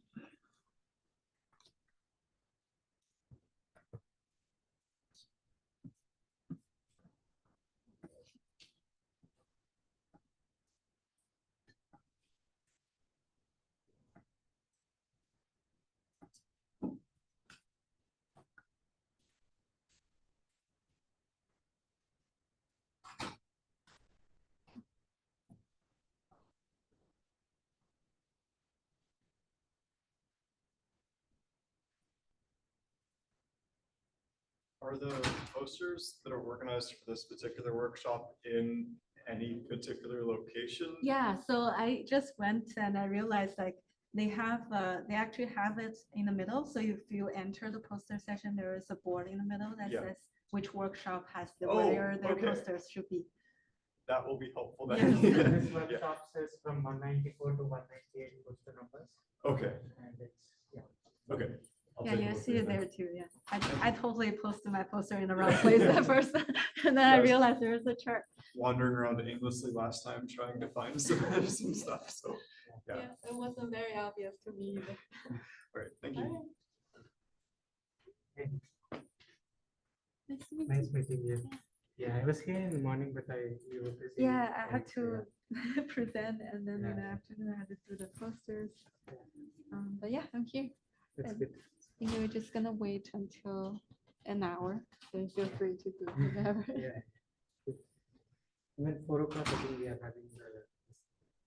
Yeah, 3:45 is the next speaker. Or, yeah. Are you presenting? No, no. Oh, Nice to meet you. I just okay. Okay, great. and then, challenging you. And yeah, so she or he will be here. It's a He will be here. he- Okay. Does he have his own laptop or? I think he has his own laptop. Okay, but- that's good. yeah. That's easier that way. Okay. This morning when haywire when people don't have their own laptop.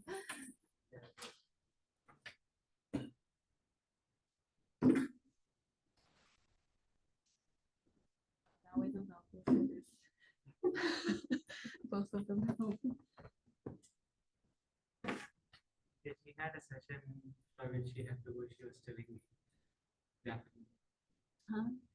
They Okay. said that she is going to. She is in a different session right now. Yeah, that's why I'm here.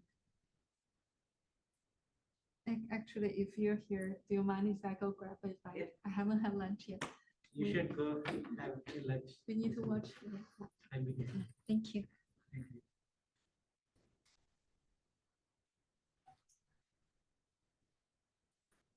Yeah.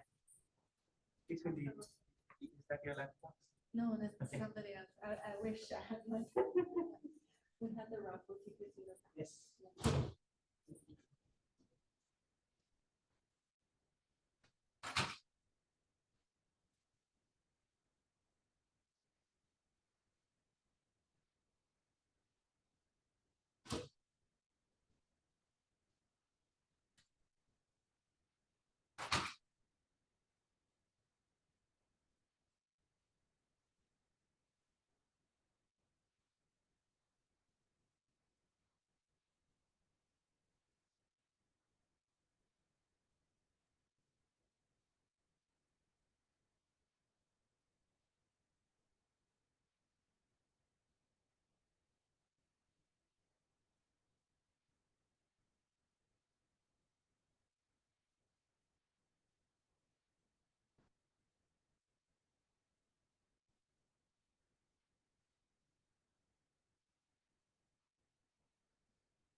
Posters? Aren't you supposed to be in the poster session? I already have a student over there who's Oh, taking care of okay. it. Yeah, I took care of it before coming here. Okay, so that's okay. Your That's student okay. can watch You don't it. have to worry about it. Yeah. Okay, thank you. Thank you. You peacefully eat. You don't have to worry about, I'll be here. Okay, awesome. Yeah. This is great. I'm gonna eat something finally.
Demon.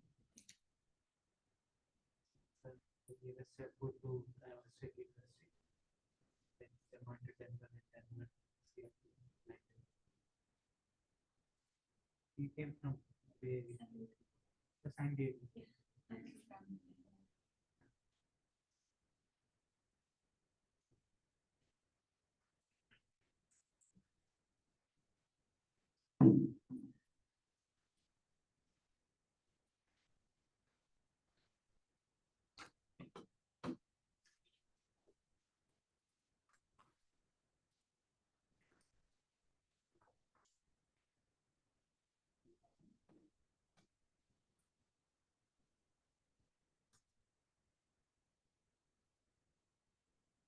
How did you get to know it?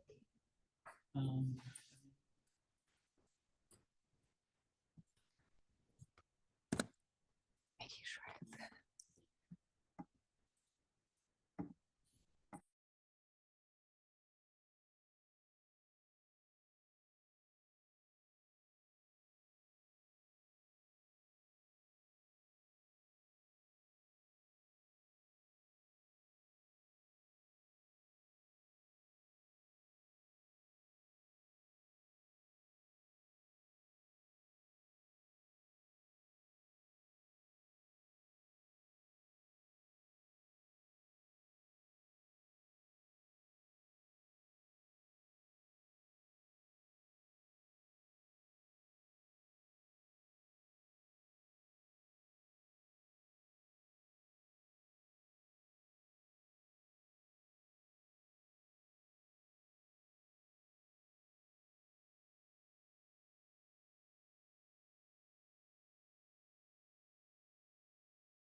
Hi, Dana.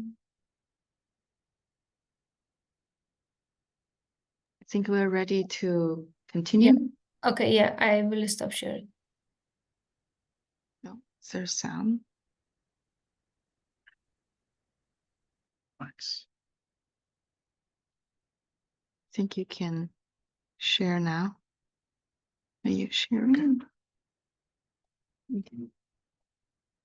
There you go.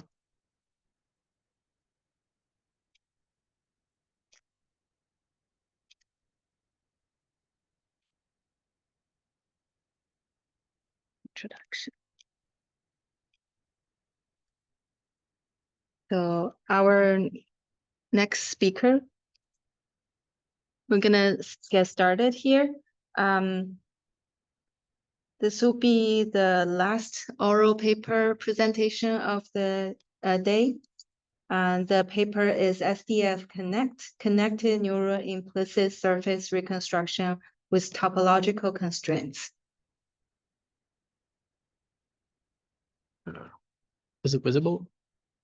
I think so, yeah. Cool. Okay. All right. Good afternoon, everybody. Welcome to this last session of the day. I really appreciate you being here. I'm Anushra Jignasu, and today I'll be talking about SDF Connect. We're trying to come up with topological constraints that could be leveraged for neural implicit surface reconstruction. Yeah. Okay. So a bit of an introduction, like what surface reconstruction is this problem that deals with approximating a continuous surface from a discrete representation. And usually this discrete representation is a point cloud. And this continuous surface that we're trying to approximate is usually a mesh that's being represented by the point cloud. And this problem has been challenging, and people have tried to address like complex geometry issues. Basically, like there are a couple of challenging tasks associated with it, like the geometry being complex, where you have very sharp features in your point cloud, or your input point cloud is noisy or incomplete. And so then like approximating the underlying continuous surface becomes a really, really hard task. There's two approaches, implicit and explicit approaches towards reconstructing surfaces from point cloud. Explicit representation, you could basically use like something like B-splines, or if you have a point cloud, you could just do like ball pivoting algorithms, very simple non-neural network-based algorithms. Or if what we're more focusing on this approach is essentially leveraging the implicit representation, where you basically have a function which is essentially learning the underlying surface. And if you query that function, it should give you an idea of whether whatever input point that you're querying with, is it on the surface or outside the surface. There has been a recent uptick in learning-based methods, which are essentially utilizing neural nets for this reconstruction task. The output of these inputs are usually point clouds, and outputs of these methods are usually distance functions or distance fields. So coming to implicit neural representations, which is what we're leveraging here, INRs offer a resolution-independent geometry representation. They are essentially defining the underlying surface as a zero-level set of a function. And there are a few characteristics about this representation. Is that if you have a function value of 0, that means that whatever input point that you're querying with, it lies on the surface. And depending on what kind of a sign convention you're using, if that positive function value, if that function value is positive, then that surface is considered, that point is considered to be outside, like outside of the surface, and vice versa. If it's negative, inside.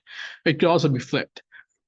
So deep neural nets have been used to create this mapping, essentially where you go from an input point to a sign distance field function. Coming to this other aspect of a bit of an introduction on the other aspect of our project, which is essentially persistent homology. So persistent homology is it's a tool in computational topology which deals with figuring out what are the invariant properties of your data across multiple scales, and it provides insights into like how do we essentially compute these properties, and also like how can they be leveraged for any downstream tasks that you want. And these are usually zero, like when we mean different scales, they are represented as connected components, which are zero-dimensional features, edges, holes or voids, which are one-dimensional and two-dimensional features, and so on and so forth. Now, so there's this other process called filtration, which is very central to this entire persistent homology landscape, where if you start with, you're essentially trying to figure out which are like so to be able to figure out features that are appearing and disappearing at these different scales and which are remaining the same across these different scales, we have to be able to have a progressively growing sequence of features, which gives us some idea of, okay, these features are being conserved, and these features are essentially like their persistence, or should I say, like their appearance and disappearance is short. So these are captured using what we call as birth and death times. On this diagram that you see on the right, it's called a persistence diagram, where the x-axis is showing the birth scale, and the y-axis is showing like the death scale of these features. And each point represents, okay, like if you have like a sort of like a low persistence, then those features will appear near the diagonal. If you have high persistence, meaning those features are persisting over multiple scales, those should appear in like the top left corner near the red dot, something. So the idea of this building these complexes of like, okay, how do we capture these topological features is to begin with some kind of an initial representation of some sorts. And there's this idea of a cubical complex in persistent homology, which essentially deals with representing these higher dimensional features as sort of like, because we have a growing sequence, you represent them as like vertices, edges, or cells. And H0 here means zero-dimensional, H1 means like one-dimensional, and so on and so forth. And so these are elementary blocks of a cubical complex, which you're essentially capturing at these growing scales. So we're only interested in H0, meaning the connected components, and as I mentioned, like there's like usually a threshold associated with how these features are captured across these scales, and usually as you increase that threshold, you get these edges and cells, and then there's like a cube which is like the three-dimensional equivalent of it. So the motivation behind using these essentially combining persistent homology with neural implicit surface reconstruction is that a lot of these conventional approaches, they do not, they usually see like ghost geometries being generated as part of these MLP-based approaches. And there's no explicit constraint that's being leveraged in any of these approaches, which guarantees, or not even guarantees, but which essentially generates a single connected component. So which you could leverage for like some other downstream task, like running a CFD simulation on that mesh or something like that. So there have been a couple of related works which have leveraged persistent homology for the task of shape generation and reconstruction. GANs have been used to basically leverage these properties as a prior, so that whatever shape that's being generated by the generative network is always going to have some kind of a topological property that's guaranteed. And Brule and Gabrielson have also used this aspect for in the form of a likelihood function for surface reconstruction from like point clouds, but they require oriented points. And they also are not using an implicit approach. It's more like a ball pivoting algorithm. And shape optimization is another very recent work that is building along this line, where, say, for example, if you have a geometry with inconsistent topology, or say some components of that geometry are very close to each other, and you want to refine that such that it's like, you know, it's like perfect in some sense that you define, or should I say, say for example, if you have a plant, and there's obviously going to be like a stalk, and then the leaves are coming out of that stalk, and the intersection of that stalk with like the leaf it's like a very hard thing to capture geometrically. And so if you want to, let's say you run like some algorithm, you don't get like the necessary topology that you want, you can essentially use topological data analysis as a post-processing tool to refine these geometries and essentially force them to have certain topological features. So coming to our method, we are building upon this very good approach proposed previously at CVPR called neural pool. The red box highlights is essentially their approach, and the blue box highlights what we are proposing. So we are essentially proposing a augmented loss function, which is taking into account these topological properties and just combining it with the original loss function that neural pool uses. And I'll be getting into how this SDF is generated for basically generated by neural pool, and like what's the process and how we are leveraging these topological properties.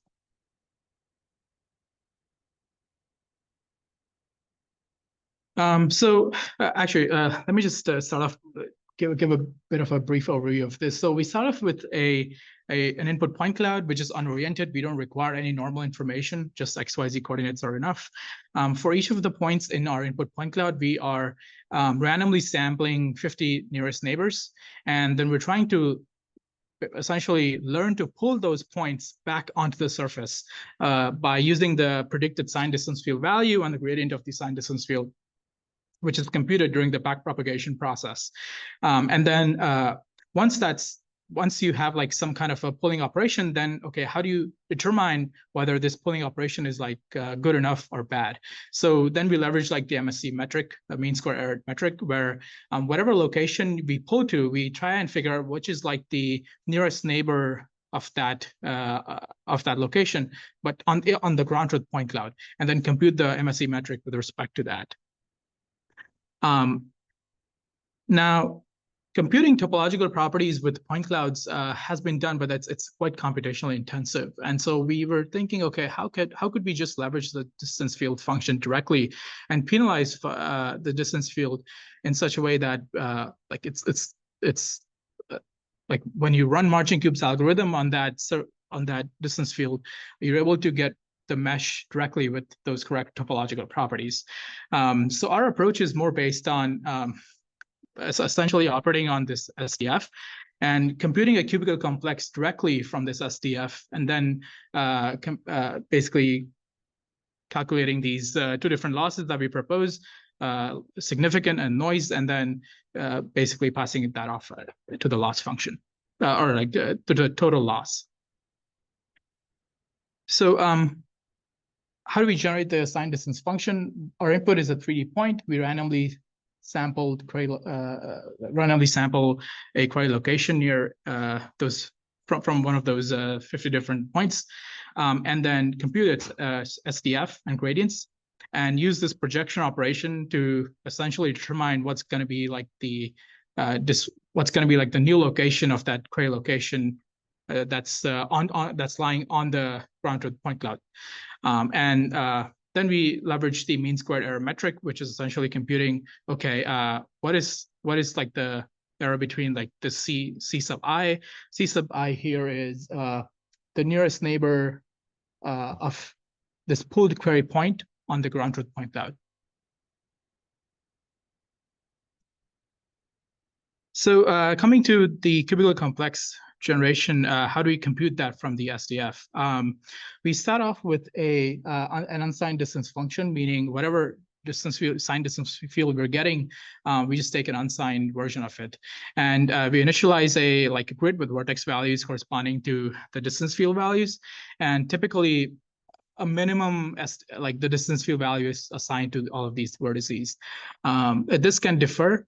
Threshold, like what threshold you select, can have some effect to an extent, it does affect like how good of a topological prior you could get from it. However, this is still a developing work, so we're still trying to explore like what are the extensive effects of these selections for our algorithm. And at this threshold, like we try and figure out, okay, what are the vertices which are having values that are less than or equal to our initial selected threshold. And if more than one vertex meets like the criteria, higher dimensional components like the edges or like cells or cubes in 3 dimension are formed.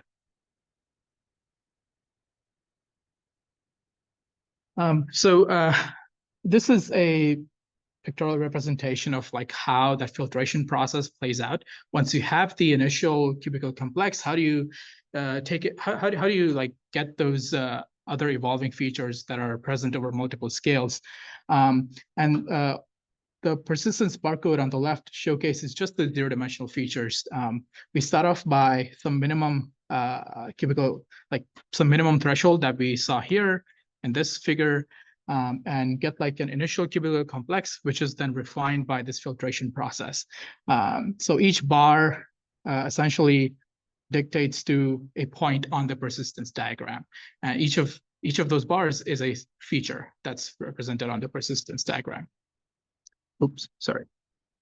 So as you can see on the top of the persistence barcode, there's some cells which are appearing as that scale is increasing. So that's essentially the birth and the death aspect that's happening over there, where some features that are already present, they die. Some new features which were not present, they are born, and so on and so forth. You capture all these features at multiple scales.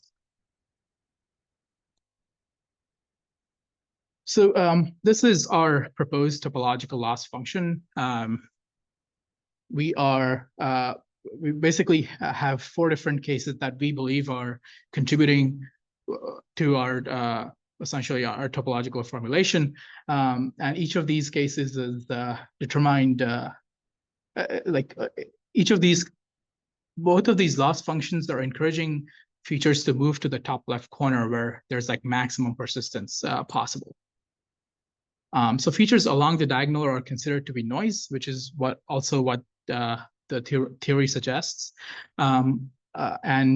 We'd like to move away all the features which are present near the diagonal and go towards the top left corner. So for the experimental setup, we build upon neural pool's PyTorch implementation. We're testing on 3 different point cloud geometries. One's from the scene reconstruction benchmark, the other one's from McGill 3D shape benchmark. And we also have this tree knot, the tree file, which is like a complex looking point cloud geometry. And we leverage 1 and 2-sided chamfer distance metrics as well as Hausdorff distance. So these are some results. We compare against neural pool, which is a baseline approach, and SCF Connect, which essentially augments their loss function with proposed topological losses. Yeah.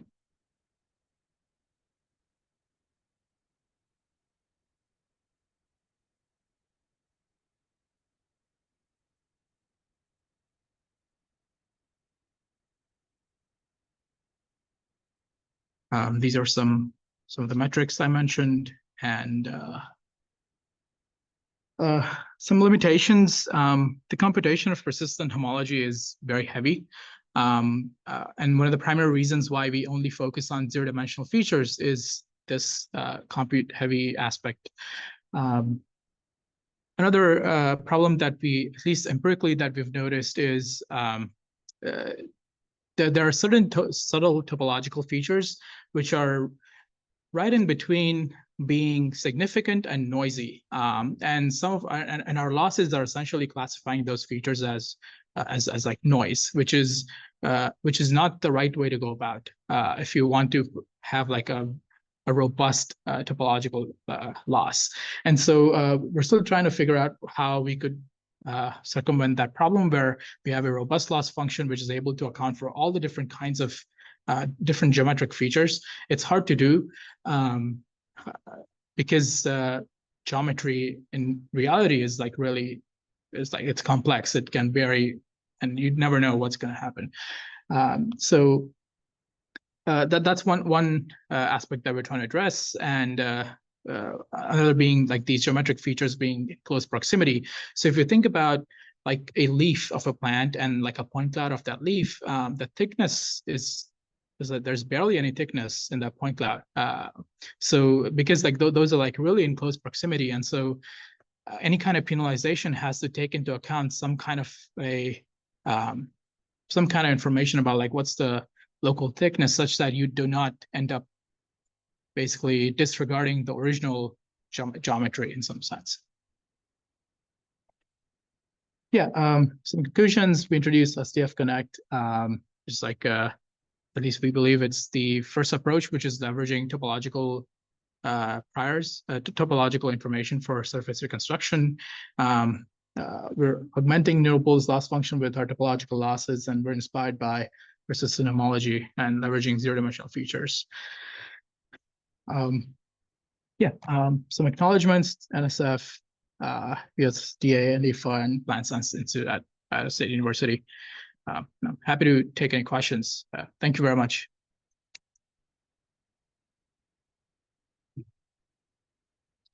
Yeah, so is there any questions from the audience? Sorry, it doesn't mean so you can come on. Thank you. So thanks for the great talk. So can you so when you try to kind of design this topological loss, you were trying to maximize the lifespan of the bars in the barcode, right? So what is the rationale behind this? How can you ensure that it can generate a model or zero level set which is singly connected? Right. So the understanding behind penalizing these features is that if the difference between the death and birth, which is essentially called the persistence, if that is higher than some threshold, we'd like to consider those features as significant features. So say, for example, if a feature is along the diagonal, your death and birth are almost equal, or equal in some cases. So there's like a hard condition on that. So we'd like to minimize the persistence of such features and increase the persistence of features which have a higher persistence.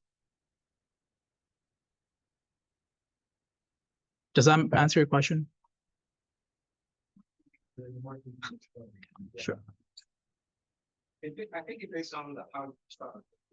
Yes, it is. Yeah. Yep. So the threshold selection has, at least empirically speaking, we've seen a lot of impact on like how well our topological feature set is when like depending on how you select your threshold.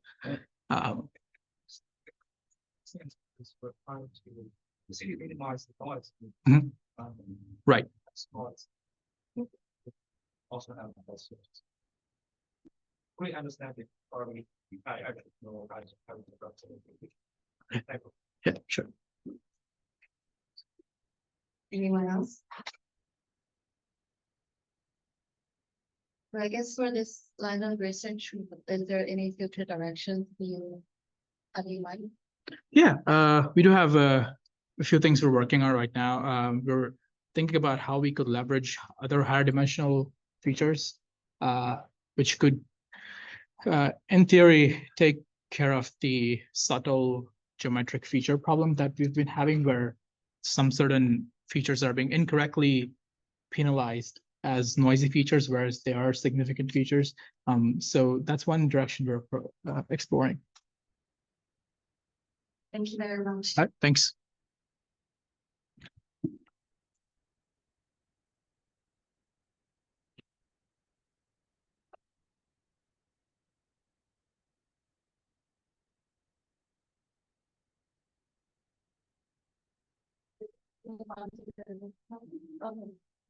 I think we'll have to fix it. Maybe we'll start at Oh, okay. I think okay, no, running from the other building. That way we. Okay, so I guess we'll take a 5 minute break. Everybody needs to go to the workshop.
Okay.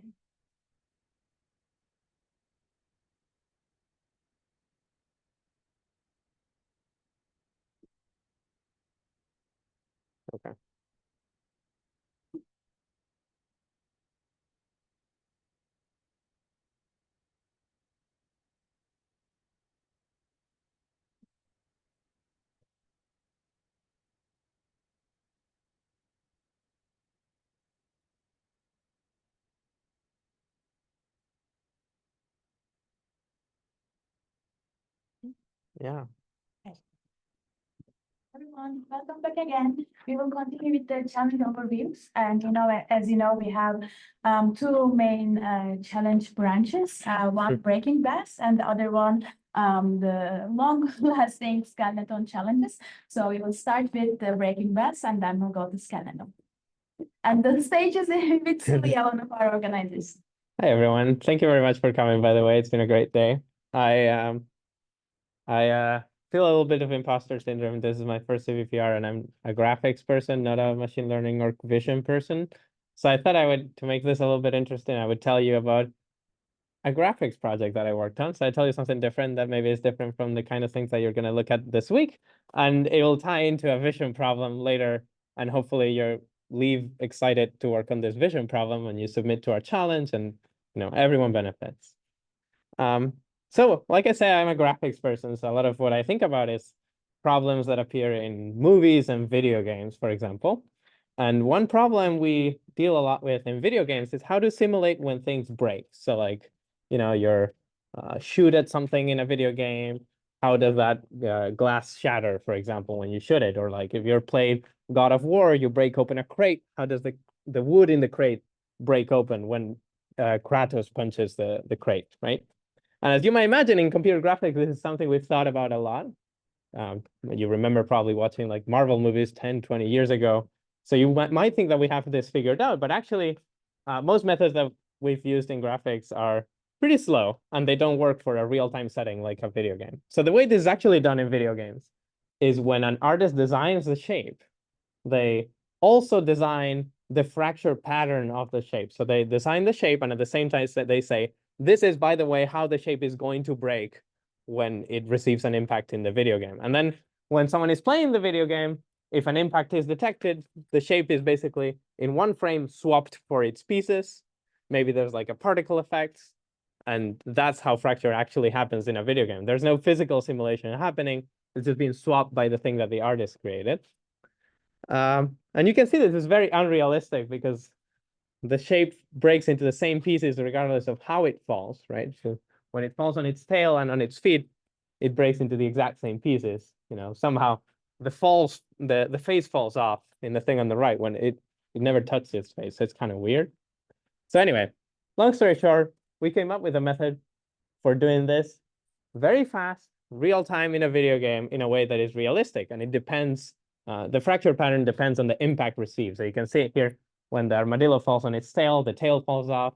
When the armadillo falls on its feet, the feet fall off. And this is happening really, really fast. And when a player is playing a video game, if it hits the rock with the spaceship in the front of the spaceship breaks off. But if the spaceship is hit on the side, then the side breaks off, and then the player feels like they're having like a more realistic experience.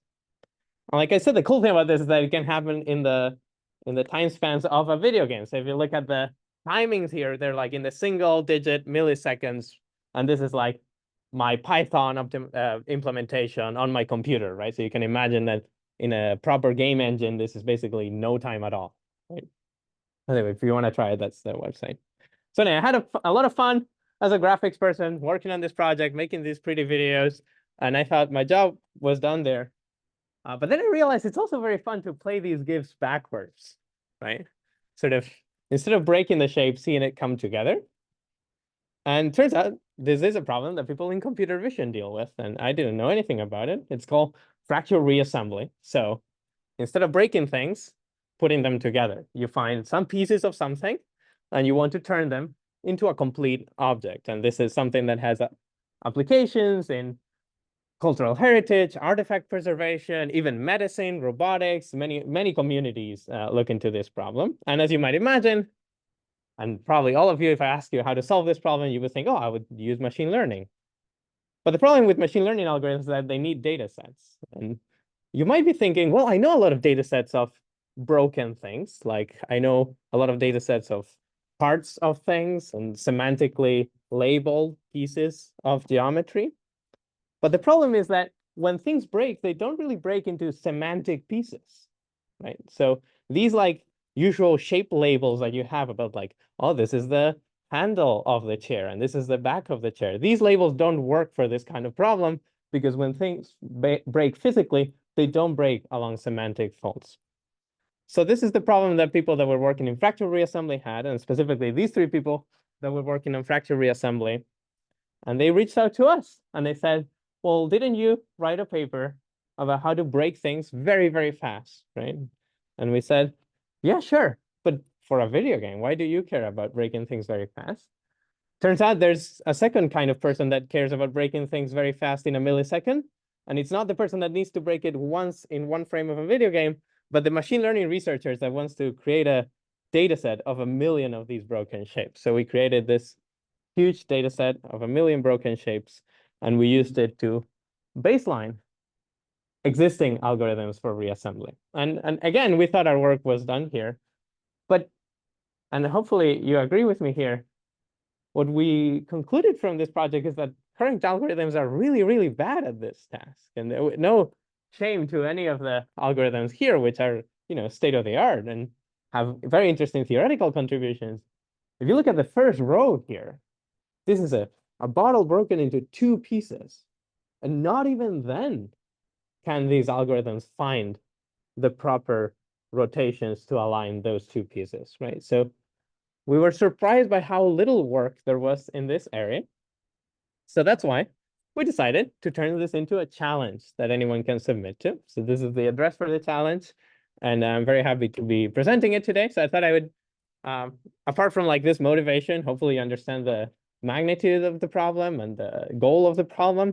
I would also walk you through how the challenge works, because I think it's pretty simple. The way this works is we're providing, effectively the challenge is these 3 directories. You know, we have some training data. The format is a little bit weird. It might be a little bit standard in graphics, but I'll say it here just in case. The way the training data is structured is there's 1 folder per shape. These are all different shapes. Each of these folders has 1 .obj file for each piece of the broken shape. And there's different numbers of pieces in each folder. So if you open all these OBJs in some 3D modeling software or 3D viewing software, you will see something like this. The pieces distributed, scattered, kind of like this, the broken pieces of a shape. And then we also provide training labels. The way the training labels are structured is they also have these folders, and inside the folders, there's 1 text file for each piece. And this text file contains, I think it's 7 numbers. 4 of these correspond to the rotation of that piece, and 3 of these correspond to the translation of that piece. And the idea is that if you follow that rotation and that translation for every one of the pieces, you reconstruct the object, right? So this is the way the training data is structured. And once again, we also provide a testing data that's structured the same. It's a little bit less so that you can download it and play with it all you want. Each folder in this testing data has the pieces, but of course, the labels are for you to provide. So this is the idea of the challenge. And all you need to upload is kind of this directory in the same way that the training labels are given, where you don't need to give us your code or upload it. This is kind of a beta version that we're trying out, where all you need to upload is the result. So that's kind of the idea. And hopefully I've convinced you. And good luck. Thank you.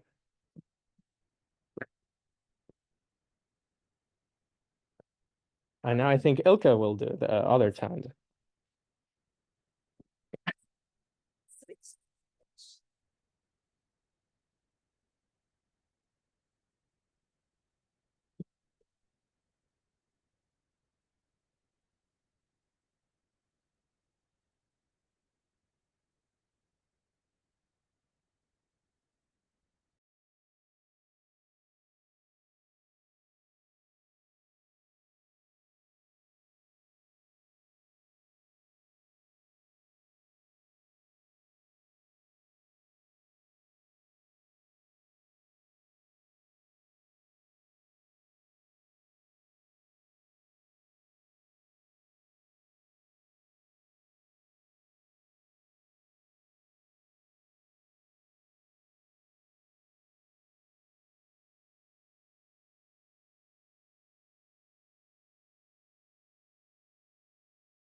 Zoom, are we on? Is good? I hope so. Let me share the slides where I don't know where they are. This one, but where is my slides? Sorry about all the processes that I have. Play from start. Okay. Now I need to share into Zoom. We are being a pro about doing this quickly. Sure, desktop one, share.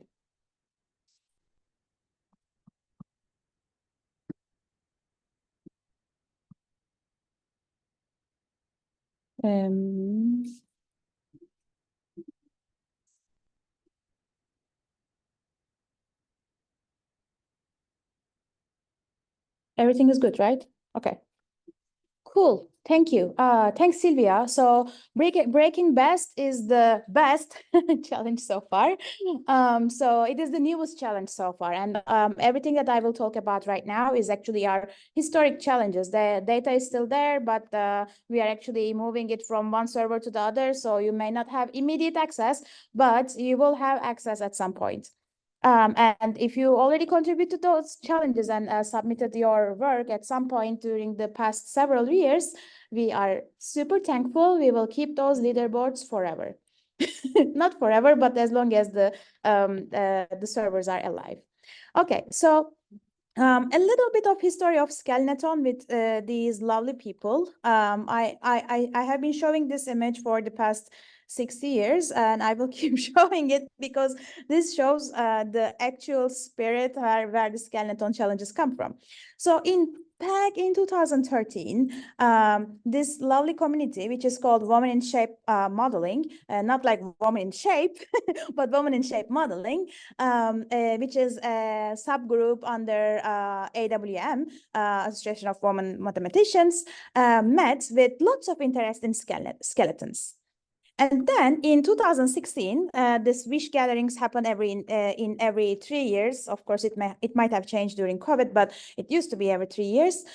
We met again like these lovely people, and of course some of them changes, but the core professors and mentors does not change much.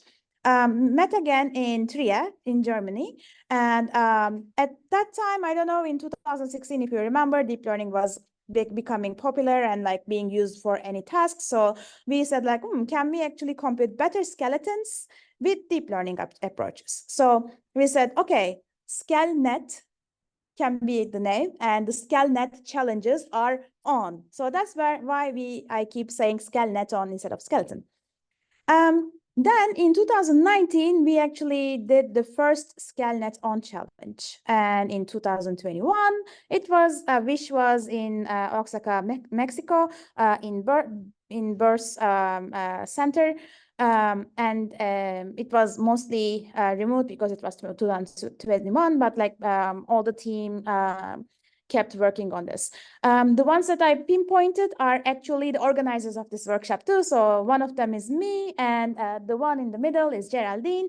I think Catherine is somewhere in that photo too. So like Geraldine, Maureen, Catherine, Leonard, me are one of the first establishers of deep learning for geometric computing and skeleton challenges. So as I said in the opening remarks, maybe not everyone was here. What we are trying to do is that classical tasks have been overexplored by deep learning, maybe. Can we actually bring those to more shape understanding and shape-related tasks like skeleton extraction, global shape understanding, finding shape features, parameterized representations, hierarchical decompositions, etc. So this workshop focuses on those by bringing all of us together by releasing public data sets such as SkelNet, such as Breaking Best, and all of our baselines towards these challenges and towards these tasks. Then also organizing a workshop and our coming up next collaboration session for sparking new collaborators. So as you see, like all of this workshop, these challenges, these benchmarks, like everything is actually coming from this like multidisciplinary, multi-institutional collaborations, which we want to keep that spirit on. If I go to skeleton tracks, the first one is pixel skeleton. So this is a seemingly easy task. So if I give you a shape silhouette, that may be this like running man, or it may be a complex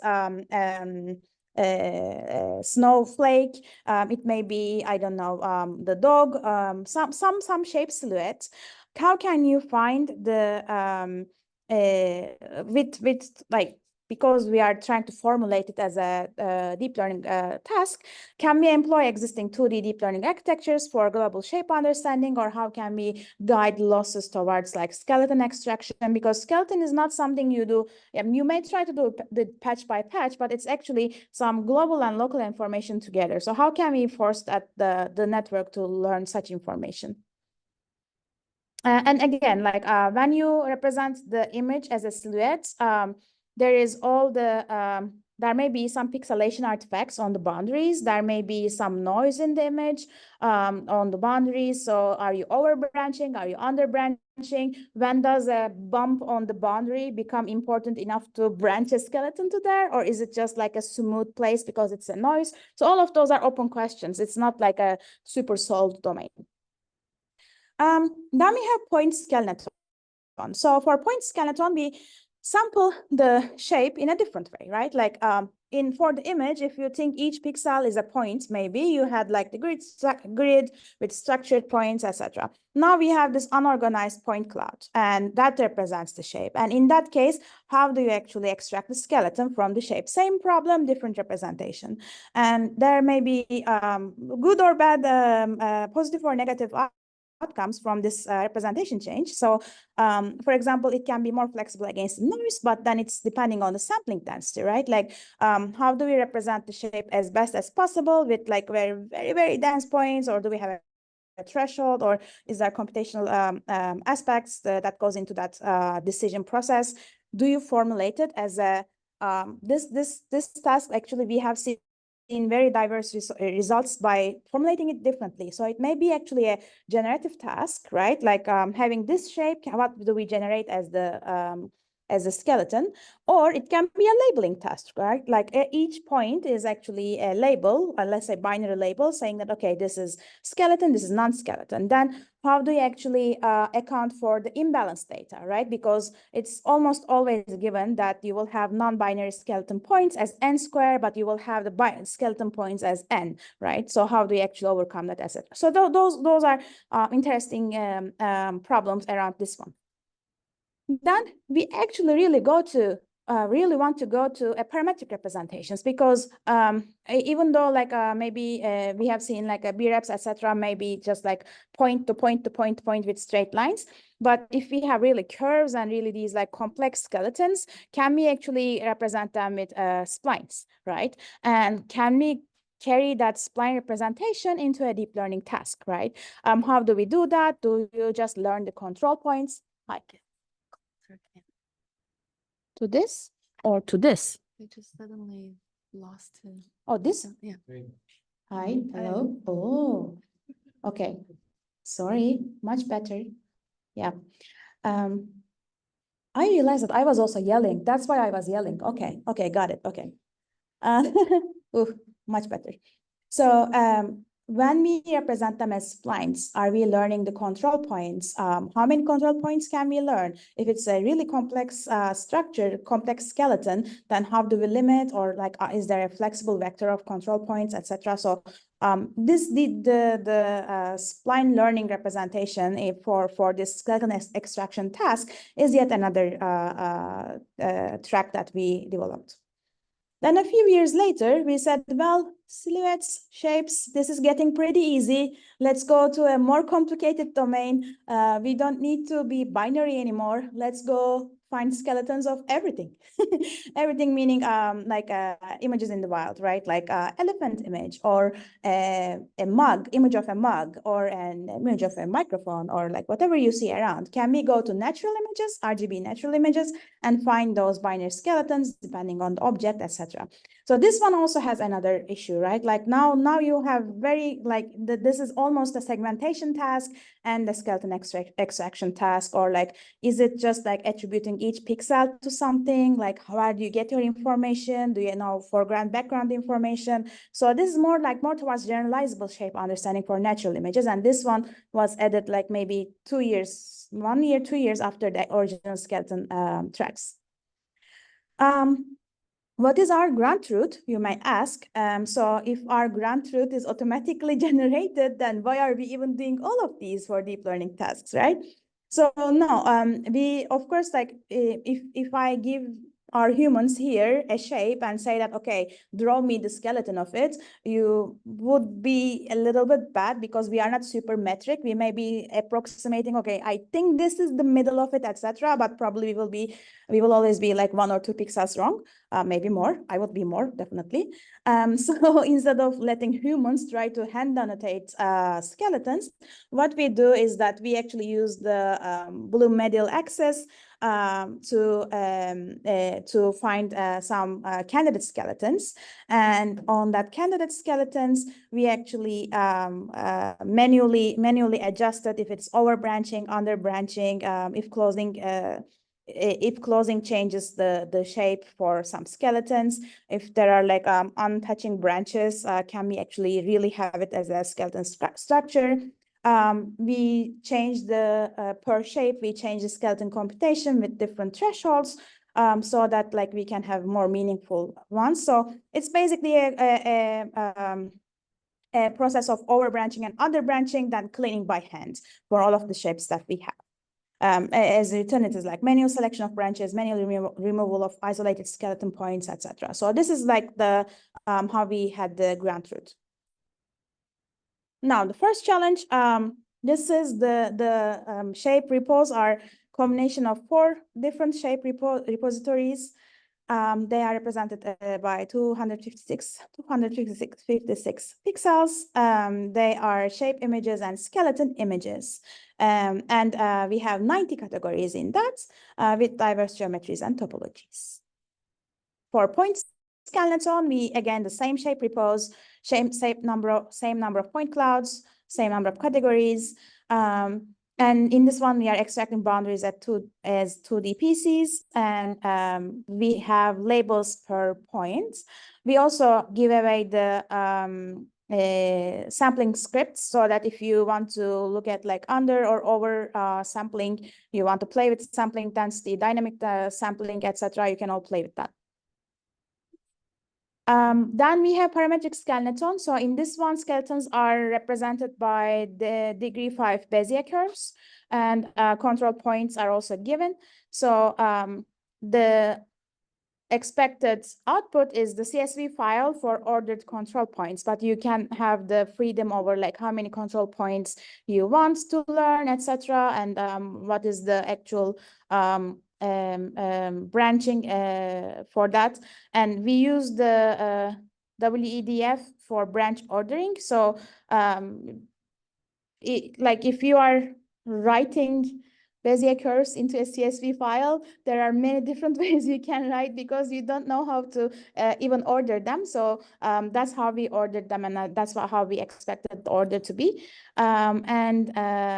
We split if continuous, merge if equal, and maximal, took the maximal WEDF along a branch to somehow unify the representation. So that is the parametric skeleton.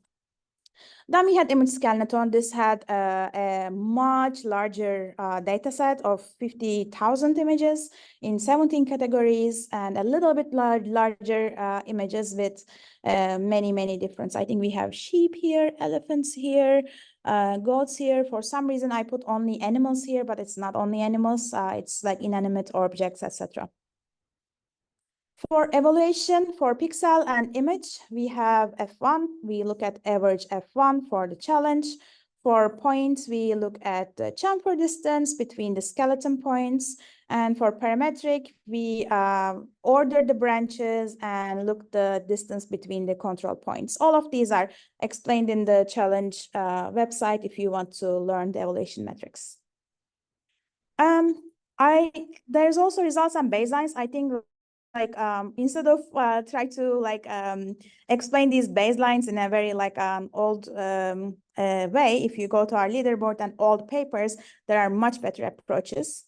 So I will just skip these in terms for favoring the time. And yeah, basically, this is the paper. This is a skeleton extraction algorithm. This is the ground truth data set that we use. And now, how are we doing on time? Are we 10 minutes late to the next thing? Or am I early?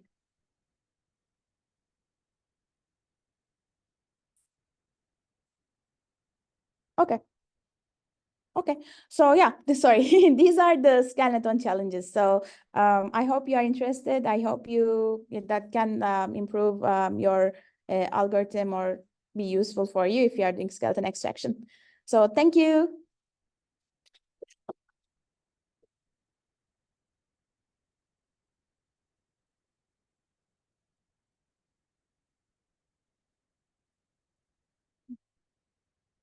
I don't know. Let's ask.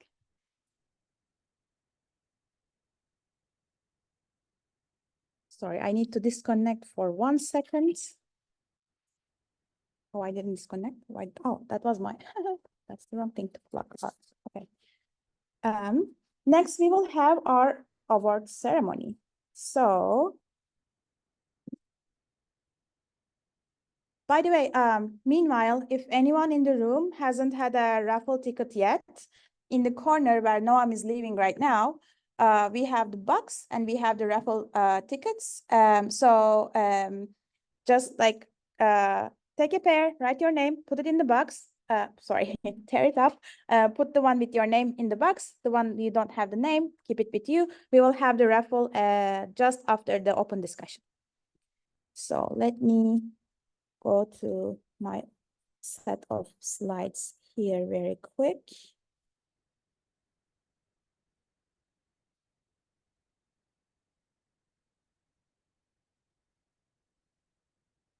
For our award ceremony, we will announce our best paper award. However, we don't know whether all of our authors are here. So, and I'm trying to do 2 things at the same time, unfortunately. Is all the, like, not all 3, but like, okay. Okay, but, okay. Okay. Okay. Sorry, I'm just like trying to restart things. Slideshow. Oh, of course, this one.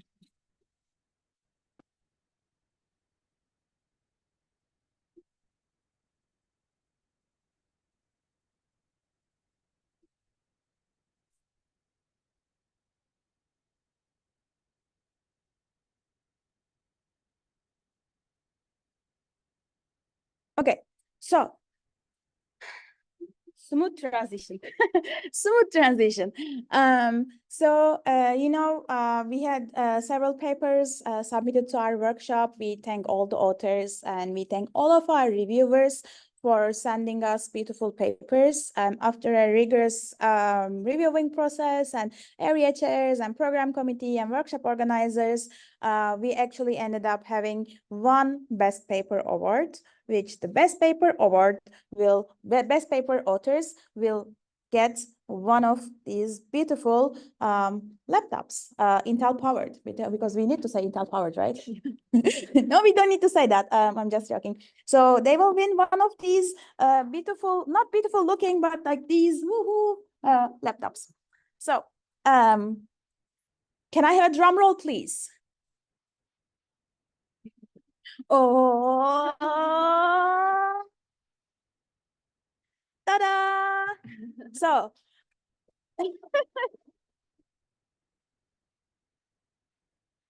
are any of the authors of RDPN 6D paper here? Woohoo! let me say it officially. The best paper award goes to RDPN6D, residual-based dense point-wise network for 6 degree of freedom object pose estimation based on RGBD images. Authors, Zhang Wei Hong, National Taiwan University, Yan Yang Hong, National Taiwan University, Chu Song Chen, National Taiwan University. Thank you.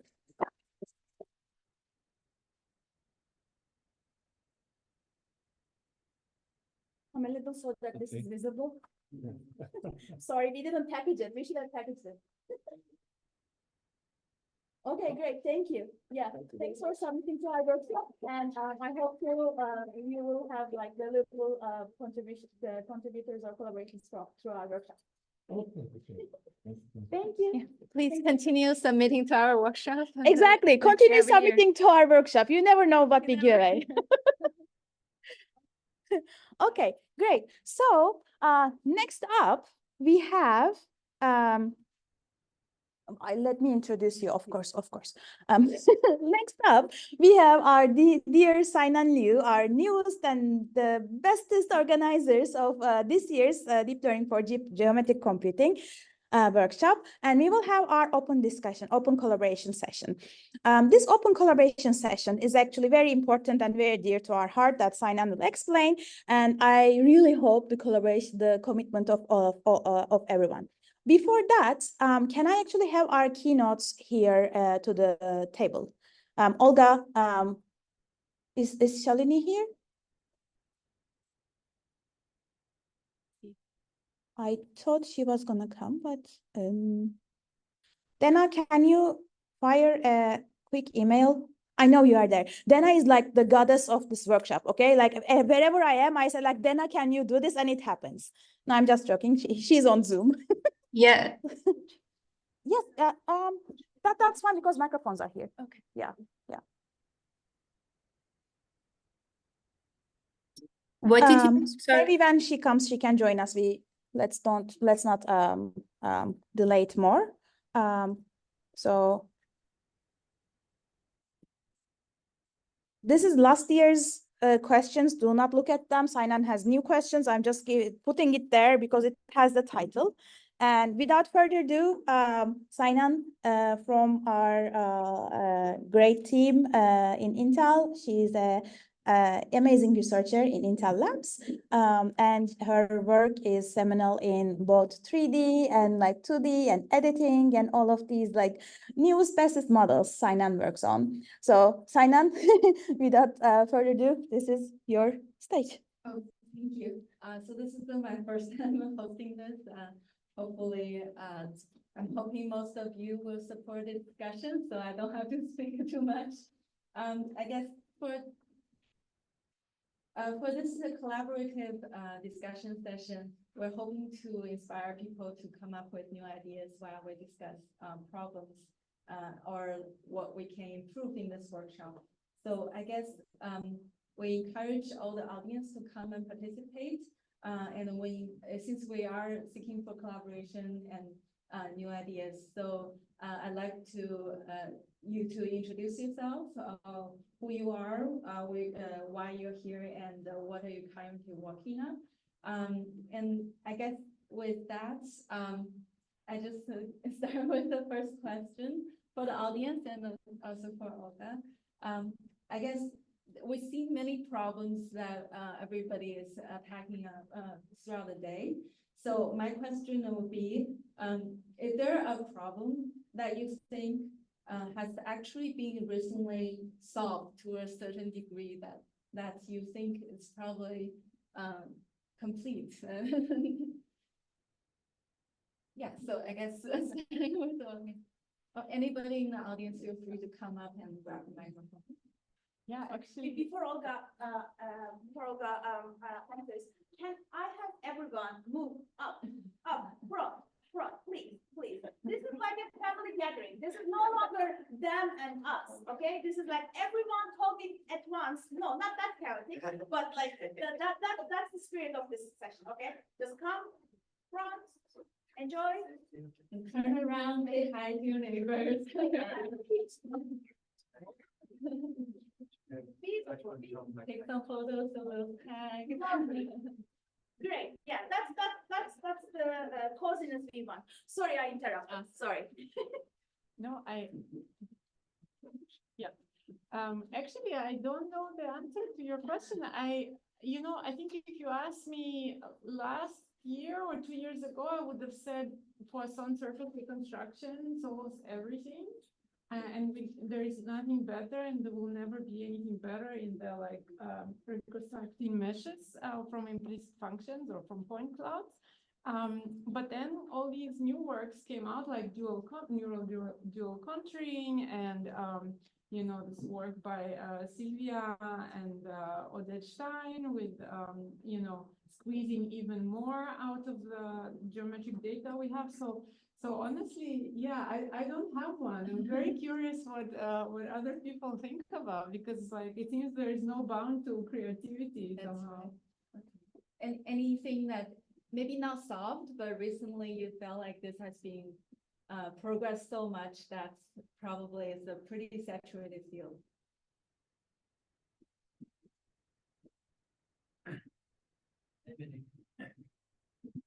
I think there was a lot of progress recently. Obviously, we can agree on 3D representation. Maybe it's not the spirit of this workshop that we prefer, at least where I come from, the 3D lab at the University of Chicago, led by Ron Hanukkah. We prefer the explicit mesh representation. I think a lot of attention has been devoted recently to implicit representations with the nerve and the emerging of some spotting. And I still think that the explicit representation is very interpretable, and so although there is a lot of progress in the implicit one, I think maybe the implicit is not so, but very much evolved, and I think the classical and explicit representation need to evolve more, and maybe see how we can connect it to implicit. Anybody else? I think that's a really good point, which leads me to ask the second question. So what do you think is still the biggest challenge in this geometry learning process? Yes, that's my job.